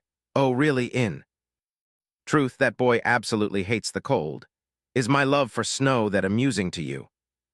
"It is because you are just so adorable." Afterward, Liella contemplates silently. Enrique's proposal might be tempting, but she has no desire to do anything behind anyone's back. At this moment, Lady Cameline is chatting with everyone. Suddenly noticing Liella, she cheerfully calls out to her daughter-in-law. Liella is secretly flustered, thinking, daughter-in-law? Where on earth did she learn to use that address? "My lady, you have arrived." "Silly girl, I already told you to call me mother." "Haha, my apologies, I forgot. Is everything going well?" "Of course, why wouldn't it be? I only need to sip my wine. Besides, the men in this mansion are quite average. My son only has his handsome face, so he has plenty of rivals. Oh, my standards are extremely high. Aside from Lazarus, no one else can catch my eye. Looking at your ex-husband's face, that does not seem to be true, and you should say those words directly to the person in question." "Haha, I can only say it because he is not here." Liella wonders to herself, was the Viscount truly that ugly in the novel? The ceremony was rather rushed. Why did Viscountess Marmel, renowned for her beauty, suddenly marry an ugly man? There must have been a long queue of handsome nobles waiting for her. Could she have married just to escape the clutches of Henry? Looking at Henry's recent actions, that seems highly implausible. What are you thinking about so deeply? Are you tired? "Oh, it is nothing, mother. Perhaps my eyes were a bit blind back then." "Then we must have a doctor examine you." Lazarus spots her and smiles, realizing that she is over there. He immediately makes his way toward Liella. Suddenly, someone voices their admiration. "Your Grace, you look exceptionally dashing today." Lazarus frowns. "Move aside, please." The man speaks again, "The Duchess." Hearing this, Lazarus glares at him, striking fear into his heart. He quickly stammers, "She is truly stunning. This is the first time I have seen such a perfectly matched couple. What do they say? It is either love at first sight or never. But with one look, I can tell there is no couple in this world more perfect than you two. The Duchess must love you dearly. She cannot take her eyes off you." "Is that so?" "Yes, I saw it with my own eyes. In the Duchess's eyes, there is only you." Lazarus squeezes his shoulder. "What is your name? I did not see your face on the guest list." "W, what are you doing? Please let me go." "Your Highness, do you think these petty tricks can deceive me?" "I have done nothing. I know nothing." "You are far too confident." Lazarus raises his hand and a mana ring appears. Lazarus speaks in a cold voice. "Or perhaps you have underestimated me." Meanwhile, Liella thinks to herself, the conversation with Mother lasted much longer than she expected. Where has Lazarus gone? Just as she is about to search for him, a voice suddenly rings out. "It seems we have not met for quite some time." "Duchess Happert." "Baron Dark-Blake, you must be quite busy lately, Baron." "All thanks to the Duchess, who has been eagerly investigating me. So have you learned much about me?" "Let's see. If not, why don't you tell me yourself?" "Oh, if that is your wish, I am more than happy to do so. Did you know that we once shared a very intimate relationship?" She is deeply shocked. "What? Did Baron Dark-Blake and Viscountess Marmel know each other?" "This goes back much further than you think, truly. Even I cannot imagine how we ever came to know each other." "We just said we, didn't we? How peculiar. Even if they knew Viscountess Marmel in the past, given the gap in their social status, they should not address each other like that. There is something she is completely knows, while the situation remains unclear. She has no choice but to deny it." "Look, Baron, I have absolutely no idea what you are talking about. I do not know you, and before this.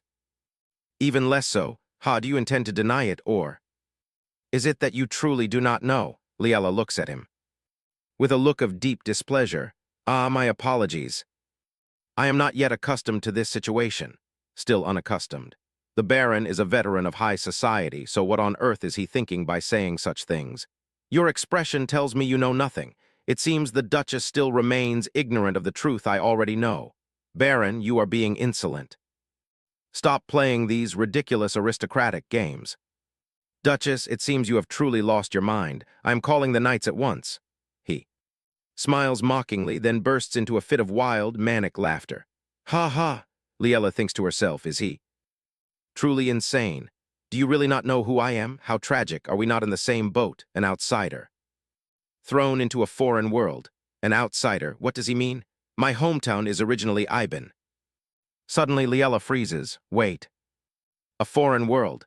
The first time she meets him, he behaves like someone newly arrived in an unfamiliar world. I wonder if we knew each other before. This is precisely why she feels so uneasy about Baron Blake, a man who never even appears in the original story. She realizes with utter shock does he actually know her true identity? Back to Lazarus, who throws the stranger out. Apologies for the lack of a chair, as this is rather sudden, though I cannot treat you with the courtesy of a noble. I hope you understand. Roger silently notes. What a blatant lie, he never intends to treat him kindly anyway. Lazarus speaks again. Now answer my question. More than a few suspicious incidents occur today. How many of them are connected to you? He trembles violently and stammers. I know nothing, absolutely nothing. Then let me help you remember. After all, that is my specialty. Hearing this, the man's face turns pale with sheer terror. Then a blood-curdling scream rings out. I will confess, I will talk right now. Please, please spare my life. You should have spoken sooner instead of wasting our time. Roger silently shudders. Good heavens, my lord is truly cold-blooded. Lazarus begins his interrogation. Do you work for the Blake family? Yes, yes, indeed, I only do what they command. So Baron Blake bribes an employee to alter the carriage information, allowing you to fabricate an identity and enter by that very carriage. As expected, someone within is bought. Where is that man's information?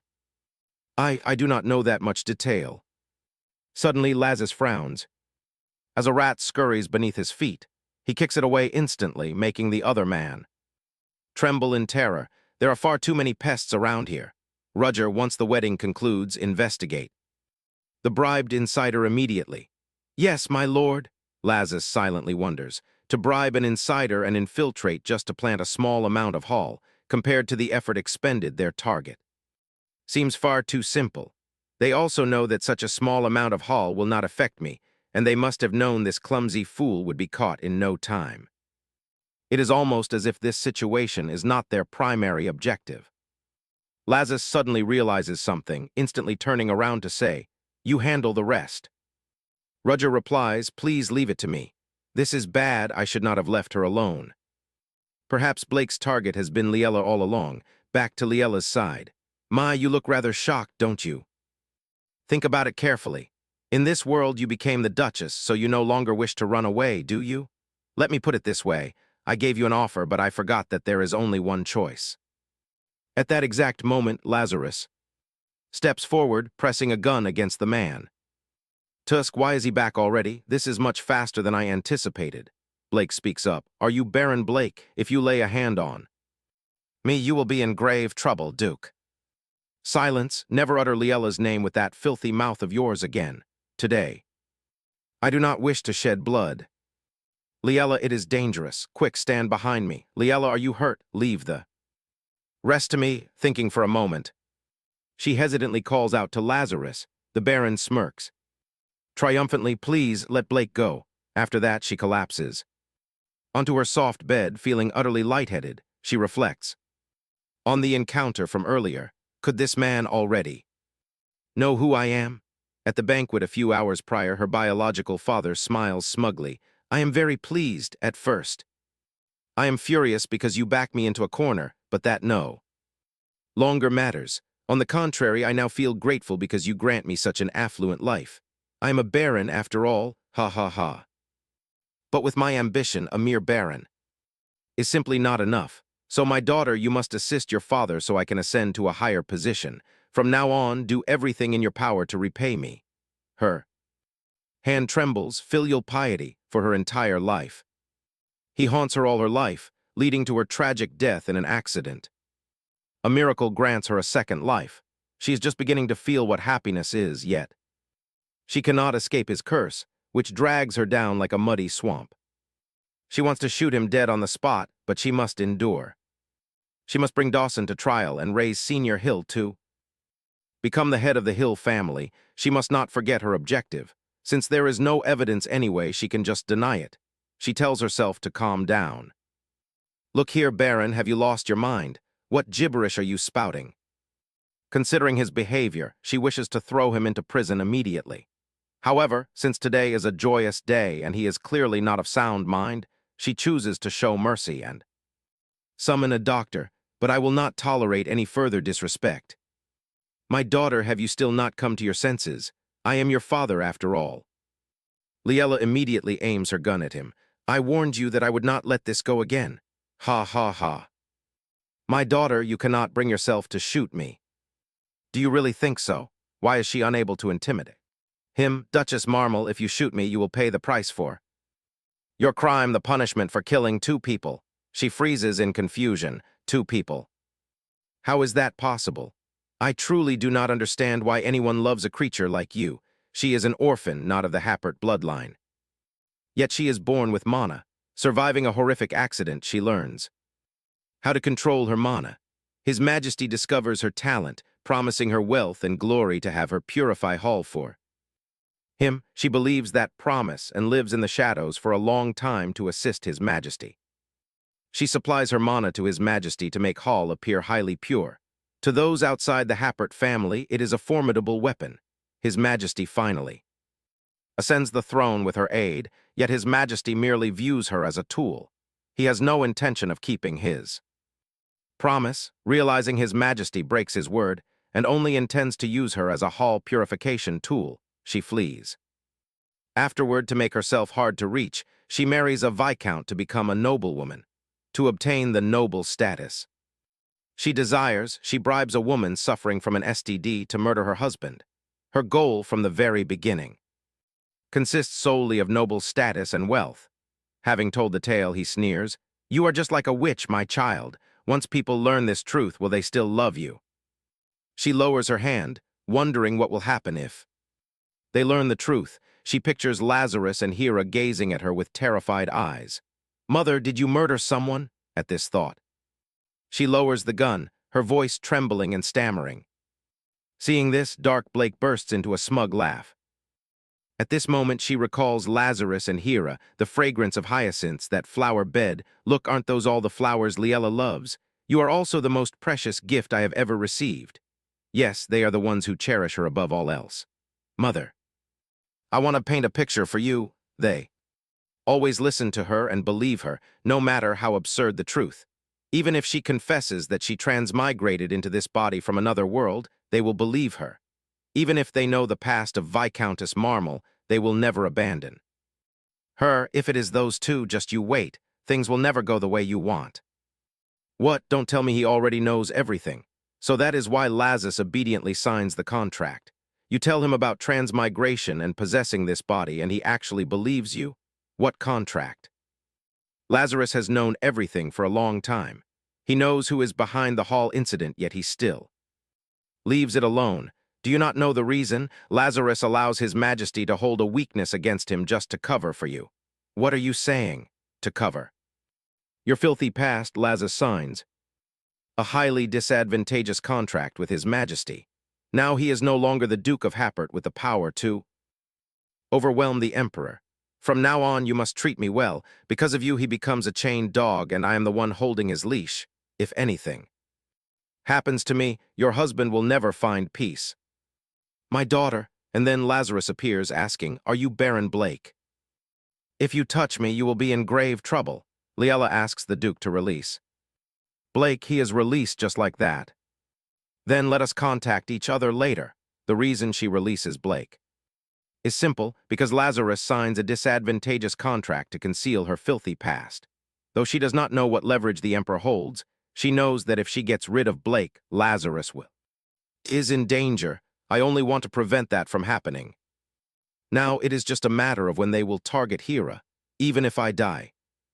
I can never escape the curse of my own father. Time and again, I think my only goal is his head, aiming directly at him. Yet both back then and today, I find myself unable to pull the trigger. Suddenly a voice echoes from outside. "Liella, may I come in?" She recognizes that gentle voice as Lazarus Happert's. "Yes, please come in. Liella, are you truly all right, if you wish to be alone?" "Then I shall leave." "No, I am fine." Seeing her melancholy, Lazarus smiles softly at Liella. "I have something to tell you. It is about Hera." At the mention of her son's name, she immediately cuts him off in panic. "Hera, did something happen to Hera?" "Is he hurt?" Lazarus continues with a warm smile. "Hera has awakened his mana. It manifests as if it was waiting for our wedding day. Isn't it wonderful?" Liella gasps in shock. Lazarus asks, "Are you not happy? You have been looking forward to this so much." She stammers, "No, of course I am happy. It is truly wonderful. I must bake plenty of scrumptious pastries to reward our little boy." Lazarus lowers his gaze, a shadow of guilt crossing his face. "It is because of what happened today, isn't it? I am so sorry, Liella. I wanted to make you the happiest woman in the world today. Yet it is all my oversight. I should have paid closer attention. If you need anything at all, just tell me." Liella thinks to herself, he truly loves me. He has clearly exhausted himself, yet he never fails to comfort her. If he knew I am a murderer, would he still look at me with such warmth? I do not want my presence to bring him misery. First, I must discover what weakness of Lazarus is being held against him. With that thought, she gently brushes her hand against his and says, "Thank you, I will set everything back on its proper course." Soon, the day of her rendezvous with Enrique Iben arrives. Is the address written? In the letter, truly this place? Suddenly, Baron Dark Blake appears and speaks. "So you have come." Liella starts in surprise. "You always make me wait," Enrique chimes in. "Very well, tell me, how does it feel to reside inside my favorite cat's body?" "What, a transmigrator?" Liella is struck with shock. "Does Henry already know that I transmigrated into this body?" "Your Majesty, I do not comprehend what you mean. I am indeed Liella Happert." "That is impossible, Liella. Marmal was clearly murdered by my own hands that day. It was a chance encounter. That day I lost control of my HOL and went for an unscheduled stroll. I followed the trail of HOL only to find you drenched in blood. With one look, I knew you used your mana to kill someone. You did not even know how to cleanse the bloody residue off your mana. The moment I first touched your mana, I knew with absolute certainty that you would make me emperor. So I devised a scheme to exploit you. I offered freedom as bait to a desperate runaway like you. As long as you help me ascend the throne, I promise to erase your past and grant you a massive fortune, and you saw the results. I became emperor solely by riding on your abilities. High purity mana in Iben is the ultimate form of power. I achieved my goal. But I never intended to set you free. It is nearly impossible to completely purify HOL. If anyone discovers my mana is a sham, I am ruined. To prevent that, you must remain my shadow forever, maintaining the quality of my mana. That is why I locked you in a cellar where no one could ever find you, like keeping a pet cat. But you escaped. You left a warning that if I confine you again, you will expose my fake mana to the world. After some investigation, I discovered you married a viscount and climbed into high society. Since I could not openly approach you, I sought a secret meeting. That was the day you died. Ending his tale, he stretches out his trembling hand. "Please return to my side. Liella, I am sorry. I promise to grant you everything your heart desires." Liella lets out a cold, mocking laugh. "Why on earth would I do that? I already possess everything I could ever want." "Liella, my HOL addiction is worsening by the day without your mana. I am truly sorry for breaking my word. Please save me." "How convenient for you to say. Even if I do not expose you, you are bound to lose everything soon enough." "It won't be long before you meet your end on the guillotine." Gritting his teeth, he growls, "What must I do to make you comply? Do you truly wish to end this here? If you do not come with me willingly, I will resort to force." "No sooner Has he spoken, then he uses a mana ring to bind Liella's wrists.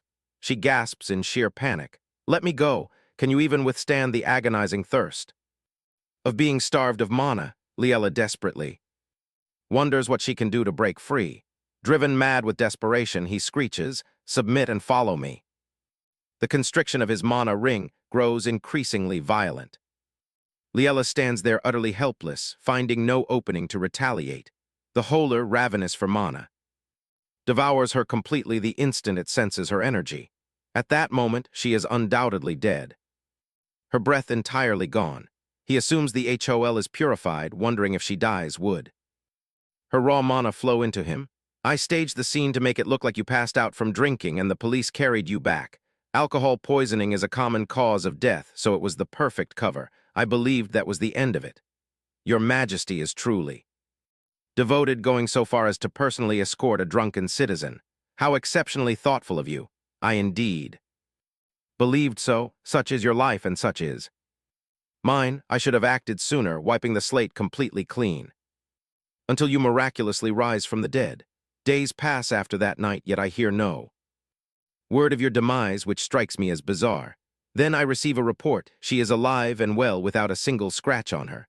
How can that be? I personally confirmed you had drawn your last breath. In my pursuit of the truth, I launched an inquiry only to uncover highly suspicious records from your time at the orphanage. You had tried to take your own life to avoid being sold as a baron's concubine. Due to that attempt, you fell into a coma for over a month. The physicians declared you would never wake. For all intents and purposes, you were dead. Yet even then, you miraculously returned to the living. More baffling still are your actions upon waking. The records state you suffered memory loss from the trauma. Your preferences, your speech, and your habits overnight transform completely, as if you are a different person altogether. Yes, as if another soul has claimed your body. Naturally, back then I did not suspect you had transmigrated, leaving me utterly baffled as to how my victim survived. But history, it seems, has a way of repeating itself. The parallel is far too precise to be mere coincidence. I ordered my men to seek out anyone else who underwent such a phenomenon, and I found but a single soul. He lay bedridden by terminal illness, vanishing from society for an extended period, only to suddenly awaken and consume foods he once loathed. That man is none other than Baron Dark Blake. I paid him a visit immediately after receiving the report. He trembled with terror in my presence, utterly clueless on how to behave with proper etiquette. Extracting the answers I desired from his terrified form is child's play. The reality is stranger than fiction. For some inexplicable reason, your body is claimed by a soul hailing from another world. Your original shell perished, allowing your spirit to awaken here. Such a preposterous tale is, in fact, the only logical conclusion. At that point, I realize my HOL remains far from fully purified. Whether you retain your mana after your resurrection or not is of no consequence. All that matters is that you are alive and that you must belong to me once more. Even if you perish again, you will simply rise once more. How extraordinarily convenient. Is it not? It is as if you are favored by the heavens themselves, or so I believed, yet I could not approach you right away, clueless as to who had occupied your flesh. Since mana manifests at varying paces, there is a risk yours might never return. I have no choice but to observe you and wait, forcing myself to survive on cheap, low-purity mana. By the time your mana finally awakens, Lazarus is already completely infatuated with you, hindering my ability to draw near. Ultimately, I am forced to wait until my HOL addiction reaches its absolute limits. Nevertheless, the more desperately Lazarus desires you, the more leverage I hold over him. I have spoken for far too long, Liella demands. Then what is it you truly want from me? Is it not glaringly obvious? Provide me with your mana as you once did. Become my little cat again, a precious, obedient pet who waits quietly at home. Liella fiercely flings his hand away. Why should I? I know the truth now, and you are the one in jeopardy. Soon everyone will discover your mana is no longer pure. He lifts his hand with a defiant smirk, and they both break into a mad, chilling laughter. Ha ha, he chuckles. It seems I forgot to mention something. I have yet to share this crucial detail with you. Liella immediately asks. What is it? He closes the distance between them and whispers a chilling secret. Anxiety washes over her face, and she rushes frantically toward the secret cellar within the Duke's residence. She urges herself, I must hurry. Do you remember what he said earlier? The treasure bestowed by the imperial family upon the Happert family is indeed the prisoner's covenant itself, standing before the massive iron door. She whispers, it is locked. I will not believe it until I see it with my own eyes. If I cannot unlock it, I shall blow it open. Resolved, Liella aims her pistol directly at the heavy door. Nearby, Hijit freezes as the sudden noise registers. What is that? The sound is echoing from the basement. Who could be down there? He hastily rushes down, shouting, Lady Liella, you cannot do this. Step aside, Hijit, if you do not wish to get hurt. I cannot step aside, my lady, Liella resolutely warns. I will count to 3 and then I shoot. Move. With that, she begins her countdown. 1. The Duke strictly commanded me to never let Lady Liella enter. 2. Lady Liella, please calm down. But a mana ring is already flying toward Hijit. He swiftly dodges to the side just as Liella shouts her final count. 3. A deafening blast echoes through the corridor, and the heavy door slowly creaks open. Before Liella, her eyes widen in pure shock. As she gasps, is that? She recalls his fury from before as he screamed, in all honesty, the Happert family is a major thorn in my side, especially Duke Lazarus. He thrashes and punches the empty air, a Duke who ought to bow his head humbly before the Emperor, yet simply because he wields such immense mana, dares to grow so arrogant as to cast everything aside, to execute his meticulous plans so recklessly, even taking away my cherished cat without so much as asking.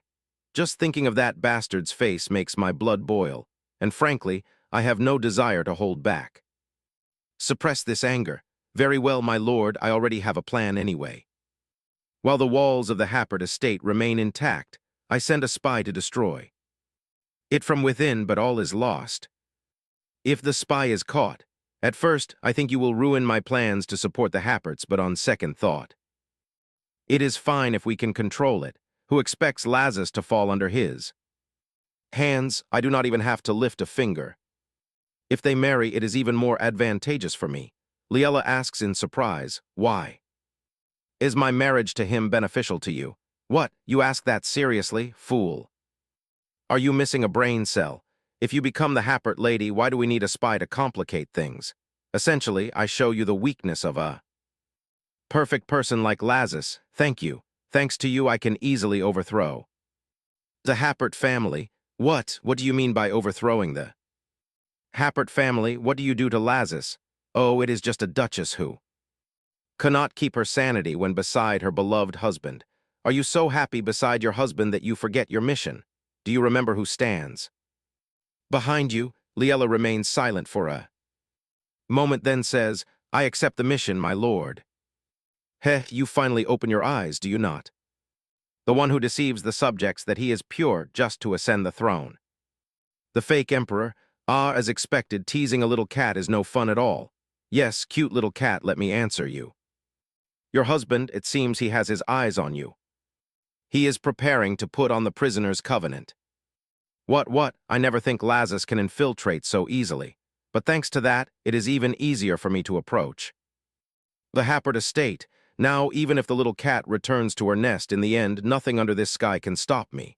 I do not believe it. I do not believe you until I see the proof.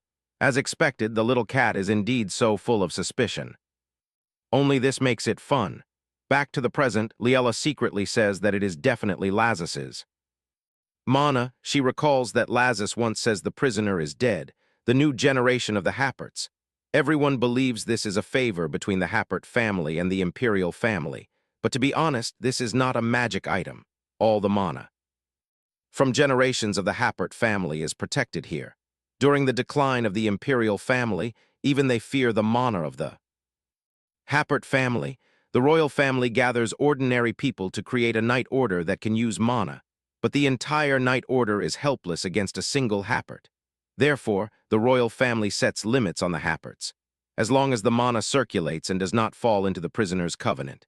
If the Happert family dares to touch the royal family, a curse descends upon the Happerts, but I do not put the mana into there. At that time, Liella asks, is that okay? Of course, it is not mandatory, but the Emperor also cannot force me to give up my magic. With that immense power, yet it can easily be brought down. This is the best weakness, back to the present. At this moment, Liella's face darkens. Because of me, Lazarus gives up his freedom. I only want everyone to be happy. Why does everyone get hurt because of me? She reaches her hand towards the mana rings and says, how frustrating. At this moment, Hijit walks over and asks if the determination she once has to plunge into anything disappears. It is still not too late, he says, telling her to look closely at it. Looking at the glowing mana ring, she says in surprise that the mana ring reacts, unlike other mana rings. The Duke's mana is still here. That means there is still hope. As you know, the curse of the Happert family only activates when the mana falls into the prisoner's covenant. So that means, yes, now we just need an opportunity to change everything, but we must act as quickly as possible.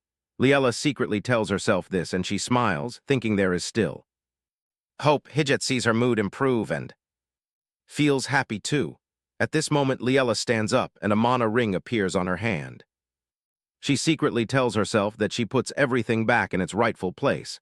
If I separate from him, the reason for the Emperor to hold Lazarus's weakness no longer exists. At that time, we can retrieve the mana from the prison and escape the Emperor's clutches. Just separating is not enough. Even if we separate, the Emperor still uses the fact that Lazarus loves me to threaten him. And, of course, Lazarus will search for me. I must leave to a place where no one can find me. I must quickly find a place to go, if possible, outside the Empire's territory. Here in the Kingdom of Nixon, we promise to watch the snow together, but it is probably no longer possible. She circles the destination with a pen. Even so, this place is still fine. The only thing left is to say goodbye to Lazarus and Hera. I leave a letter for Lazarus and say goodbye to Hera for the last time, then depart. Afterwards, she plays with Hera. In the garden, seeing the boy laugh happily, Liella asks, Hera, do you like it? Yes, playing with mother is much better. I want to play for a few more hours, but the night wind is very cold, so we cannot stay out for long. Hera hears this and seems sad. This is the first time mother goes for a late-night walk with me, so I want to play longer, but since mother is worried, I will stop playing. No, Hera, you can play a bit more. I do not mean you have to stop immediately. Really? Yes, mother pushes you. Okay, are you holding the rope tight? Yes, then let us go. Hera happily exclaims, wow, mother. This is so fun. Ho, Hera is going to be very sleepy later. But oh, are you not playing anymore? Mother, I am hungry, Liella thinks. So cute, I know it, so I prepare cookies for you. Wow, mother is the best. Keep it a secret from the maid, okay? Mother sneaks them out here. Yes. At the same time, the maid wonders, where is the cookie eating sound coming from? Is it just my imagination? After a while, the cookie basket is empty. Now I am full. It is so delicious, mother. Ho, if you eat well, mother is happy, Liella thinks. It is getting colder. Hera, let us head back now. The boy avoids her and does not answer. Seeing this, Liella calls out, Hera, what are you doing? Wait for me a bit. The boy extends both hands forward, focusing on creating a mana ring. Liella thinks, so Hera is always working so hard for me like this. Before leaving, I should. Hera, listen to mother for a bit. Before I cause you a lot of pain, I want to apologize once again. In the future, do not forget that it is all my fault, okay? Do you understand, Hera? The boy does not answer, but he still tries to create a mana ring. Finally, it appears. Hera says excitedly, Mother, look at this. My mana. Liella is secretly surprised. So good, a clear, bright blue, both similar and different from Lazarus's. Now I am fine, Hera. I only need mother by my side.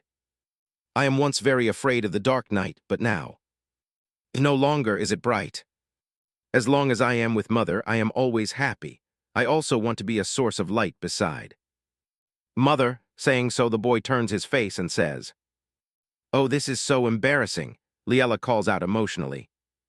Hira, then she rushes to embrace the boy. "Thank you, my child. Mother loves you, Hira." A moment later, Hira falls asleep. It is later then. I think, what is he doing now? Is he asleep? Then now I should also say my last goodbye. On the other side, Lazis is sitting and pondering. Is Baron Dark Blake so overconfident because of it? If you touch me, it is a big deal. Does another soul possess the Duke's body? This is not something I can easily accept. Resurrecting like a miracle after being close to death. Suddenly, personality, tastes, and habits all change. This is very similar to what Liella experiences. If so, then Liella also, he recalls. Before that, have you seen snow before? She answers, that is in the distant past. The past? Are you once in the kingdom of Nixon? She hesitates in confusion. Nixon, that is right. In the kingdom of Nixon, indeed, I see. Snow there? There are times Liella even says that when she is young, she is abused by her biological father. I am once dragged by my hair while playing on the swing. It is just a remaining memory. It is not like I am afraid of swings. She is abused by her father. Liella is in the orphanage since birth. The orphanage director is a woman. After all, who is the father Liella speaks of? At this point, Lazis asserts that if Liella is a transmigrator, all questions can be answered. It is too early to judge. I must investigate further. At this moment, Liella's voice calls out, "Lazis, it is me. Can I come in for a bit?" He puts away the documents. "Liella, what does she want at this hour?" Thinking so, he says, "Sure. Please come in. Lazis, it is late. What are you doing that you do not sleep yet?" "You, Liella. Why are you not sleeping yet? I know, you miss me too much to wait until morning." "Right, seriously." She pushes Lazis away. "You are so mischievous. Haha. Oh, are you working?" "Yes, I have some matters to attend to." "Is that so? Why is there only a pen on the desk?" "I finished and cleared everything away already." She doubts him in silence. "Cleared away already?" The pen is still full of ink. Lazis cups her cheek. Now, let us not speak of such trivial things. If you miss me so intensely that you cannot bear it, can we sleep in the same bed? We are husband and wife now, so how much longer must we sleep in separate rooms? Why don't we just do it tonight? Do you not think this is too rushed? The shared master bedroom is not even finished yet. "Oh, please." Lazis sweeps her up in his arms. "Does the location even matter?" She stammers, "Lazis. As long as there is a bed, it becomes a bedroom." He lays her down on the mattress. "And as long as the two of us are together, it is a shared bedroom. Now let us sleep." Liella thinks to herself that she cannot resist him because today is her very last day here. She wants to yield to his wishes. With that thought, she sits up and says to Lazis, "You must change into your sleepwear first." Lazis looks at Liella with a flustered expression. "Oh, what is with that look? Go change quickly." After that, she thinks to herself, did she overdo it? No, it does not matter, as this is her final day anyway. A moment later, Lazis emerges in his nightwear and says, "Liella, I am putting out the candles." "Ah, yes." Lazis blows out the candles, then turns to gaze at her. "Liella, you are so breathtaking. I only changed into sleepwear. You are being too intense." "Liella, may I kiss you?" Liella's chest heaves, her heart pounding wildly. The very next second, Lazis claims her lips. They share a sweet, tender kiss. After a while, they pull apart to catch their breath, only to lose themselves in each other once more. Lazis's hand gently slides the strap of her nightgown down. Liella whispers, "Lazis, if you want me." They share a deeply loving gaze. Then Liella wraps her arms tightly around him at the height of their passion. But suddenly Lazis stops and rolls onto his back. He smiles and whispers, "Go to sleep, Liella." "Lazis, why so sudden?" "You are my wife for life. We still have plenty of time." She silently thinks that today is the only day she has left.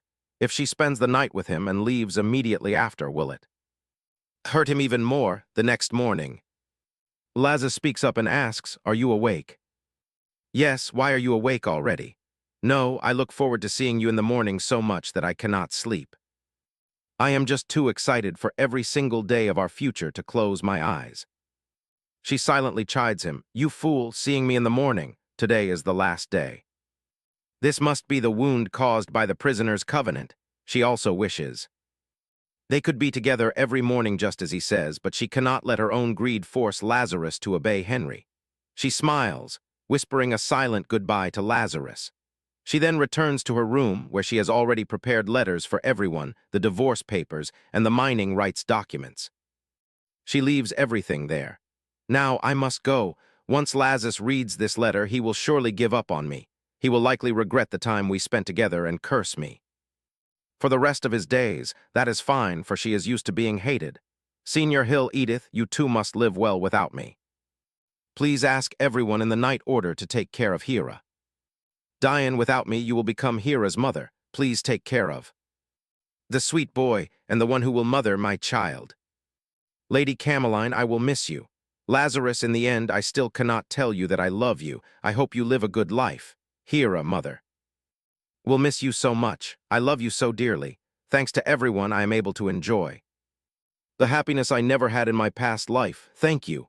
At this, her tears stream down uncontrollably. Goodbye, everyone. Soon after, a knight rushes in and hands over a letter. He quickly tears it open to read. Outside the gate, Liella sneaks away, only to be unexpectedly spotted by Hijette. He calls out, "Who is there?" She turns around, leaving Hijette in utter surprise. As he calls her name, she quickly pulls up her hood and hurries away, but Hijette gives chase.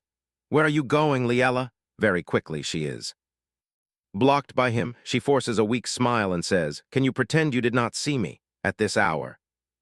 Where else could you possibly be going, and dressed like this? Please step aside." "Hijette, I must leave immediately." "Why must you suddenly leave if there is no convincing reason?" "I cannot let you go. Is it because of the Lord, because of the prisoner's covenant?" "Yes." "Now that you know, please step aside. Where do you plan on going?" "I cannot tell you. There is no place in this empire that Lord Lazarus cannot reach. If the Lord catches you, the prisoner's covenant will remain in effect." "I am going to the kingdom of Nixon. Do you even know the way?" "What about a carriage?" "I know the way. I will hire a driver later." "Will that driver be skilled enough to avoid being tracked by the Lord? If he discovers that Liella is gone, the Lord will surely pursue you. Are you confident you can escape him with an ordinary driver and to reach the kingdom of Nixon? Your luggage is far too meager. I will purchase more along the way. Then you will only make it easier to be tracked. It is better if I go with you." "Hijette, why would you?" "I am the one who knows the Lord's tracking methods best. To reach a place he cannot touch without getting caught, you will need me." Soon after, they board a carriage and depart. Liella realizes she has no choice but to travel with Hijette. "But Hijette, thank you for helping me find a carriage. Still, shouldn't you head back if Lazarus finds out you helped me escape?" "I can handle that myself. You do not need to worry, Lady Liella." "No. It is much more serious than you think. If both of us disappear together, it will look as though I am running away with a lover, namely you." "What?" She recalls the letter she wrote. She cannot let Lazarus know she is leaving for his sake, so she has to fabricate a convincing excuse. She cannot claim it is because she is a murderer, since he submitted to the Emperor specifically to cover up that secret. "Oh, if you are interested in any other woman, feel free to date her. All I want is a husband in name only." "I will do the same. That is a condition of our contract." "Then that will do." "Lazarus, I have another man." At this point she cries out, "They will think it is you." Hijette looks blankly at her. "That is indeed possible. Do you think Lazarus will let you off? He is probably reading my letter right now." "Lazarus, it is me, Liella. Though it is sudden, I wish to alter our contract terms." Reading up to this point, he smiles, thinking she wants to extend the term. Hopefully, it is a lifetime contract. But as he reads further, his smile fades. "You see the document I left beside it, right? It is a divorce agreement. I also left the mineral contract I promised you. I have already signed the divorce papers. Once you sign, we will become strangers. As stated in our contract from the beginning, I do not love you. Having fulfilled my covenant with you, I can now depart completely. Do not tell me you actually love me. You have been fooled. To think the Grand Duke of Happert is played by a woman. I am someone who seduces men and kills them for her own ends.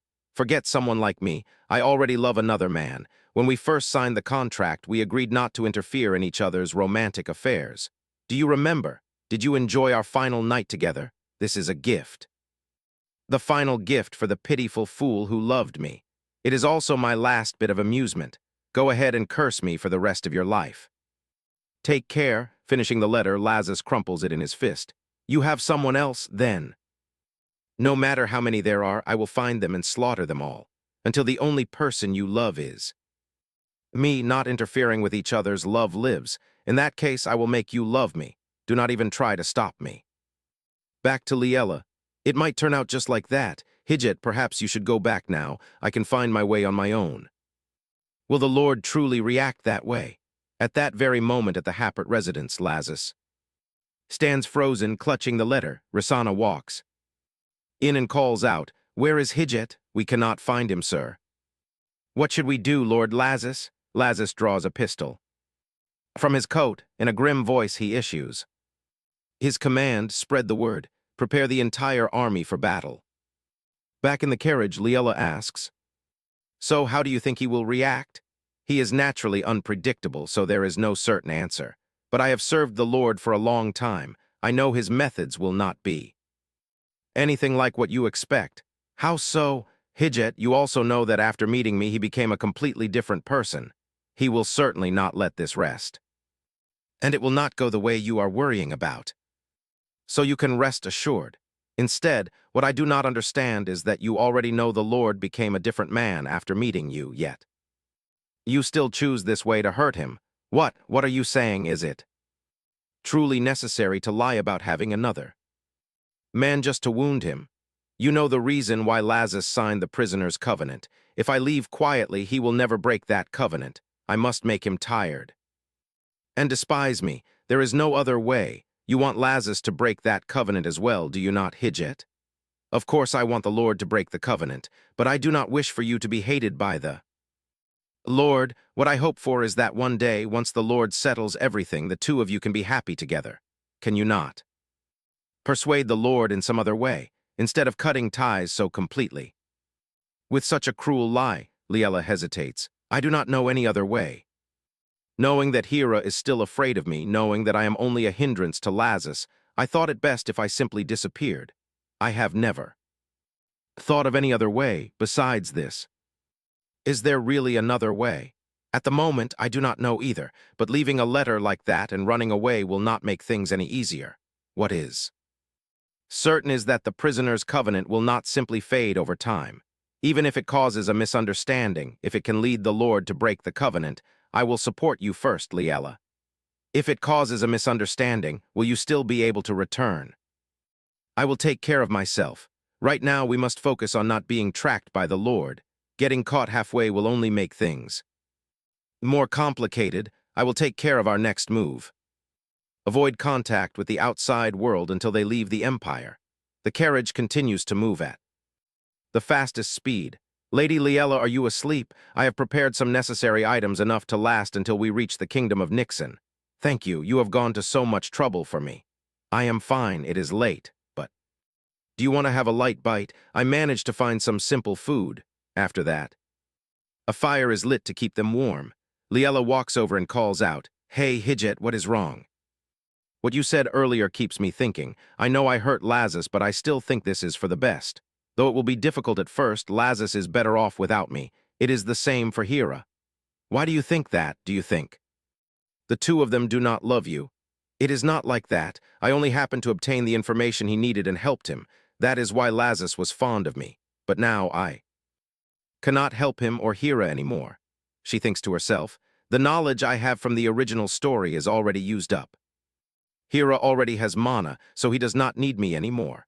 On the contrary, if I continue to stay by their side, it will only make them miserable. Hijit asks, just because you cannot help them means you cannot stay by their side? Even when the Lord signs the prisoner's covenant, he still wants to be with you, Lady Liella. Do you think he decides this because you are useful? For me, it is because I have been useful until now, but in the future. So, once you can no longer help Lord Lazarus and Master Hera, you will just leave immediately. It is not like that. Why have you stayed by Lord Lazarus and Master Hera's side all this time? Is it because you love them? They also love you very much, Lady Liella. That is why, no matter how difficult it is, they want to be by your side. I cannot do that. Why not?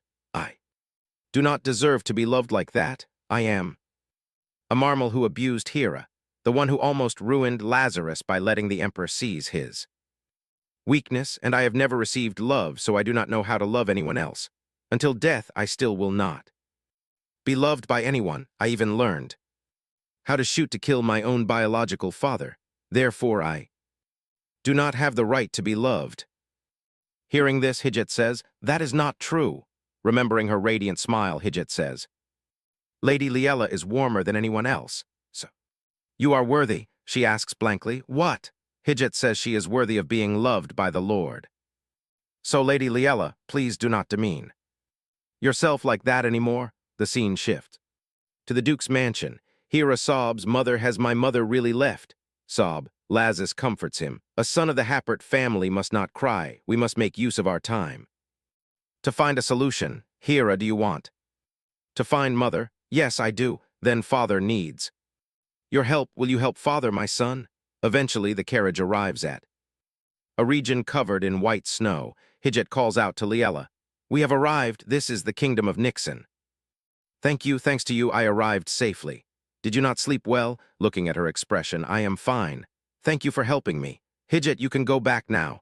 I will help you find a place to stay first. While I make the arrangements, you should stay at the inn.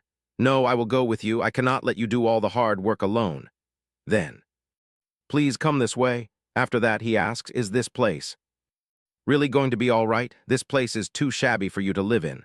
No, it is fine like this. Let me go check another place. This place is too. Liella quickly says, it is fine. I will stay here. After all, I do not intend to live a happy and comfortable life. I did not leave Lazarus to do that. All right, Hijit, I like this house, she silently thinks. In any case, this house is better than my house in my past life. I understand. Then I will go sign the contract for this house. I will bring the luggage from the carriage, so please rest. I understand. As soon as the door closes, Liella lets out a deep sigh. I have to change the ceiling light. Suddenly, the words of Hijit flash across her mind. Is it absolutely necessary to hurt the Lord by lying that you have another man? Lady Liella is so warm and is more precious than anyone else, more than worthy of love. She thinks of Hera and Lazarus, and wonders if the two of them think so, too. Looking at the suitcase lying beside her, she walks over, opens it, and takes out something. It turns out to be the drawing that Hera drew for her. She hangs it on the wall and silently calls out their names, Hera, Lazarus. It is ridiculous that I am thinking about this after leaving. Bowing her head with closed eyes, she misses them. At this moment, Hijit returns and calls out, Lady Liella. Hijit, you are back. Why did you turn off the light? Ah, that. The lamp was too old, so I threw it away. Seeing that drawing, Hijit suddenly pauses. Lady Liella, I am going to buy a lamp. I will pick up some food on the way. Do you want to come with me? Where to? On the way back, I saw a small bakery. You like sweets, so I thought you might want to check it out. Really, I happen to be hungry right now. Great. Let us go. Very quickly, the two of them arrive at the bakery. She does not expect there to be so many varieties. The owner of this shop is so talented, right? Do you like it? Yes, it is wonderful to have a shop like this near the house. Please choose whatever you want to eat, or perhaps try one of each kind. Today has been hard, so you must be hungry. Then today let us try some luxury cakes. Lady Liella, why are there 2 bags? This is a gift for you, Hijit. For me, I do not need it. You went through so much trouble for me, so I want to give you something in return. Please accept it. I appreciate the gesture, but I do not like sweets. Ah, so that is how it is. No matter how many cakes I make, everyone eats them all, because Hera always loves the things I make, and Lazarus has no way to refuse. Now that is no longer the case. People will straight up tell me they hate sweets. Now there is no one left to eat the food I make with that expression anymore. Lady Liella, why so? Suddenly, could it be that you are crying because I am not eating it? I will eat it. I will happily eat it. Chomp, chomp, chomp. Actually, I really love sweets. What are you saying, Hijit? I cannot hear you. Tell me after you finish eating. Looking at Hijit's actions makes her burst into laughter. Thank you, Hijit. That shop is really wonderful. There are many things I like. I am glad there are many things to your liking. Thank you for carrying all the luggage inside for me. While you unpack, I will change the light bulb. So the room is not too dark, Liella thinks to herself. So he saw me crying in the dark room earlier. That is why he invited me out. I really cannot keep missing them. All the time like this, the scene shifts to Lord Lazarus. This is the document sent from the kingdom of Nixon. Lazarus reaches out to receive it and then raises it to read with a face covered in blood. So, you are here, he smiles and calls out, Liella. Meanwhile, Liella says everything is arranged quite well. I can handle the rest myself. You have worked hard. Hijit, can you return to the Empire now? I still cannot return. Will Lord Lazarus suspect you? No, leaving you alone in this house is too spacious and dangerous. Did we not already finish talking about that? If they know a young girl from abroad is living alone, dangerous people might target you. Let me check things a bit more. Where? It is too late today, so I will come find you tomorrow. On the next day, Liella wonders to herself, why is it so noisy early in the morning? Liella gets out of bed and draws back the window curtains. Seeing Hijit carrying things, she asks, Hijit, what are you doing? Are you awake? The window is too fragile, so I plan to reinstall it. We must add locks to the doors and windows as well. To that extent, safety matters must be handled with utmost care to prevent bad things from happening. This is not just minor repairs, it is too much, so we might as well build a new one. I want to rebuild it too, but since you like this house, I have no choice but to do this. It is not that this is not needed to this extent, it also takes too much time. We must ensure safety. It is not about that. The more time you spend here, the harder it is for you to return, and now returning will make it difficult to make excuses to Lazarus, what on earth are you planning? Hijit looks at her and replies, I know how to take care of my own business. She runs over and pulls Hijit's hand. Are you sure you are going back? Hijit remains silent for a moment. You are very strange. If it is for Lazarus, that is already enough. What is your reason for doing this? For the safety of Lady Liella. You only care about my safety because I am your lord's wife. Now I have already hurt Lazarus. As you said, I no longer have any meaning to your lord. You have no reason to go this far. Hijit bows his head and replies, no, I have a very clear reason. What is it? Hijit, could it be that you have? Before Liella can finish her sentence, a loud voice interrupts. News, rebellion has broken out in the Empire. Liella is astonished. A rebellion? She quickly calls the newspaper boy over. Hey, what do you mean by rebellion? What are you talking about? Would the lady like to buy a newspaper? Liella takes the newspaper and immediately opens it to read about the rebellion. A duke of the Empire, she asks, is there no name of the duke who caused the rebellion? Liella thinks to herself, the dukes of the Empire are all busy serving the emperor. Among them, the duke most likely to rebel, could it be? She asks Hijit, is this something that happens after terminating the prisoner's covenant? If he still maintains the covenant and causes this, he is in danger. Liella hands the newspaper to Hijit and turns to leave, but Hijit pulls her back and asks, where are you going? I must find out more news about the Empire. The inner city might have more detailed news. I will go too, if there really is a rebellion. The Emperor will desperately need Lady Liella. The Emperor still has not found anyone to purify his mana. Liella is secretly panic-stricken, realizing that if a riot occurs, the first person he seeks will be her, if it is indeed a rebellion. At this moment, Hijit turns to leave. Liella returns to the house and gazes at the drawing on the wall. She blames herself, thinking it is all her fault, having her weakness seized by the Emperor and leaving her beloved with a letter of lies. I decide to face the problem directly instead of submitting to the Emperor's threats. I will fight to destroy everything that threatens me. I have served the Lord for a long time. I know his methods well. It is not the way Lady Liella thinks. Hijit is right. She is so afraid of ruining everything that she only knows how to run away, but he is different. Lazarus does not run away. He chooses to confront it. My wish is that one day the Lord will resolve everything smoothly and the two of you will be happy together. Is there no other way for you to convince the sovereign, instead of completely severing the bond with such a cruel lie? At this thought she whispers to herself, I am wrong, Lazarus. I should not leave like this. I am sorry. Her tears stream down uncontrollably. Hira, what on earth has Mother done to you? Suddenly, the door flies open. In her surprise, she calls out to Hijit. He urgently tells her to leave this place immediately. Liella, what is wrong with Hijit? He says nothing, merely rushing to pack up their belongings.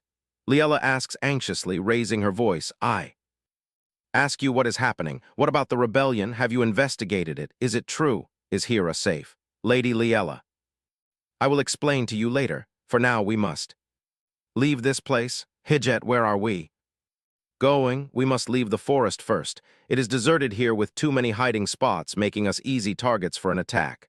An attack? What do you mean by an attack? What are you talking about? I will tell you everything that has transpired since you left. The Empire, the Sovereign, suddenly. Hijit turns around on high alert. Liella asks why he stopped speaking. He screams, out, get down, Liella. Liella ducks low. At this moment, the assassins land on the carriage. Inside, Liella curls up and crouches low. Hijit tries to drive the carriage as fast as he can. The assassins atop the carriage begin their assault. Now, where are you hiding? Just as Hijit turns around, they thrust their blades straight down, piercing into the roof of the carriage. He screams, Liella, are you all right? I do not know what is happening, but for now I am fine. She is rather lucky, isn't she? Do not worry, we shall play until we catch that little mouse. Hijit curses under his breath. Damn it, they are just trying to force the carriage to stop. If we stop here, the ambushers will surround us instantly. I must do this. There is no time to choose anymore. With that thought, Hijit drives straight toward them and accelerates. The assassin on top of the carriage is brandishing his blade, preparing to plunge it down. Hijit times it perfectly and shouts, hold on. Instantly, the carriage crashes into the assassins standing ahead. Inside, Liella covers her head in a daze.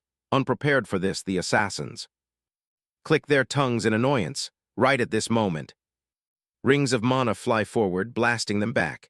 Hijit calls out, Liella, do not step out of the carriage until I give the word. Damn it, he actually uses the carriage to charge us. But it seems there is only one of him. Do not panic. With those words, they charge forward immediately. Hijit draws his sword. A fierce battle erupts. They shout to capture the hostage alive. Targeting the carriage, they quickly shift direction, charging straight toward the carriage. Hijit fights them off while turning back to call out to Liella in a panic. Suddenly, the carriage bursts into roaring flames. Thick smoke billowing everywhere. They sneer triumphantly. Come, let us catch a glimpse of that beautiful face. Hijit screams from his side, run. Liella, but to everyone's surprise, the barrel of her gun is already pressed against the assassin's head. I truly have no idea what is happening. But a loud bang echoes and the assassin is sent flying. Liella calmly continues her previous thought. So I just need to shoot them all, right? Hijit leaves the defense to her. There are only two of them. Do not panic, charge. Yet every enemy who dares to step forward is instantly shot back by Liella. She silently thinks, if I take cover behind the carriage, they cannot ambush me from behind. I only need to shoot those in front. No matter how many there are, I can still win. Unaware of what they are planning, she wonders, was I mistaken? Suddenly, an assailant appears from behind and attacks. She gasps silently, realizing she neglected the back door. Seeing her knocked down, Hijit screams in panic. A voice sneers, Liella, so this is where you are hiding. Liella quickly regains her senses and points her gun at him, but the man laughs mockingly. In your past life, you also hid like a rat to escape. From me, you are indeed quite skilled at running away. Hearing this, Liella trembles. Dark Blake continues, but I have found you this time. You will not escape me this time, my daughter. You, stay back, I will shoot. Shoot. Really, you intend to shoot your own father now, girl? Indeed. You did practice your marksmanship before, did you not?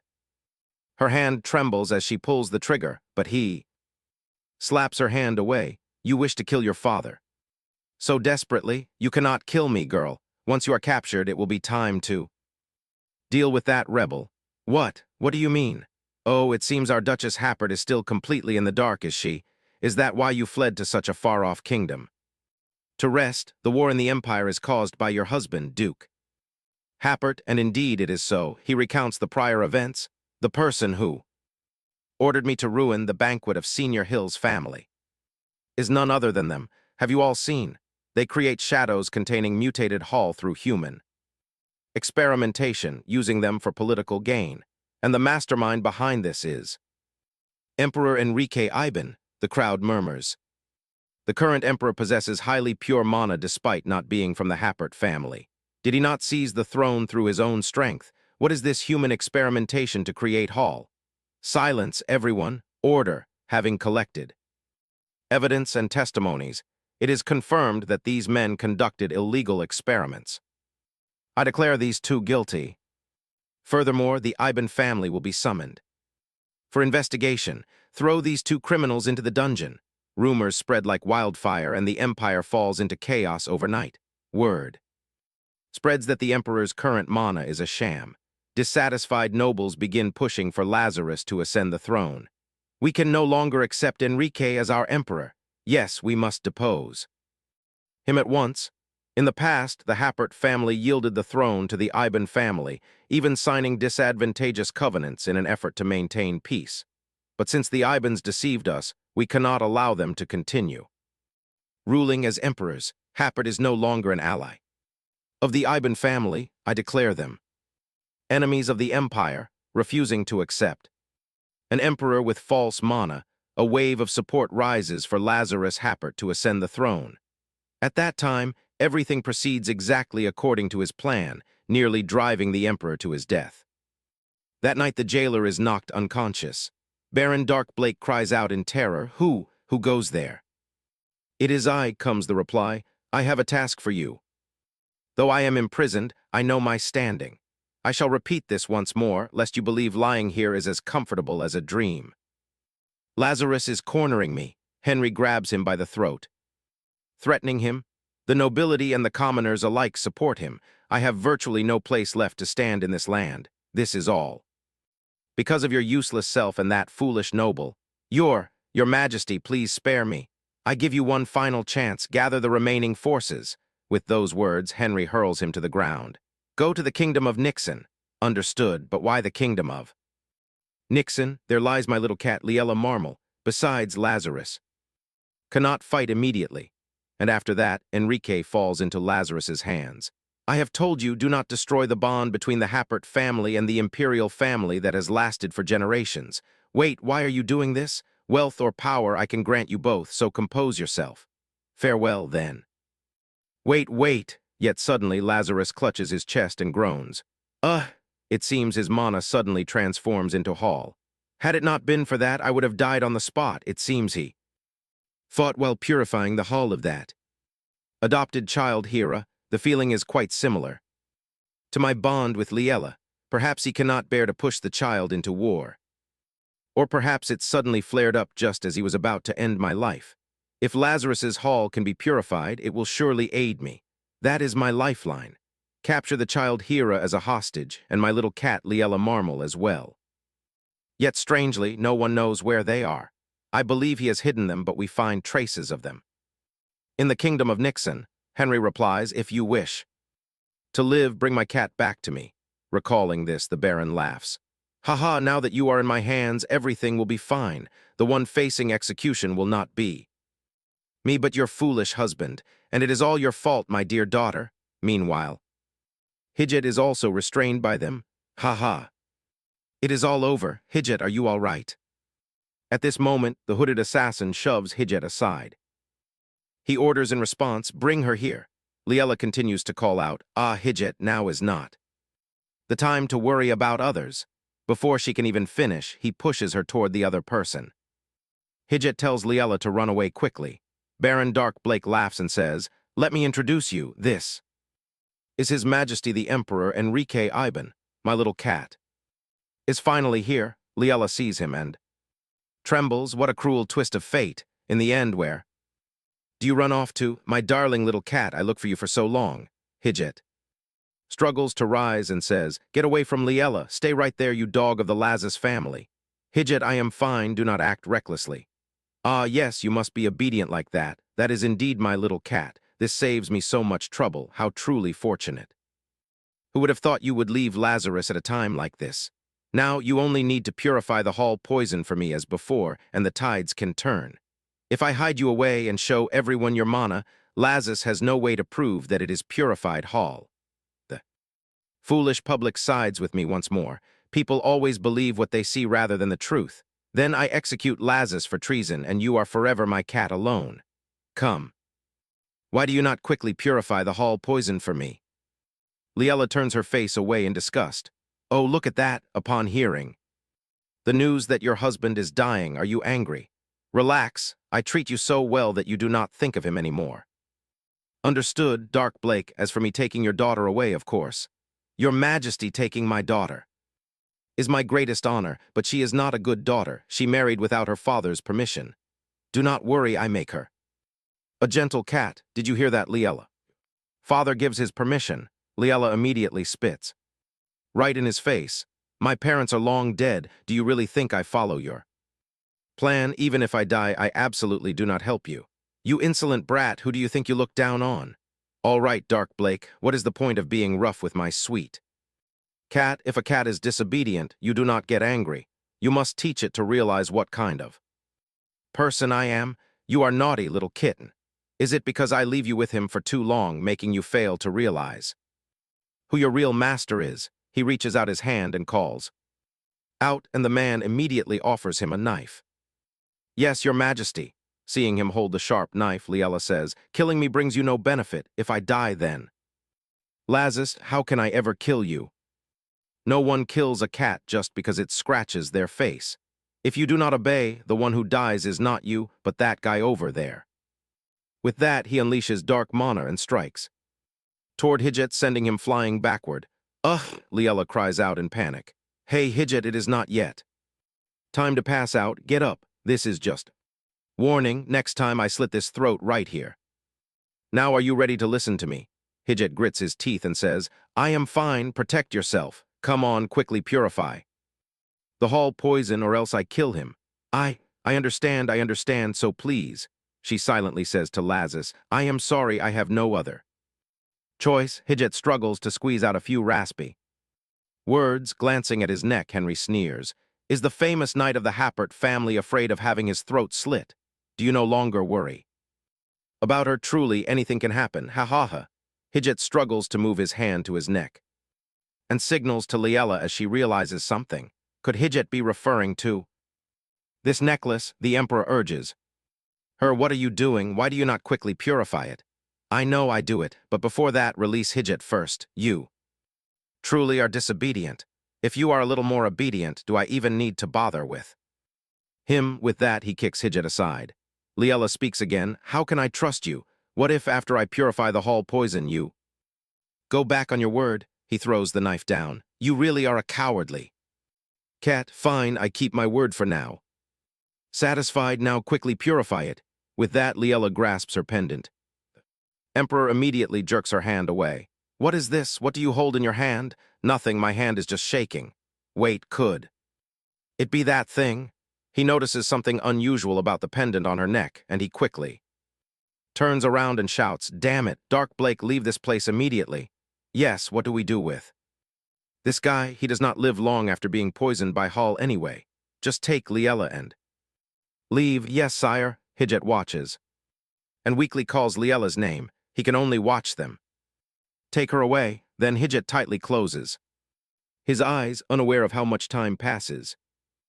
Lazarus finally arrives. He is a step too late. He calls out to Rosanna and Rudger. Check Hidget's condition and prepare to treat him as quickly as possible. By then, Hidget's entire body radiates with dark mana. After the physician finishes examining him, Lazarus asks, how is the situation? The truth is, his condition is not good at all. It is beyond the capability of the medical staff. Is it Hall poison? Yes. If left like this, Hidget is completely consumed by Hall. The situation is different from young Master Hira and Senior Hill before. Although pursuing Enrique is also important, if this continues, Hidget is in grave danger. My lord. After a moment of thought, Lazarus turns away and says there is no other choice. Rosanna hastily cries out, My Lord, please reconsider. If we lose Hijit, we too. That is right, my. Lord, please reconsider. What do I say that warrants reconsideration? Suspend the pursuit of Enrique. First, we return to the Happert mansion to treat Hijit. Hearing this, Risana and Rudger call out emotionally. My lord, the war is not over yet. After treating Hijit, immediately pursue Enrique to rescue Liela. Do not. Let your guard down. Understood, my lord. Meanwhile at an unknown place, Liela wakes up and wonders, where is this? Are you awake, my little cat? Oh, calm down, do you really not know this place? How do I know a place you kidnapped me to? True, it makes sense that a body snatcher like you does not know. Indeed, this place is the castle where I locked you up. It was originally a shelter for my little cat when she ran away. After you left, this place is used for illegal hall experiments. What do you plan to do by locking me up here? Hijit is in that state now. I have no reason to help you anymore. What can I do? I must wait until you are willing to help me. I just said I have no reason to help you at all. I know. So until you are willing to help me, you must starve. Or perhaps I torture you. This place has all kinds of torture devices, you know. With that, he crushes the flower in his hand into tiny pieces. Seeing this, Liela frowns and remains silent. So, can you be obedient before I lay a hand on you? He lifts her chin. I can continue to be gentle with you after all, she silently says to herself. Calm down. If I help him out of fear of Enrique's threats, who protects Lazis, Hera, and the ones I love? Thinking of this, she brushes his hand away and shouts. Let me go. I am telling you for the last time, do whatever you want. I am not afraid of your threats at all. Even if I die, I absolutely do not help. You, fine, it seems I am wrong.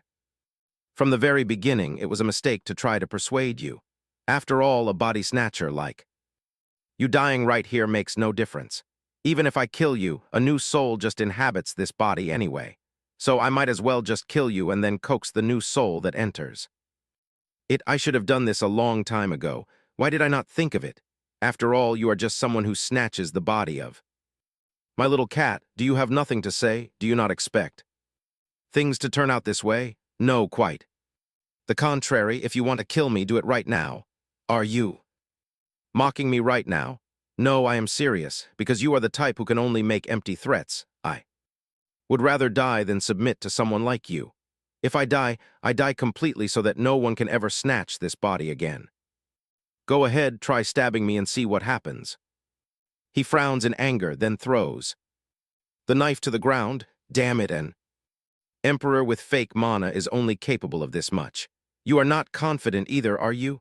About whether someone else inhabits this body when I die.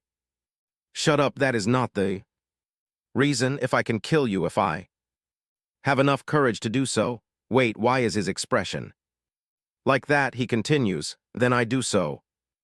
A long time ago. With that, he leaves, not forgetting to slam the door shut. Liela thinks to herself, it seems I am safe for now, but what on earth is that expression? If I had the courage to kill you, it is clearly a bit different from usual. Now is not the time to think about this. I must find a way to contact Lazis immediately. But why does he lock me in such a decent room without tying me up? Is he not afraid I escape? Is he certain I cannot run away? He must be. It is incredibly difficult to slip past this many people and escape. No matter, I must find something to help me first. Wait, there is something strange about this painting.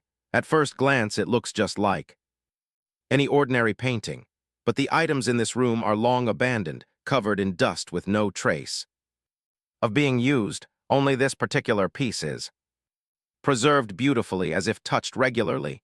Is this a hidden door? What on earth is inside? She casts a quick glance around. It seems to be a study with nothing out of the ordinary. Wait, a purification journal. Could it be the records of hall purification? I must open it, just as I thought. Liela. The more I look at this woman, the more unique she seems. As long as she is here, she can make my hall look like pure mana. Of course, it is only temporary. But keeping her by my side is enough. Though I promise to grant her freedom, I have no intention of letting her go so easily. I must turn her into my lifelong hall purification tool. That is the safest path for me. These are the records left by the original owner before I transmigrated. As expected, he had motives from the very start. Lately, I find myself strangely drawn to her. At first, I thought I merely found a tool to alter my fate, but now I am no longer certain. Is it due to the physical contact during Hall purification, or is it because of our Mana interaction? I need to investigate, seeing her look so happy to help me just so she can gain her freedom soon. It pains my heart. Reading up to this point, Liella asks herself what on earth this is.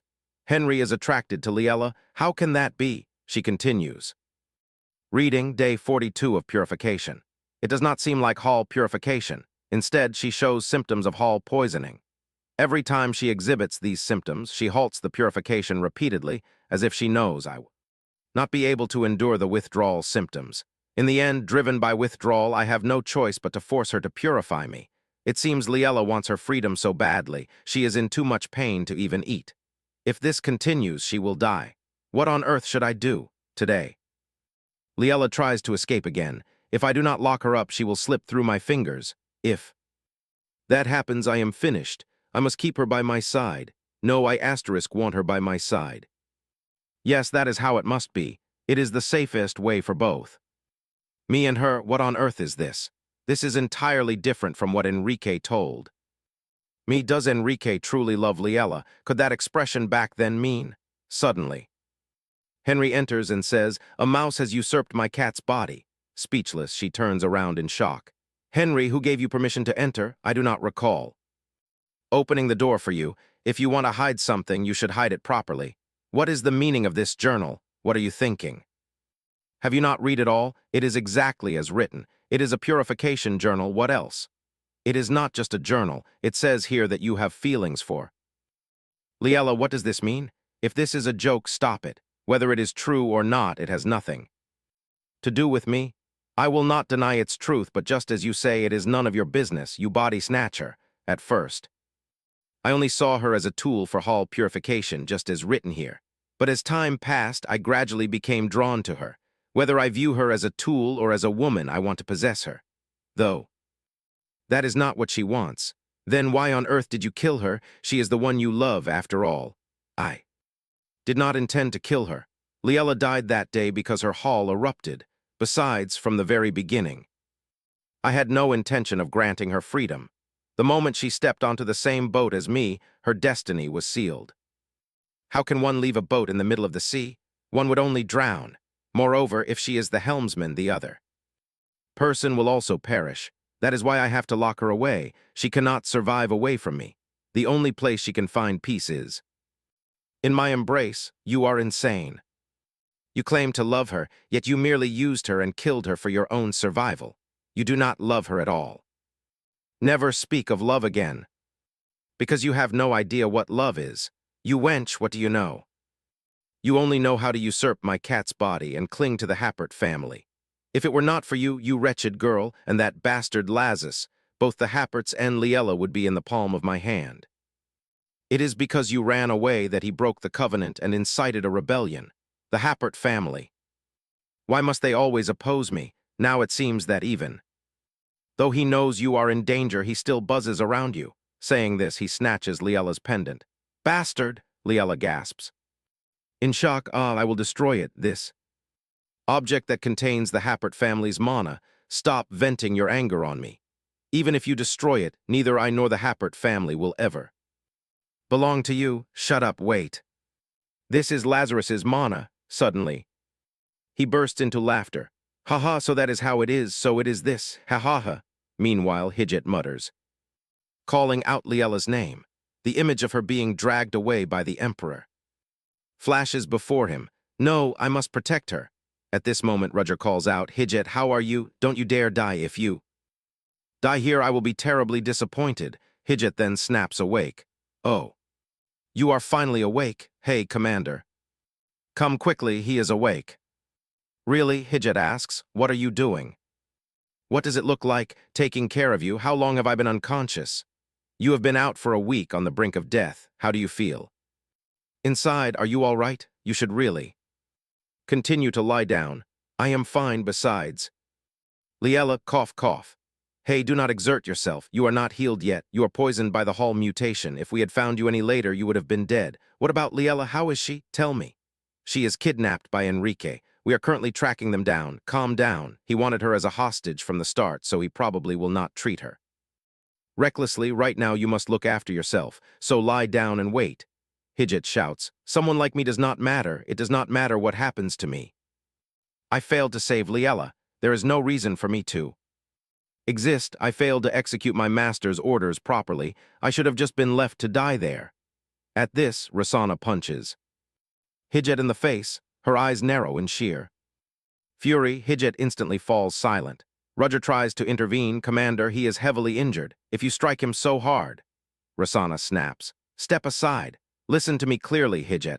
Failing to protect Liella is not your sole responsibility. You cannot just use death to avoid taking responsibility. This is a failure of the entire Hapert Knight order, and the commander must bear the responsibility for the order's failure. As your commander, I am responsible for my subordinates' shortcomings. We must rescue Liella and bring her back safely. So do not go over your commander's head and speak of dying to take responsibility. If you truly want to serve our Lord, then survive and protect him until your last breath. That is what you ought to do. It is my shortcoming. Right then, Lazarus enters, clapping and smiling, as expected of the Hapert Knight commander. Indeed, you will be disciplined outside the mansion later, since there are too many eyes watching within. My little boy is scared, isn't he? The three turn around in surprise, greeting him. My lord, it seems your health is no longer a concern. You are already leaping up the moment you wake. That is not true. More importantly, you should find the words to thank my son. Pardon? What do you mean by that? Yes, it makes sense you do not know, since you have been bedridden. The one who treated your hall poison is Hira. Hijit gasps in astonishment. What? How could? The young master. When I fought Enrique before, I had similar symptoms, perhaps because I drew mana from the prisoners. I suffered poisoning. At that time, Hira purified my mana. Though the exact cause is unclear, I suspect it is because Hira is Liella's son. But one thing is certain, the power within Hira's mana aligns with Liella's purification ability. Although Liella's mana can purify Hall, it cannot cure the Hall poison that Hira and I suffered from. Since mana is inherently mystical, it is not strange for it to differ from person to person. At any rate, we can fight because of Hira, and he even saved you. We are still tracking Enrique's movements. We will find him soon.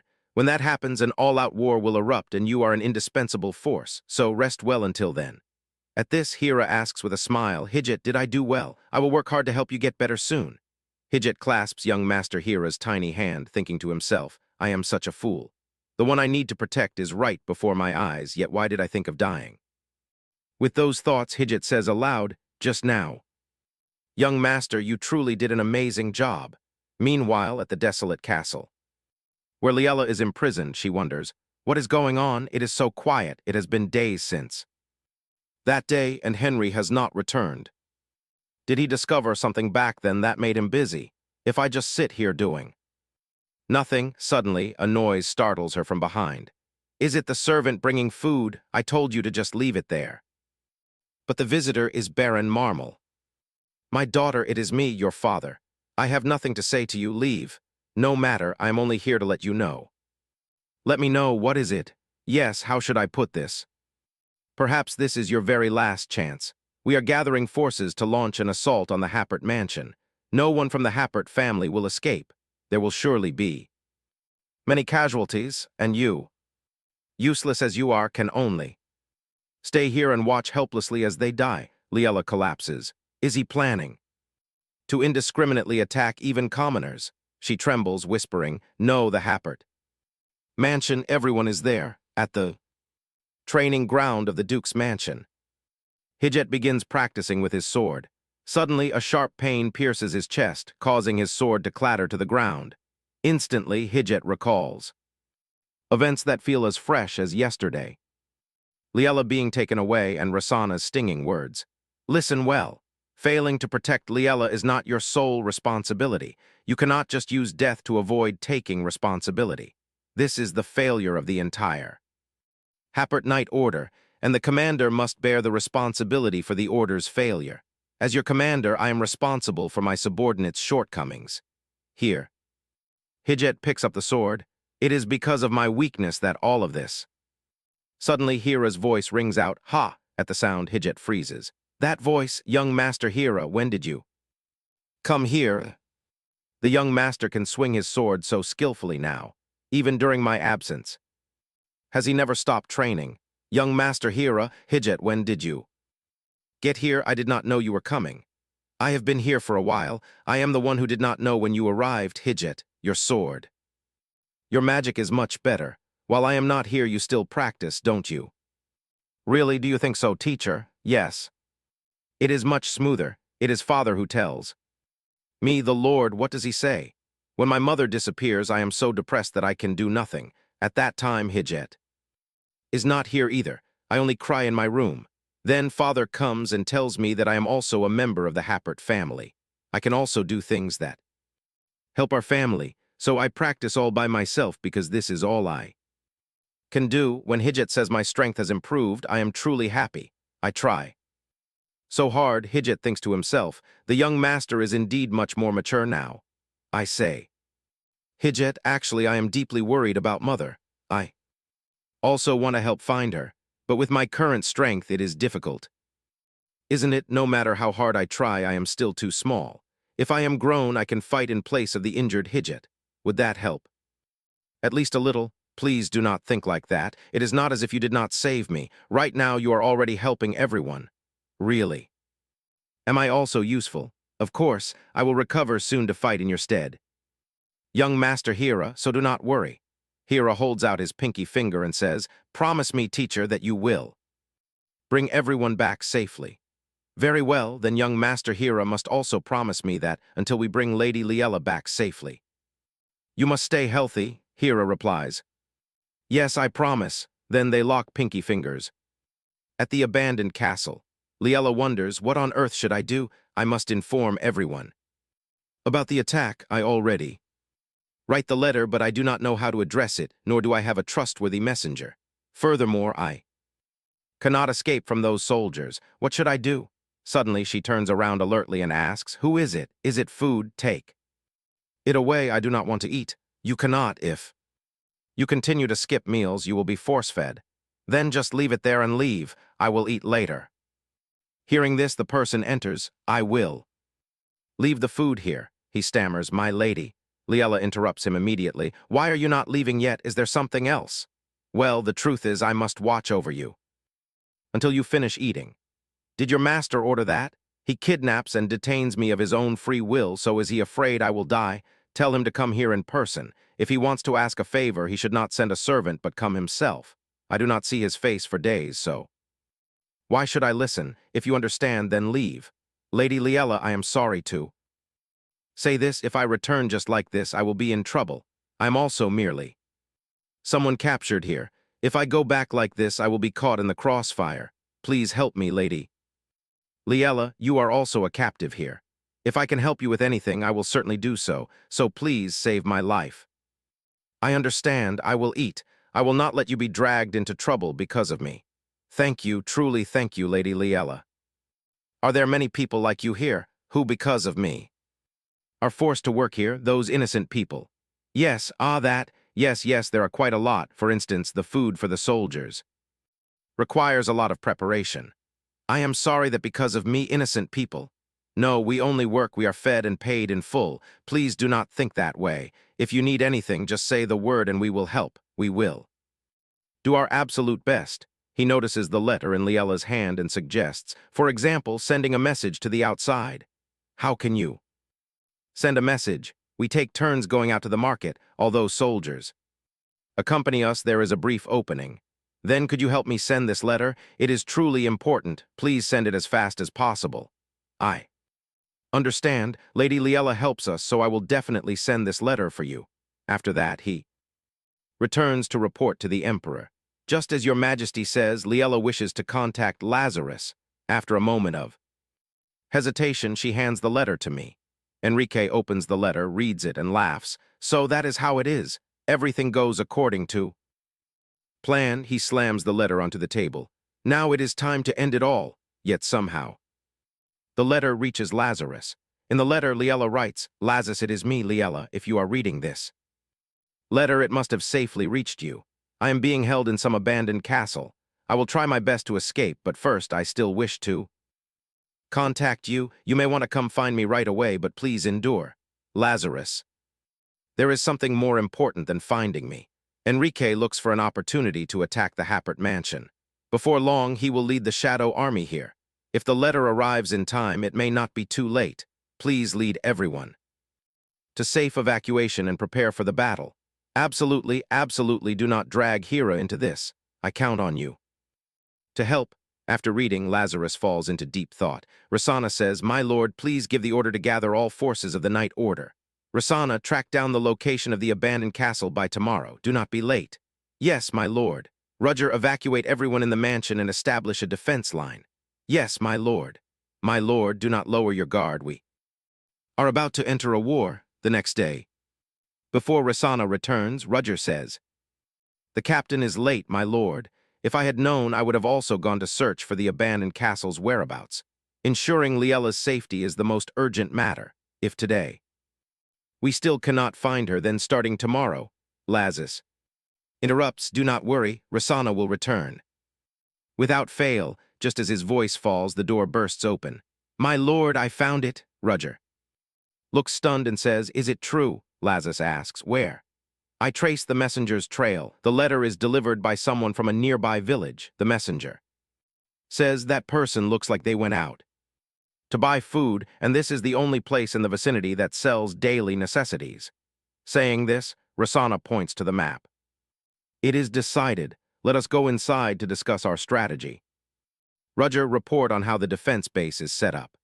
"Yes, currently the residents of the mansion are already taking shelter in the underground escape tunnel.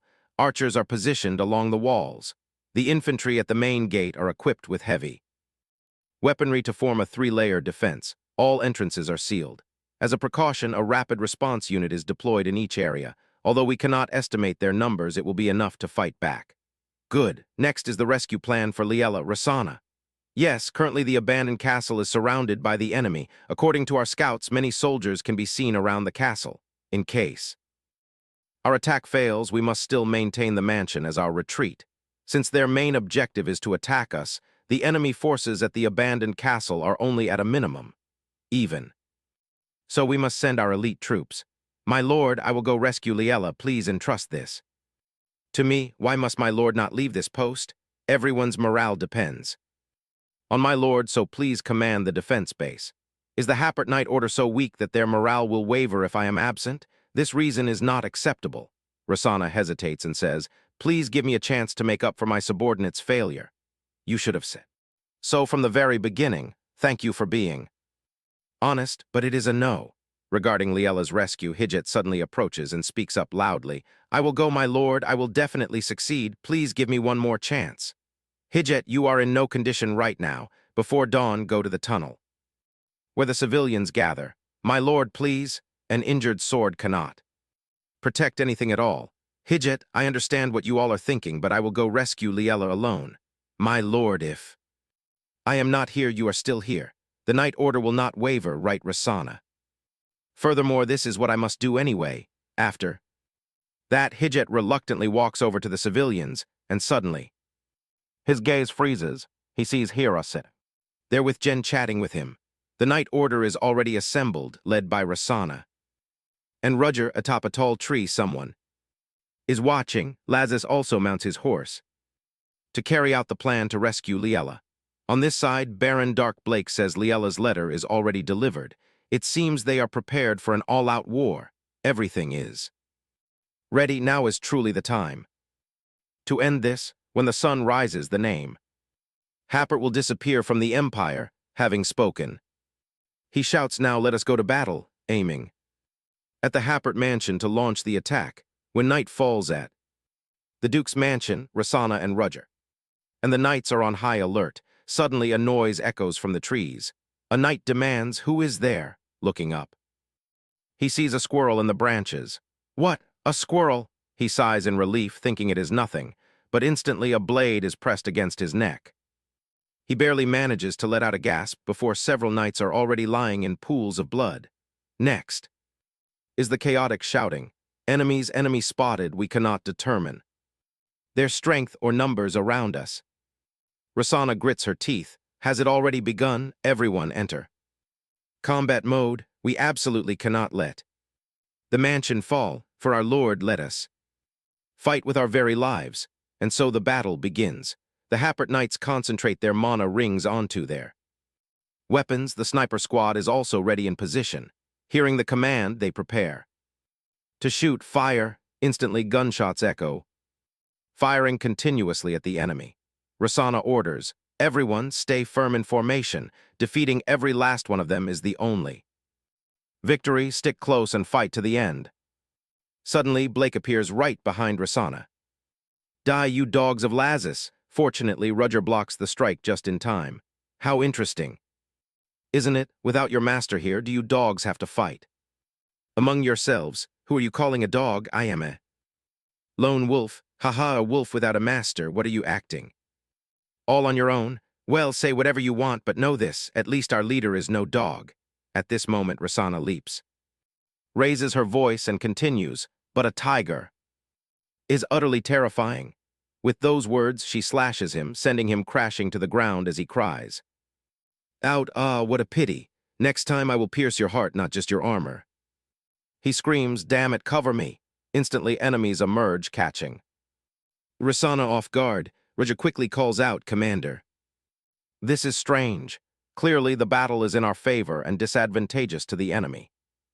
Yet they have been fighting aimlessly in circles, not even bothering to show their faces, as if trying to buy time for some other purpose." Thinking this through, Rosanna says something is highly unusual. They have no intention of attacking the castle. They must have another goal. Roger, go find Henry. Clearly, if this is just a game to buy time, he must surely be somewhere nearby. At that very moment, at the abandoned castle where Liella is confined, only a few soldiers remain, just as expected. Most of their forces must have marched out to battle. How are things going? Was my letter delivered? Ever since that day, the servants keep saying they do not know. If it cannot be delivered, then Hera. No. She must not think about this now. The Happert mansion is under attack. I must focus on what I can do here. Will Lazis come to rescue me, even though in my letter I begged him to prioritize the civilians? Knowing him, he will likely leave the mansion to the Night Order and come to save me himself, because that is the kind of man he is, the strongest in the Happert family. But if they cannot protect the mansion, am I the one causing trouble again? If he is together with the Happert Night Order, they can protect everyone. I must believe in them. If only I have my necklace here, Lazis will find me much easier, because Lazis's mana can sense the necklace. Wait, Lazis's mana is in the necklace. She recalls what the Emperor once said. Because you ran away, he withdrew his mana from the prisoners and caused a riot. Hold on, this is Lazis's mana. Ho. Ho ha, so that is how it is. So that is why, ha ha. Ha, we are about to gather our forces to attack the Happert mansion. No one from the Happert family shall escape. There will surely be so many deaths, and you will not be able to do a single thing. Why did the stone reveal the attack to me back then? No matter how many troops they gather, they can never overwhelm the Happert Night Order. Telling me this information is no different from admitting defeat. She trembles as she thinks, could it be that right now outside the abandoned villa, the knights have already been defeated, and the sword in Lazis's hand is stained a crimson red? Hearing the screams, Liella panics. Right at this moment, Lazis opens the door and walks in. She freezes at the sight of him. Lazis drops his sword, calls out Liella's name, and rushes to embrace her tightly. My Liella, you have suffered so much. Now I am here to rescue you and bring you home. Liella pushes him away. Lazis, you must return to the Happert mansion immediately. The scene shifts to the Duke's mansion. At this moment, Hera sits trembling. Suddenly, the cave shakes violently and debris rains down. Dean hugs the boy and screams, "Ah, young master, are you all right?" Hidget also runs in, asking anxiously, "Is everyone okay?" "Yes, we are just a little startled." Hidget scans the surroundings to assess the situation when suddenly Hera asks, "Hidget, everything will be fine, right?" "Of course, young master, do not worry, nothing bad will happen. I only came here to check on things." Hera tugs at Hidget's clothes and says, "Don't go, Hidget is injured too." Young master, I am perfectly fine. This place is safe. I am only here to check on you and then I must leave. I am the only knight left here, so I must take a stand. Is it really safe here? Yes, it is safe here. Then, our mother and father out there not safe at all. Even though no one tells me the details, I know everything. Only we are in a safe place, while everyone else has gone into danger, right? Hijette and Jen exchange a silent look, then speak in unison, saying that with the Happert Knight order, everyone will surely be safe. Of course, nothing will happen to them. I don't believe it. Young master, this cake was just freshly baked. Having something sweet will help calm your mind. Please try a piece. I don't want to eat anything. Even so, please just take a bite. Hira obediently takes the piece of cake to his mouth and takes a bite. Instantly past memories flood back. He smiles and says, "It is really sweet."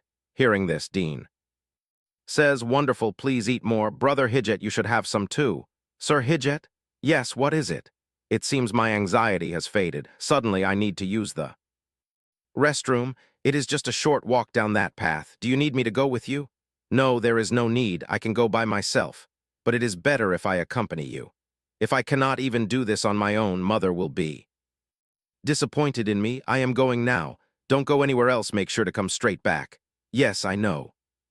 With that, Hira runs off. A moment later, Hira arrives at the restroom. Phew, that is close. Now I must return quickly. Or else Hijette and Jen will worry. Oh, the necklace just moved. This contains mother and father's mana after all. Could it be that mother is nearby? At this thought, the young boy pauses and then follows the glowing light as he walks forward. Outside, the battle rages on. Enrique Iben also follows the guidance of Liella's pendant. Is it here? I never expected it to be in a place like this. Why not keep it somewhere decent? It is a rare gift bestowed by the imperial family upon the Happert family, after all. Tusk. It does not matter. Today this place will be swallowed by a sea of flames and disappear anyway. Just as he is about to open the door, Rudger appears. Hey, you are not allowed to enter. As you please. As soon as he speaks, a mana ring flies out, attacking the Emperor, but he swiftly ducks to evade it. How unexpected. Everyone is out there risking their lives in battle, and yet you slip in here alone? Are you planning to take a nap? My apologies, but finding you is my sole mission from the start. Besides, sleeping now would hardly be a nap, would it? You still have time for jokes, it seems. You do not even know what fate awaits your master.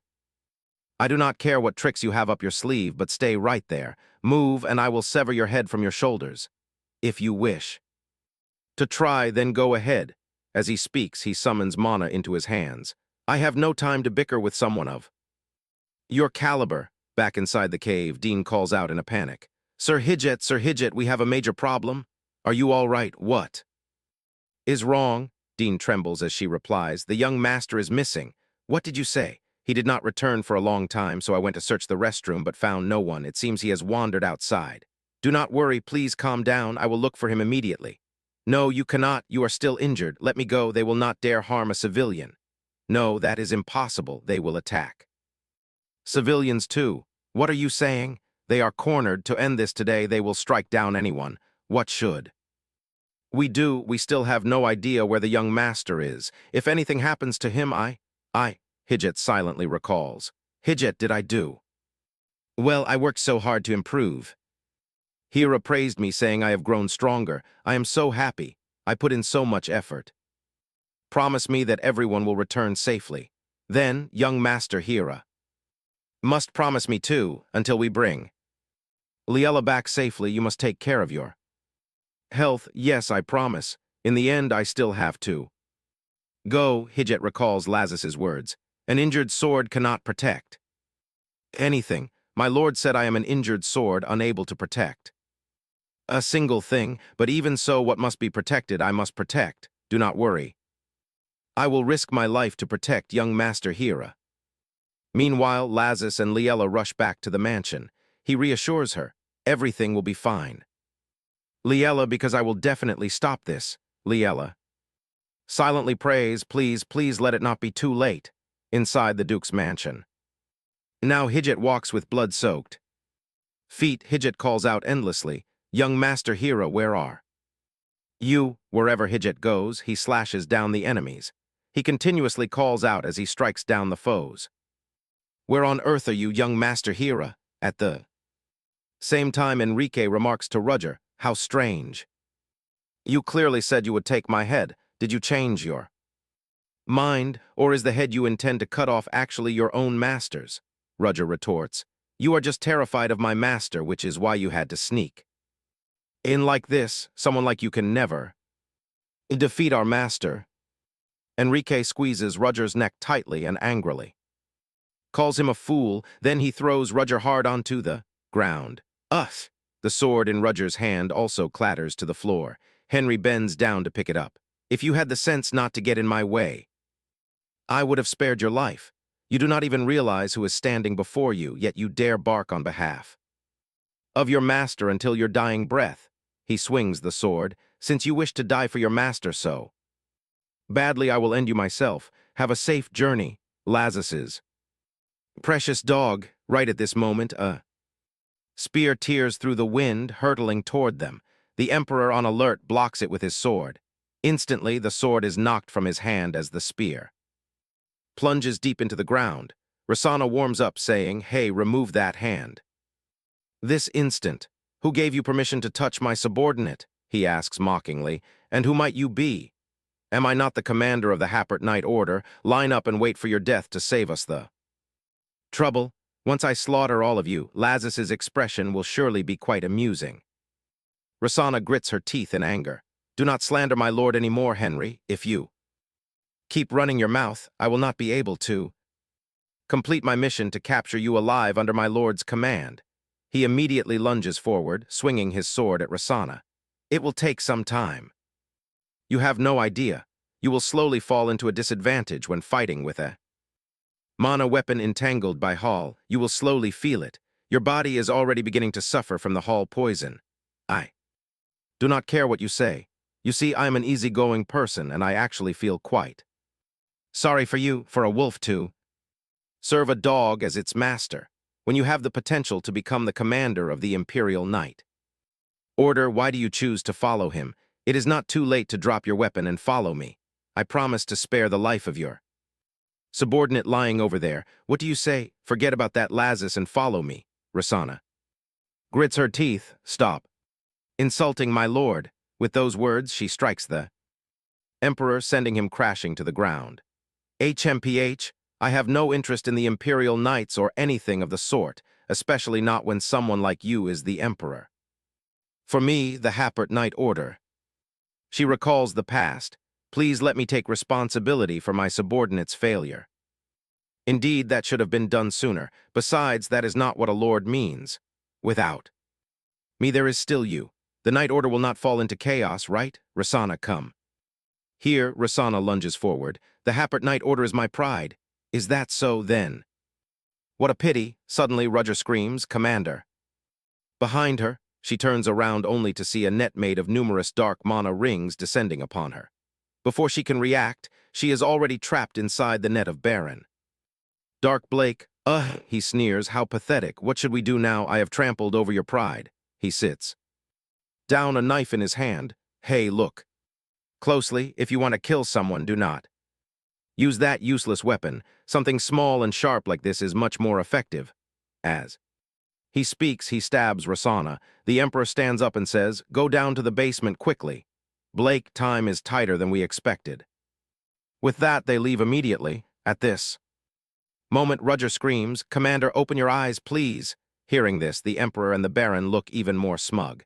This is the prisoner's covenant, right? But your Majesty, why do you take such risks to find it? Did I not tell you? This is the very chain the Imperial family uses to control the Happerts. So that is how it is, but we need Lazarus's mana here for it to work. Surely. He withdrew his mana before rebelling. Foolish, do you still not? No, is it not right here? He pulls out the pendant. That contains Lazarus's mana. Could it be? It seems you finally understand. Yes, currently Lazarus is opposing the Imperial family. It is as if the prisoner's covenant's curse on the Happerts has taken effect. If Lazarus's mana returns here once more. As he speaks, he crushes the pendant, then I do not even need to lift a finger to kill him. Next, he creates a dark mana ring. Now farewell, Lazarus Happert, I win, but suddenly the mana ring stops. The Emperor's eyes widen in shock. He cries out, "Could it be?" as Liella appears, pointing a gun at him. Yes, that is exactly it. Freeze right there or else your heart will stop beating. Get the hell out of here. He smiles and raises his hands. Oh my, what is the rush? What if I do not leave? Are you going to shoot me dead right here? Stop wasting time talking nonsense. What are you doing here? You are the one who should not waste your breath trying to probe me. You heard it all, did you not? The matter regarding my cat. Lazarus recalls the earlier moment. I am here to save. You do not worry.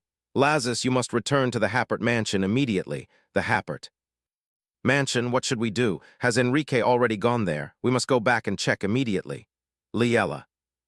Calm down. What should we do? Lazarus pulls her into his embrace to comfort her. It will be all right, so speak slowly. What happened here? This is just my hypothesis. But perhaps Enrique's main goal is not to attack the Happert mansion. So in the end, Enrique's true purpose is to draw all attention to the attack on the Happert mansion in order to approach the prisoner's covenant and pour your mana back into it. Returning to the present, Lazarus looks at the shattered pendant on the ground and demands, "Step away from there. Where is my mana?" Who knows? I have no idea what you're talking about. If you are so worried, why do you not verify it yourself? Lazarus thinks to himself, has it already entered? I still do not know when and how the curse will take effect. So I cannot act recklessly. First, I must check the prisoner's covenant, then subdue Enrique. Liella, I must check the prisoner's covenant, so step back. If the mana is already inside and Liella is outside. Seeing this, Enrique curls his lips into a smug smirk and immediately lunges forward. Lazarus, you are too careless. Damn it, he is deliberately trying to distract me. The curse of the prisoner's covenant concerns you greatly, does it not? To the point where you take your eyes off the woman you love like this. Now what is next? At this distance, it is difficult to shoot. The neck of your woman might just fall off as well. Lazarus frowns and calls out to Liella, first, lower your gun. Already, you do not want Liella to get hurt, do you? Lazarus, I am fine, so shut your mouth. Do not say another word. If you open your mouth again, I will kill Lazarus right in front of you. Lazarus has no choice but to comply with his demand, slowly lowering his weapon. That is right. Now put your hands behind your back and kneel down. Stay there quietly. Afterward, Lazarus is bound by a dark mana ring. Are we done? If so, release Liella. No, not yet. Bow your head. You know exactly whom you are facing. After all, yes, finally we can talk. You Happerts, do you ever know how to bow your heads? You always act so superior. Lazarus, do you know what this mana exactly is? It is a power that someone like you can never possess.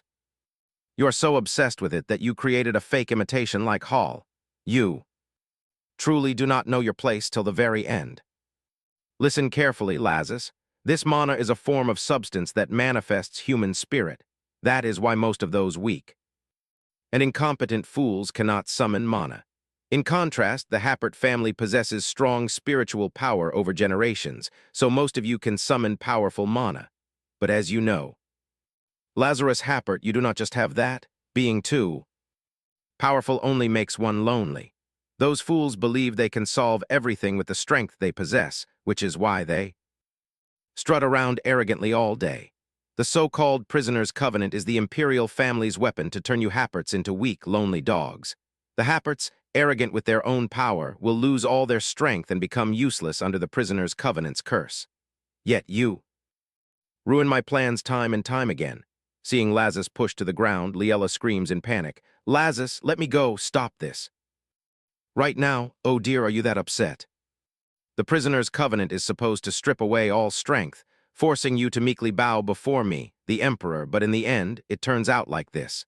To think you would rebel and threaten even my throne, you act as if you are some noble wolf. You should have bowed your head to me long ago. Liella screams, I told you to stop.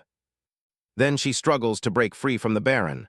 Let go of me if he does not stop immediately. She aims her gun at the Emperor and instantly fires a mana ring. Then, a loud crash echoes. I will not let this slide. Look at that, my cat seems quite furious, although it is slightly annoying. Your courage to target me is praiseworthy. Fine, let it be. I am suddenly quite excited. Don't worry, everything ends now. Do not move. This time I will shoot harder. What a pity. If I still had the chain, I would have killed him already. I told you not to move. With those words, she aims at the Emperor once again and fires. He grits his teeth in anger. I told you. Obedient now. Your Majesty, I will restrain her at once. Let go of me. Release me. Lazarus bites his lip and calls out, Liella, do not worry, my kitten will not die. And I will raise him. What a wonderful expression, it pleases me greatly. An expression so fitting for the final moments of a lone wolf's life, in your entire life. You will never forget this day. Liella screams, no, the smug Emperor glares at Lazarus. Here and now, Emperor Enrique Iban of the Iban Empire decrees, the Happert family has committed treason, betraying their oath and bringing ruin to the Iban Empire. Punish Lazarus Happert, a powerful source of mana shines brilliantly throughout the basement.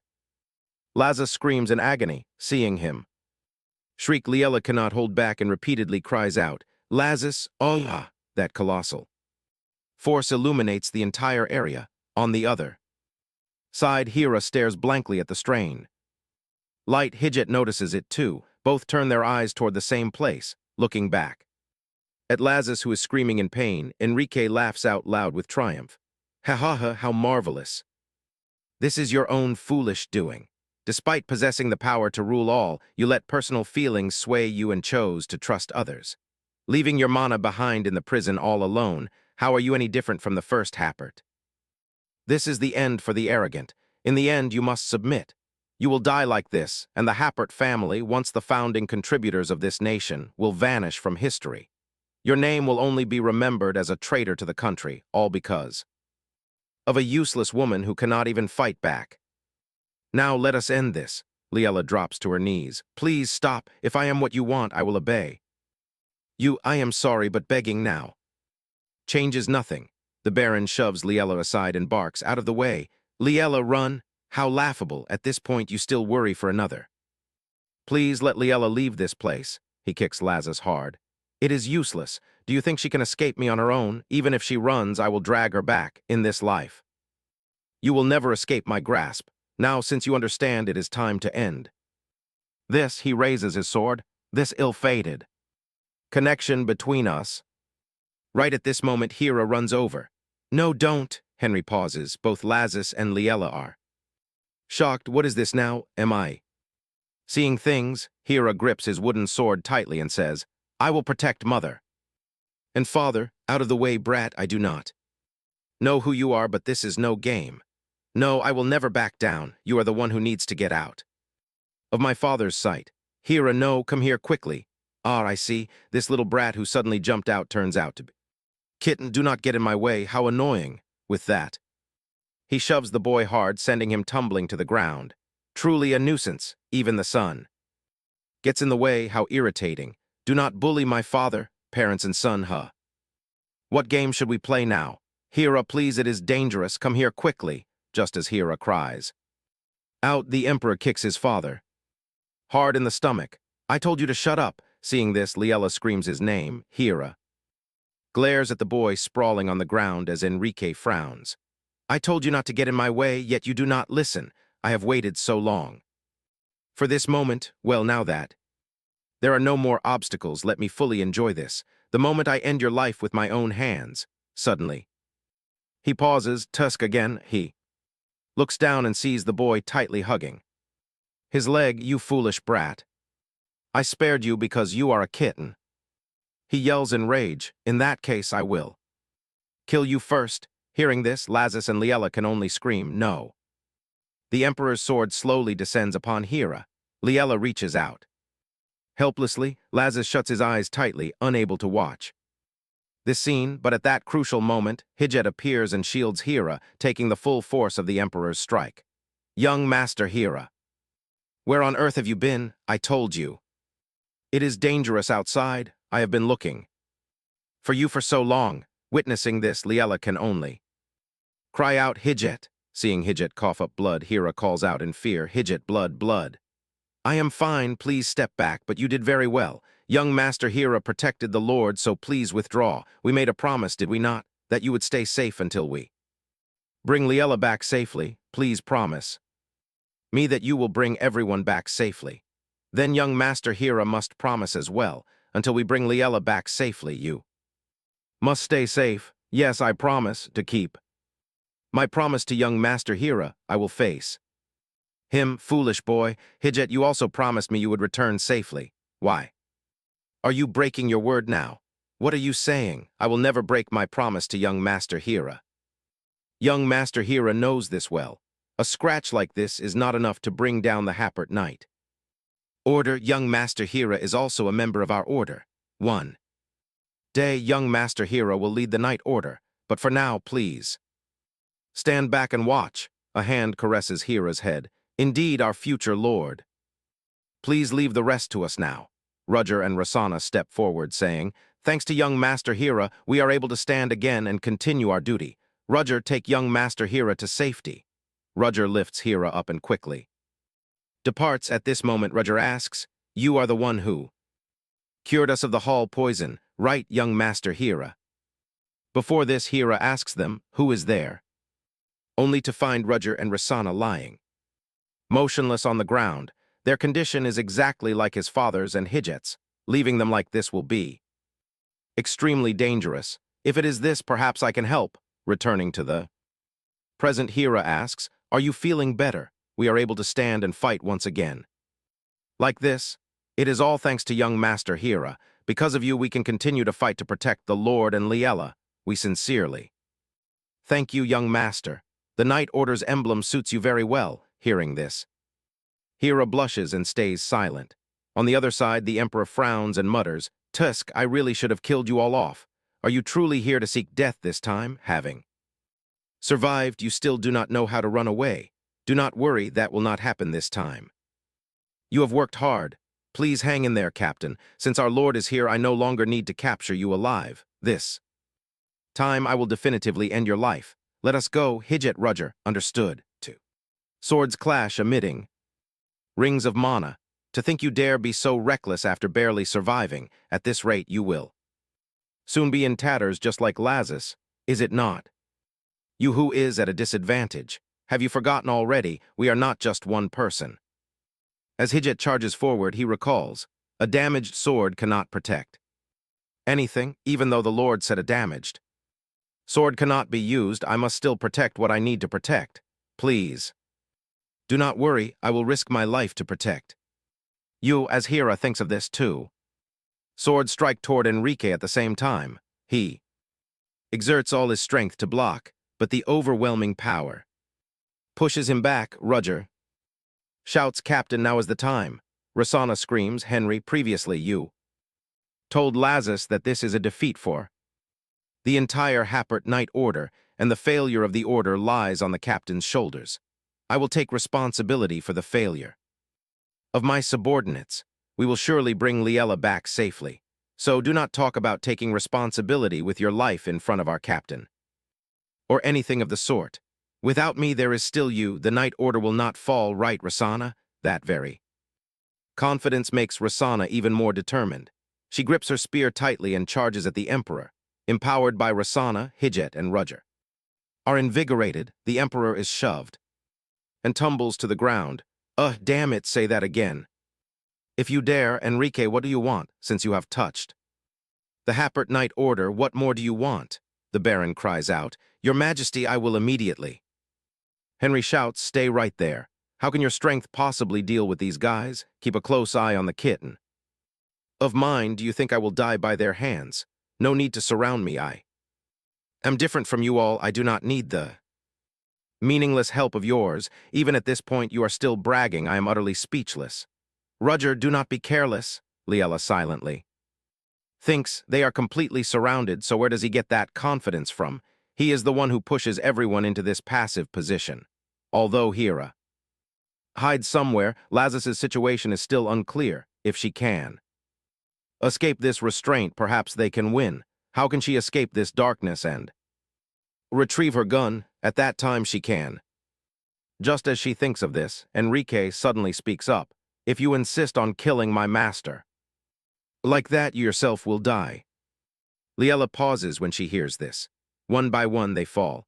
You all fight like a swarm of flies. I only want to reclaim what belongs to me, so why does a pack of dogs keep biting and never letting go? Don't you see the contradiction? Your master risks his life to protect you, and you also want to protect what is yours, but in the end you steal from others. Do you think I am the only evil person here? In the end, everyone's desires are the same, to protect what is ours and retrieve what is lost. Enrique, I do not want to speak to you any longer.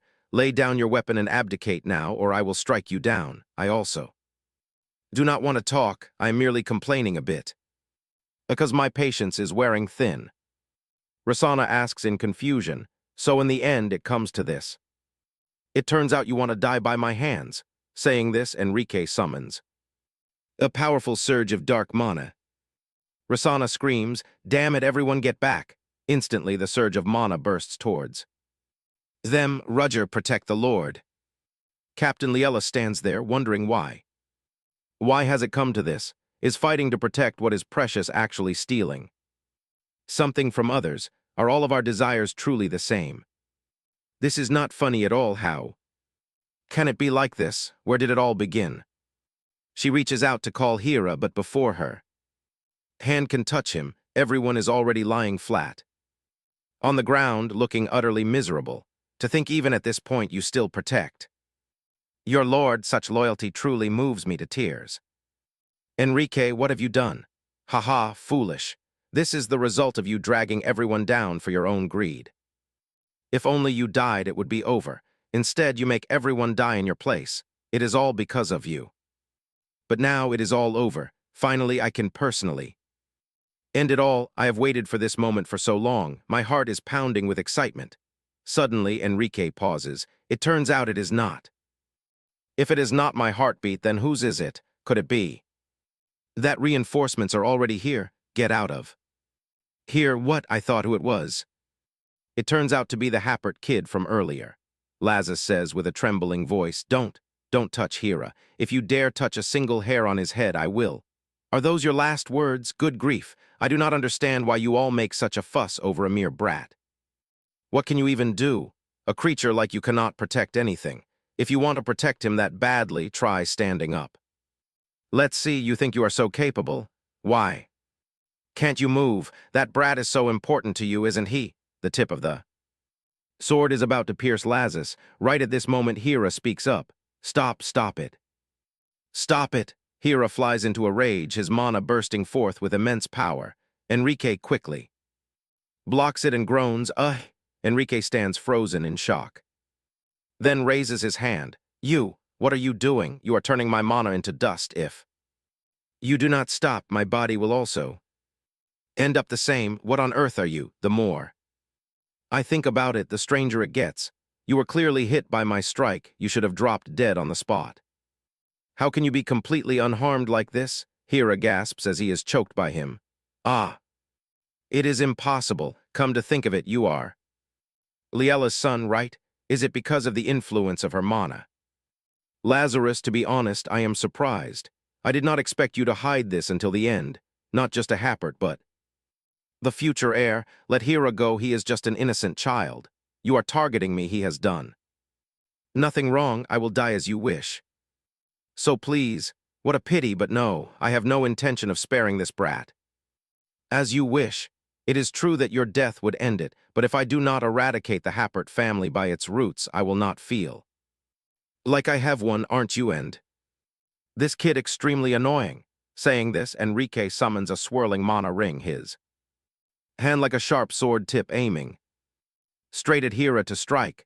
Liella can only scream in helplessness. At this moment, Hira also squeezes his eyes shut, ready to embrace the coming death. But at this moment, Hira's pendant reacts and quickly unleashes a terrifying power.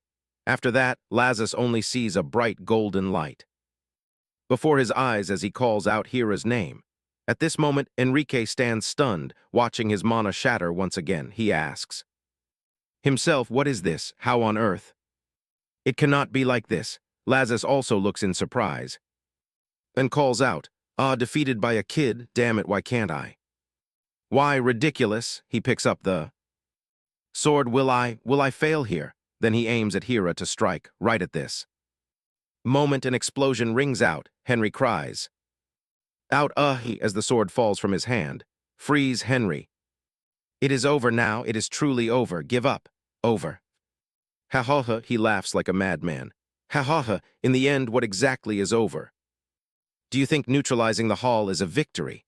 Look around you, the proud Happert Knight Order has been annihilated. Lazarus needs you to support him just to stand. What can you even do? Besides, I still have another card up my sleeve. He screams, listen, Emperor Enrique Ivan of the Empire commands. Liella thinks in shock. No, if it happens once more, Lazarus will not survive. Enrique continues loudly. The rebel has broken the prisoner's covenant against the Iban Empire. Punish Lazarus Happert. Once again, the power instantly bursts. Fourth, he smugly says, die, Lazarus. Liella tries to shoot at it, but it does no damage, watching the power crashing down. Leaves her dazed. Lazarus, get out of the way. Lazarus looks at her with a gentle smile on his lips, causing her to cry out in confusion. Lazarus.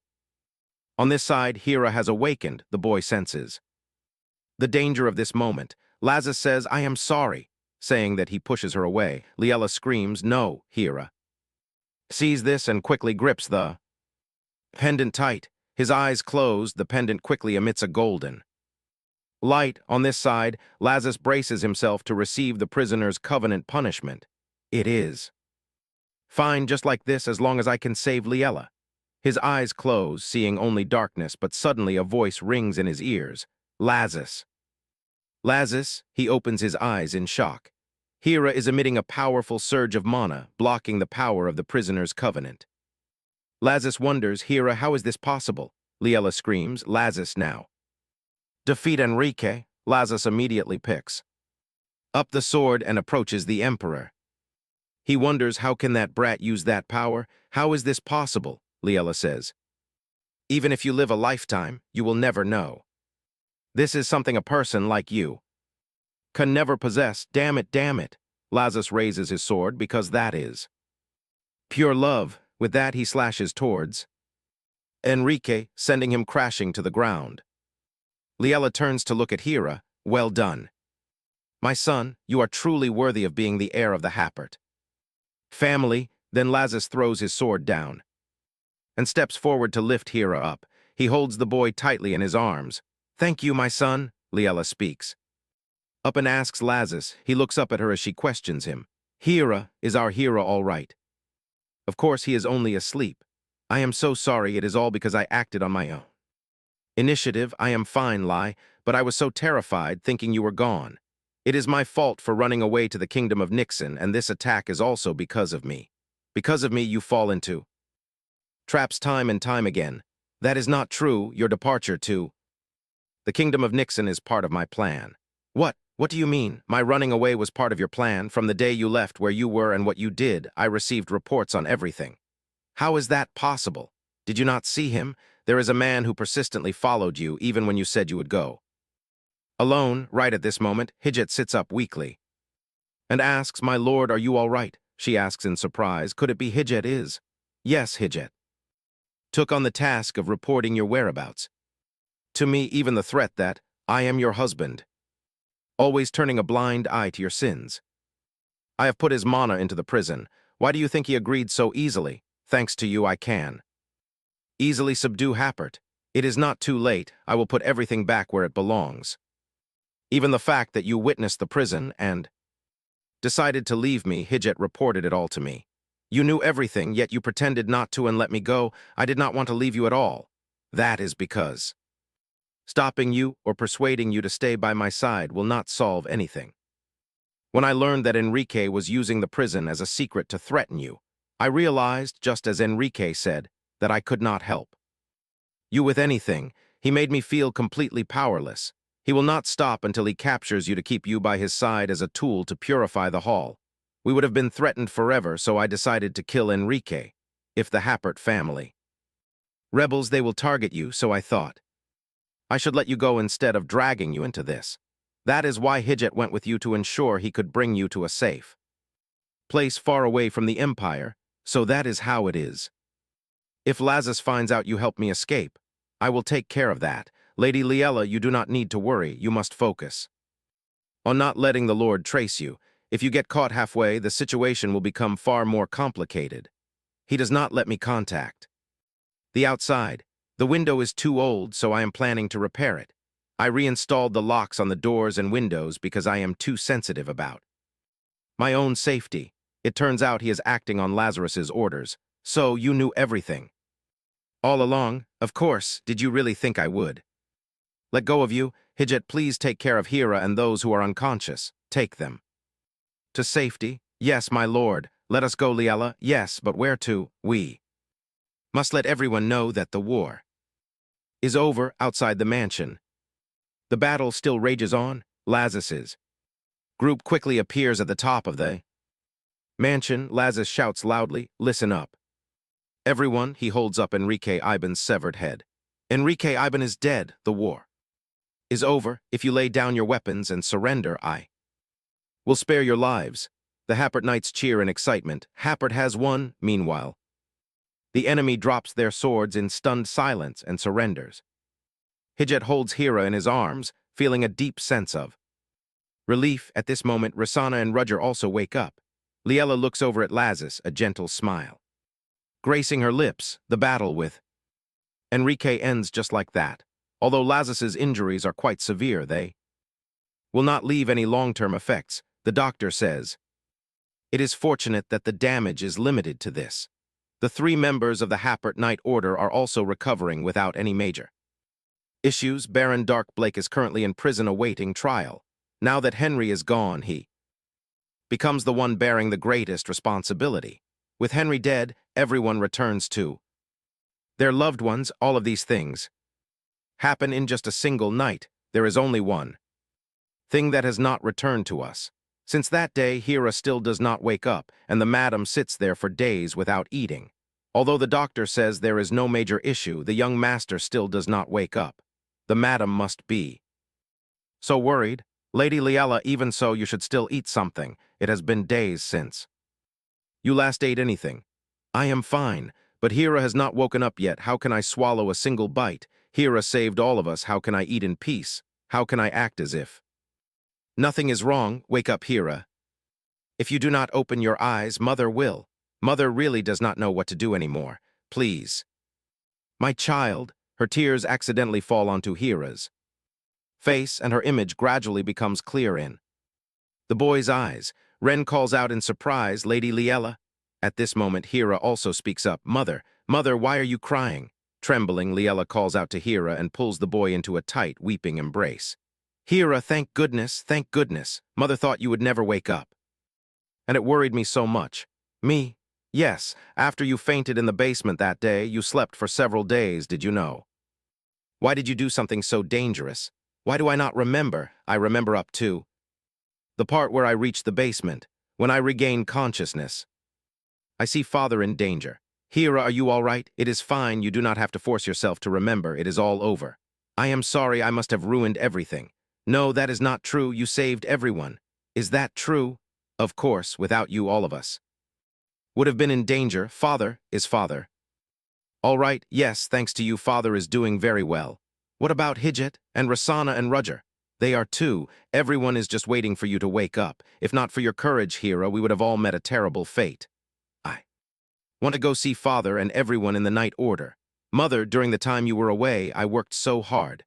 I practiced my swordplay diligently, and I tried to make friends with my peers so that when you returned, you could be proud of me. But you did not come back for so long, and I did not know what to do. Every day I felt so anxious. Mother, all this time, where have you been? At this point, Hira bursts into loud sobs. I thought you had suddenly vanished. I was so scared.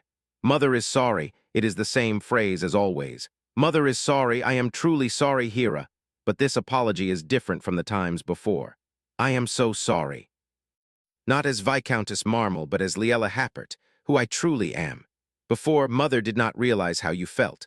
From now on, Mother will never leave Hera behind again. I will not let you worry alone or suffer alone anymore. Mother will always be by your side. Is that true, Mother? Of course it is true, even though she knows Hera will. Be sad she still turns a blind eye back then. So, Hera, will you forgive Mother? It is an apology from the bottom of her heart. Boy weeps and hooks his pinky finger with hers. Promise me, Mother, that you will never break your promise again, all right? Yes, Mother promises. At this moment, Ren says emotionally, Young Master, Lady Liella, oh, this is wonderful, truly wonderful. Ren, you have worked so hard too. I am sorry for taking it upon myself. To leave Hera with you? Not at all. Being able to care for young Master Hera is my greatest joy. If anything, it is because I did not take good care of the young master. I was so terrified that he would never wake up. Ren, I am sorry. My sudden departure made you worry so much, did it not? I am fine now, so please do not worry anymore. Thank you so much. Every time I felt down, it was thanks to your encouragement that I could find the strength to keep going. So whenever I am tired, could you bake some cakes for me again? Of course, m'lady. Suddenly the door flies open. Everyone turns to see Lazarus. He asks, Hera, where is Hera? Lazarus, are you all right? Your wounds have not even healed yet. The doctor warned you, so why did you run all the way? Here, Lazarus steps right up to the boy. Father, father, I am awake, Liella says. It seems the boy does not remember, he only just woke up. First, let us call the doctor. Lazarus steps forward and pulls the boy into a tight embrace. I was so worried. If you did not wake up, what would I have done? If that really happened, what would I do? Please never do such a dangerous thing again. I cannot imagine what my life would be like without you. The sound of your practicing on the training grounds, and even the sound of your soft laughter when you sneaked out to play on the swing at night have all become a part of my life. So you must absolutely stay safe by my side. Hera, thank you for saving Liella and everyone. On behalf of the entire Happert family, I thank you, my beloved son. Not long after, at the nobles' gathering. Quiet down, everyone. Now I will go straight to the point. You all know how the situation stands. Now, the reason we are gathered here today is that we need to choose someone to sit on the vacant throne. As you know, the royal bloodline is broken due to a series of unfortunate incidents. The throne of the empire is currently vacant, and there is no crown prince either. Therefore, we must choose a family to become the new royal line. Please suggest someone you feel is worthy of this throne. I have a nomination. Is that young Miss Neffel of the Count's house? Please speak. Edith says, of course it is the Happert family. Who else could it possibly be? Everyone knows it is Duke Lazarus of Happert who exposed the Emperor's crimes and resolved everything. What other reason do we need? I am aware of that, but choosing an emperor still requires a more proper justification. Very well, let me elaborate. Are we lacking in proper justifications? Everyone knows that the Happert family is a founding pillar of our nation. From the very beginning, this Iban Empire was co-created with the Happert family. Even though they possessed more than enough power to rule the empire, Happert yielded the throne to his friend and swore loyalty to the empire. Yet how did the royal family treat Happert? They were always terrified of having the throne stolen, to the point of creating the prisoner's covenant. What is that all about? Through this incident, you must all see clearly. It is a deadly curse on those who sign the covenant. Finally, through this incident, the covenant between Happert and the Iban house is officially broken. The Iban family is completely finished. Therefore, the founding pillar of this Iban Empire and the one who cleaned up the mess left by the previous king is none other than Duke Lazarus of Happert. Is he not worthy of sitting on the throne? Surely, if it is Happert, he can resolve this chaotic situation. Moreover, as a founding pillar, it is perfectly legitimate. At this moment, Senior Hill speaks up. I also have a nomination. The Hill family, please speak. Our Hill family also nominates the Happert family. I am the current head of the Hill family. It is a bit embarrassing to say this now, but Dawson Hill, who was originally designated to inherit the family, my elder brother, is currently in prison. Blinded by wealth and power, he collaborated with the Emperor to conduct illegal Hall experiments, and none other than Duke Lazarus helped me realize Dawson Hill's true colors. As the current head of the Hill family, it can be said that he is the benefactor, who helped my family find the right path. I believe that he can lead not only our family, but also the empire moves forward. Is it the Happert family again? It is true that many support this household. I hear that many citizens also praise your bravery, Happert. What do you think? Laza speaks up. I do not eliminate the late emperor out of greed for the throne. It is merely my personal choice to protect my wife and loved ones. Only, but if everyone is of this mind, then I gladly accept the opinions of everyone. Is that so? If we cannot reach a consensus, why do we not vote by majority? The will of the Nobles' Council is the will of everyone. After all, the people support Duke Lazis. Now we just need to align our views. Is that not right? Very well, let us do that. Those who support Duke Lazarus Happert to become the next emperor, please raise your hands.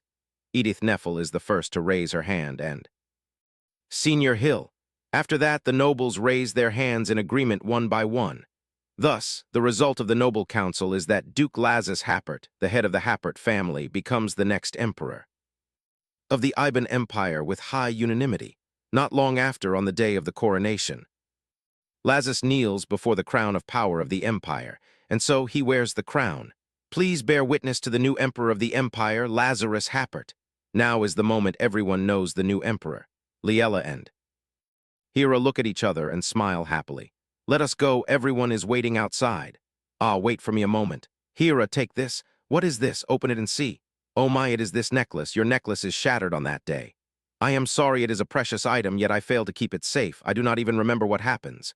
It is fine, you do not need to worry. It is enough that I remember it clearly, how you appear there with such a heart that day. Without you there on that day, surely neither Liella nor I can stand here today. Hera, you are the one who creates a new dawn for the empire. Me? Yes, you have a heart that fiercely protects your loved ones. Fiercely, I will protect father and mother. You bravely fight those stronger than yourself. You possess all of those virtues. Your heart remains whole inside this necklace. I lead the empire forward so that we do not feel ashamed before this ring. So, hand it to me for a time, will you? One day, this empire becomes a place filled with love. You grow up and become someone worthy of this throne. When that time comes, I hand the empire over to you. Hera is moved to tears. I strive my hardest not to disappoint father. Hera, what about mother? Of course, mother too. Hearing this, they both smile, and then Hera rushes forward to embrace Liella. Outside the hall, everyone eagerly waits. The doors open. Lazis, Liella, and Hera appear at the same time. Everyone shouts in deep respect. His Majesty the Emperor arrives. Then cheers erupt. His Majesty Lazis, look, the Empress and the Crown Prince come out together too. Rosanna, Hijjet, and Rudger stand solemnly, watching their master ascend the throne as Emperor. Lady Cameline Happert and Jin also witness this historic moment.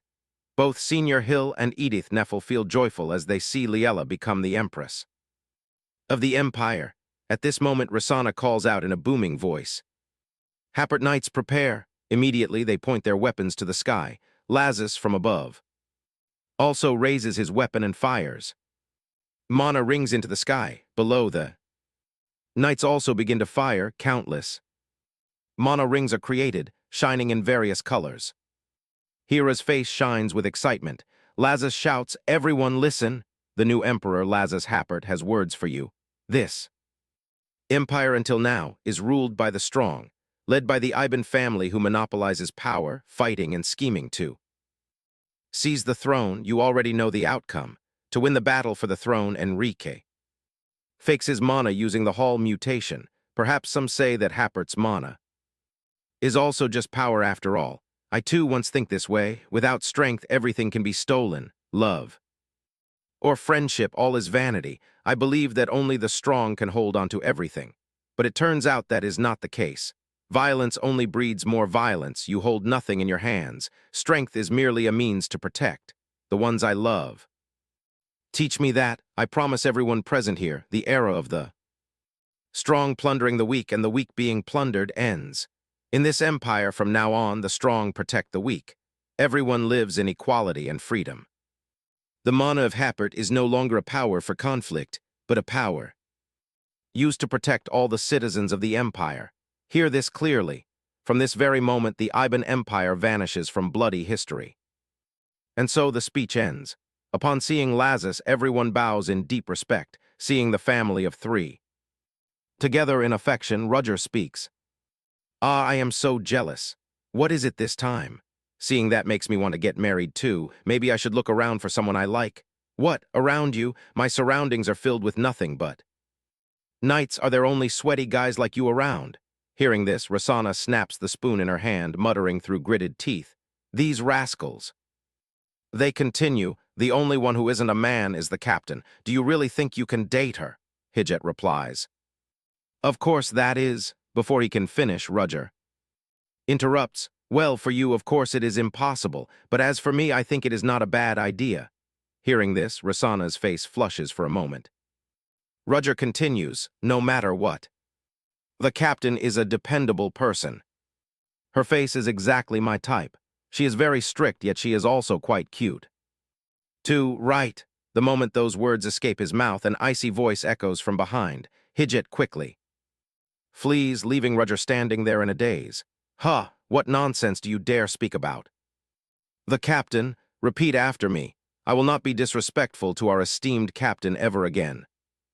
When night falls, Liella looks up at the sky and thinks, it is so cool, how long is it since I last enjoy the night breeze so peacefully? She closes her eyes, gently breathing in the fresh air, when suddenly a voice echoes from behind.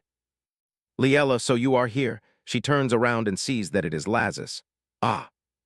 I just want to enjoy the breeze for a bit. Everyone is looking for you. I see that everyone is so happy. Hira also seems to get along well with everyone. If things go on like this, he becomes a good person, unlike the original work. Lazarus asks, puzzled. The original work? Startled, she explains. Ah. It is nothing. I am just babbling. Do not mind me. Although I do not know what it means. It must be so. Because I have you by my side, Liella, do not worry about anything anymore, for I am always by your side. If anyone bullies you, I immediately run. To settle it, blushing, she calls out his name, Lazarus, and I have many people by my side as well. They are all people who cherish me. Yes. Lazarus is right. The future that keeps me in constant anxiety never happens. Again, because it only exists in the novel. After all, no, perhaps from the very beginning, the future is not like the novel. Lazarus, I love you, he who always masters. This fate is always by my side. I love you too, Liella. After that, winter arrives and Hira cheers with excitement. Mother, it is snow. Hira, do you like it that much? Lazarus explains that winter in the Empire rarely brings snow, so it is a novelty to Hira. Father, mother, can I get out of the carriage? Of course. Hira steps down and immediately runs out. To catch the snow, I catch it, but the snow in his hands quickly melts into water. Mother, the snow disappears? Lazarus smiles. Next time, try to catch it more gently. Perhaps it will not melt then. Lazarus, do not tease our son. Hira, let us make a snowman together. That way you can touch the snow for a long time. A snowman? Yes, please. Lazarus and Liella look at the little boy, smiling with pure happiness, and then the Christmas season arrives, outside. Hira decorates the Christmas tree. Finally, I just need to hang the star on top to finish, but I cannot reach it. A ladder? Can I climb up with a ladder? With that thought, Hira brings a ladder over. He starts to climb up and places the star in the highest spot. Oh, how wonderful. I must call Mother to see this right away. Hira climbs down. But before he reaches the bottom, he accidentally slips, causing the ladder to wobble, and Hira falls with a thud onto the ground. Ouch! Suddenly the boy pauses. Huh! A gift box appears before his eyes. Hira curiously opens it to see what it is. Did Jin leave this behind? Jin is busy preparing the food right now. It cannot be helped. I must bring this to Jin to help. Just as Hira runs off, Roger and Hijat arrive. It is not here. I look everywhere but cannot find it. Why on earth do you bring me here anyway? Just search for it with me. You ask for my help. What are you talking about? That box is about this size. I clearly hide it behind the tree, but now it is gone. Hijat asks curiously, what is in there that requires searching? If you are playing a trick, I am leaving. Wait, it is nothing strange. It is just wine. I wonder if you have heard of nuptial wine? Nuptial wine, yes, it is a potent aphrodisiac, newlyweds usually drink it on their wedding night. Ah, I do not plan to do anything strange. I only buy it out of curiosity because this kind cannot be found in the Empire. Anyway, it is gone now. If someone drinks it, they are finished, Hijit says in dismay. That is for sure, but why do you?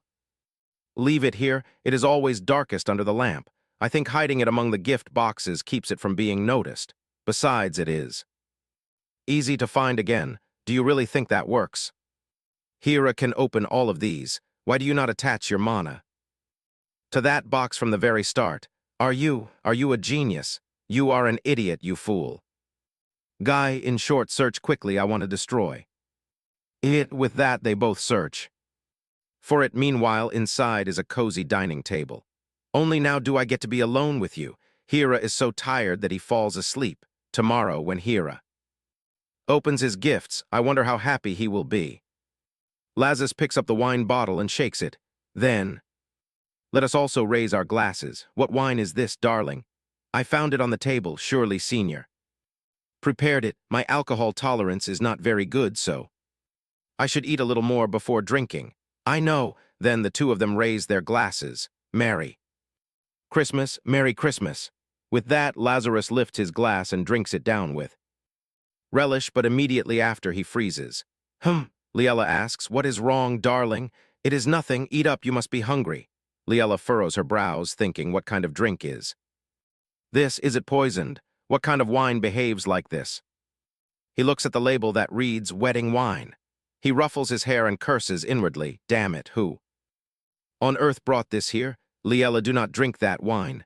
Why is it very strong? She notices the words wedding wine and asks, what is it? Lazarus hesitates. Well, that. Then groans in dizziness. Liella asks anxiously, Lazarus, are you all right?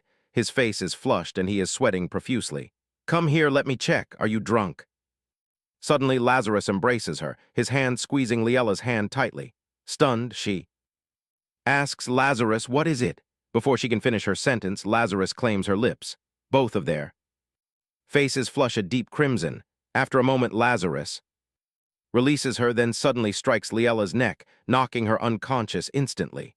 Lazarus restrains the burning desire within him, lifting her in his arms and walking over to lay her down on the bed.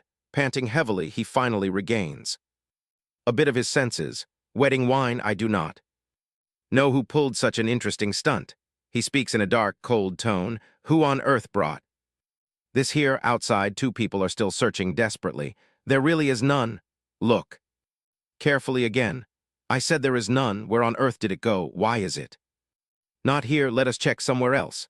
Just then, Lazarus appears behind them and darkly calls out, Roger. He turns around and shrieks, startled out of his wits, my lord, let us have a word. Seeing Lazarus burning with murderous intent, Roger asks tremblingly, is there a problem, my lord?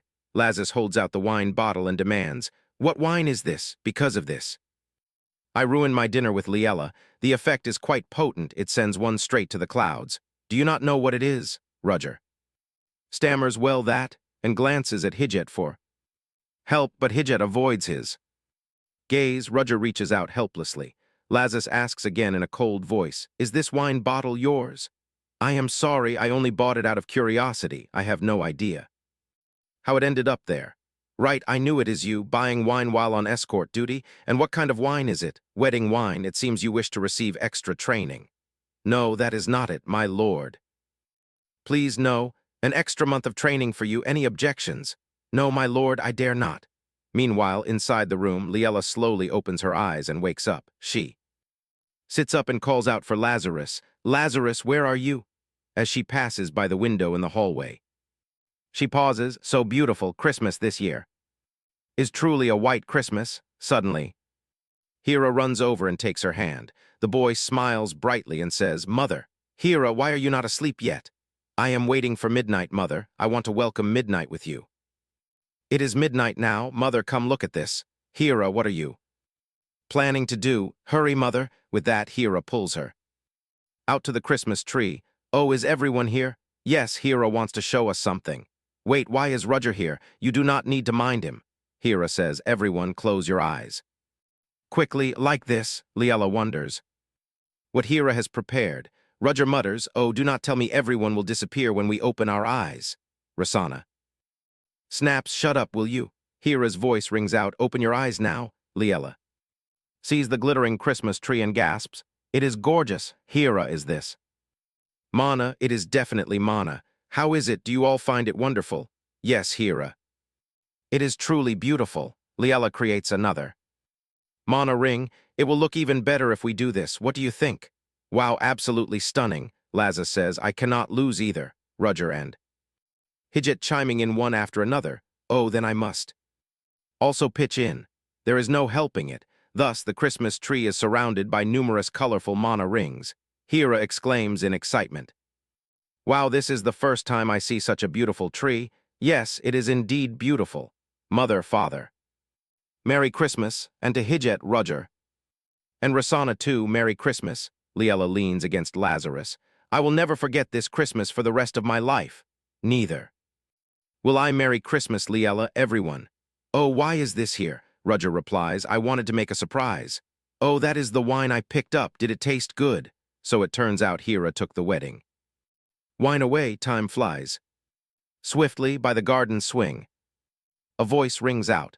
Seriously, you are here again? I have been looking for you everywhere, Hira. Ah, you are here, good morning.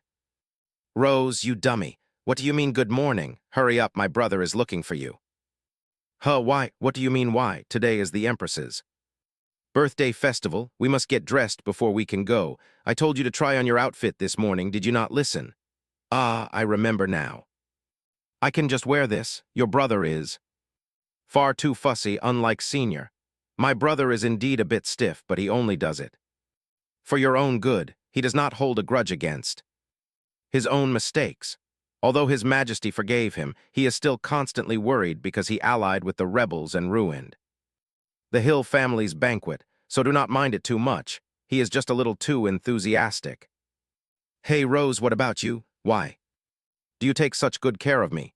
Who is taking care of you? His Majesty helps my family and you are his son. If anything happens to you, my brother will be in a difficult position, so I am just Hira. Smiles and asks, could it be that you like me? Rose blushes slightly and then shouts, who on earth said that? How could I like you? I told you earlier. I am only helping my brother. Liar, you clearly like me. Why are you gradually becoming so much like His Majesty? Of course, whose son do you think I am? All right, let us go. Otherwise we will be late. Wait, Rose. Hira, where are you going again? I will just drop by here for a moment. Wait for me. At the training ground, Hijit calls out loudly. Your voices are too quiet. Louder. Just then Hira runs over. Hijit. Ah, young Master Hira, you are here. How does it feel to be the commander now? Have you adapted yet? Although I am still not used to it, I will fulfill my duties since it is assigned by my lord. Since Roger and Rasana are not here, do you feel lonely? Not in the slightest. Ha ha. Ha, Hijit, you are truly straightforward. By the way, what have you been busy with lately? I heard you rarely come to the training ground. I wonder how your skills are now. How about a one-on-one? What? Do you think I have been slacking off all this time? I only want to save face for Commander Hijit. Are you all right? It is fine as long as you do not look embarrassed in front of the soldiers. Of course. And so the two of them begin to spar. Over here, Rose shouts, Hira, what are you doing here? Hearing this, both of them stop. Honestly, I told you to hurry. Why did you leave me all alone? This is no time for swordplay. Ah, right, I am sorry, Commander Hijit. Let us call it a day. It is fine. We will continue when there is another opportunity.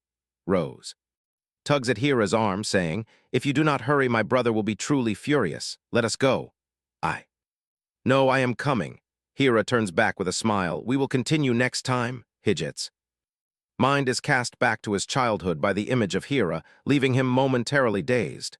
He smiles and replies, of course, my lord. After that, at the banquet, a large crowd gathers, chatting and laughing with great enthusiasm. Rasana and Roger remain solemn, keeping everyone safe. Just then, Liella walks over and bows. Lazarus asks, Liella, are you nervous?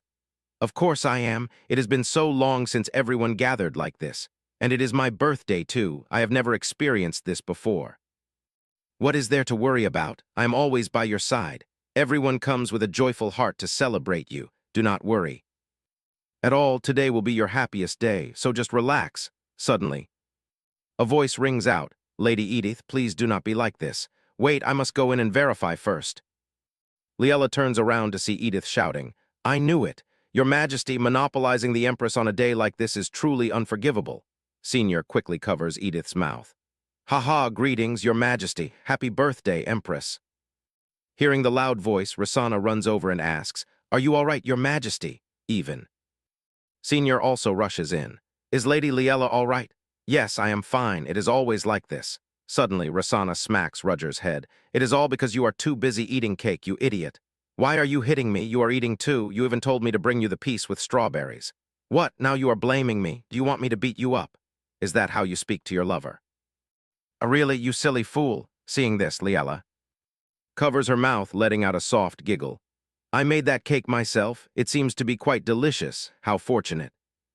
Indeed that Her Majesty the Empress made it with her own hands. Ah, no wonder. It is so delicious. Let us always eat together in the future. I will bake cakes for everyone. Hera walks over, overhears this, and replies, Yes, Mother. Walking close behind with Hijjet and Rosanna, they add, Happy birthday, Mother. Everything Mother bakes is always so delicious. I love. You, Mother, please do not forget to bake some for me too, or else I will get jealous. Liella calls out to Hera and Lazarus, her face lighting up with a radiant smile as she answers, All right, life is very much like baking a cake, even if you pour your entire heart and soul into it. There are times it ends up burnt to a crisp, and other times when the flavor is completely unexpected. Although life holds its share of bitterness and hardships, it is precisely because of those bitter trials that the sweetness becomes so much more precious. To love someone and to be loved in return, that is the sweetest pastry of all, making my entire life complete. The story ends here. Thank you for following the entire journey. While waiting for the new series, please enjoy other stories on the Ku Mew review channel to pass the time. Wishing you endless joy and positive energy. Goodbye and see you again.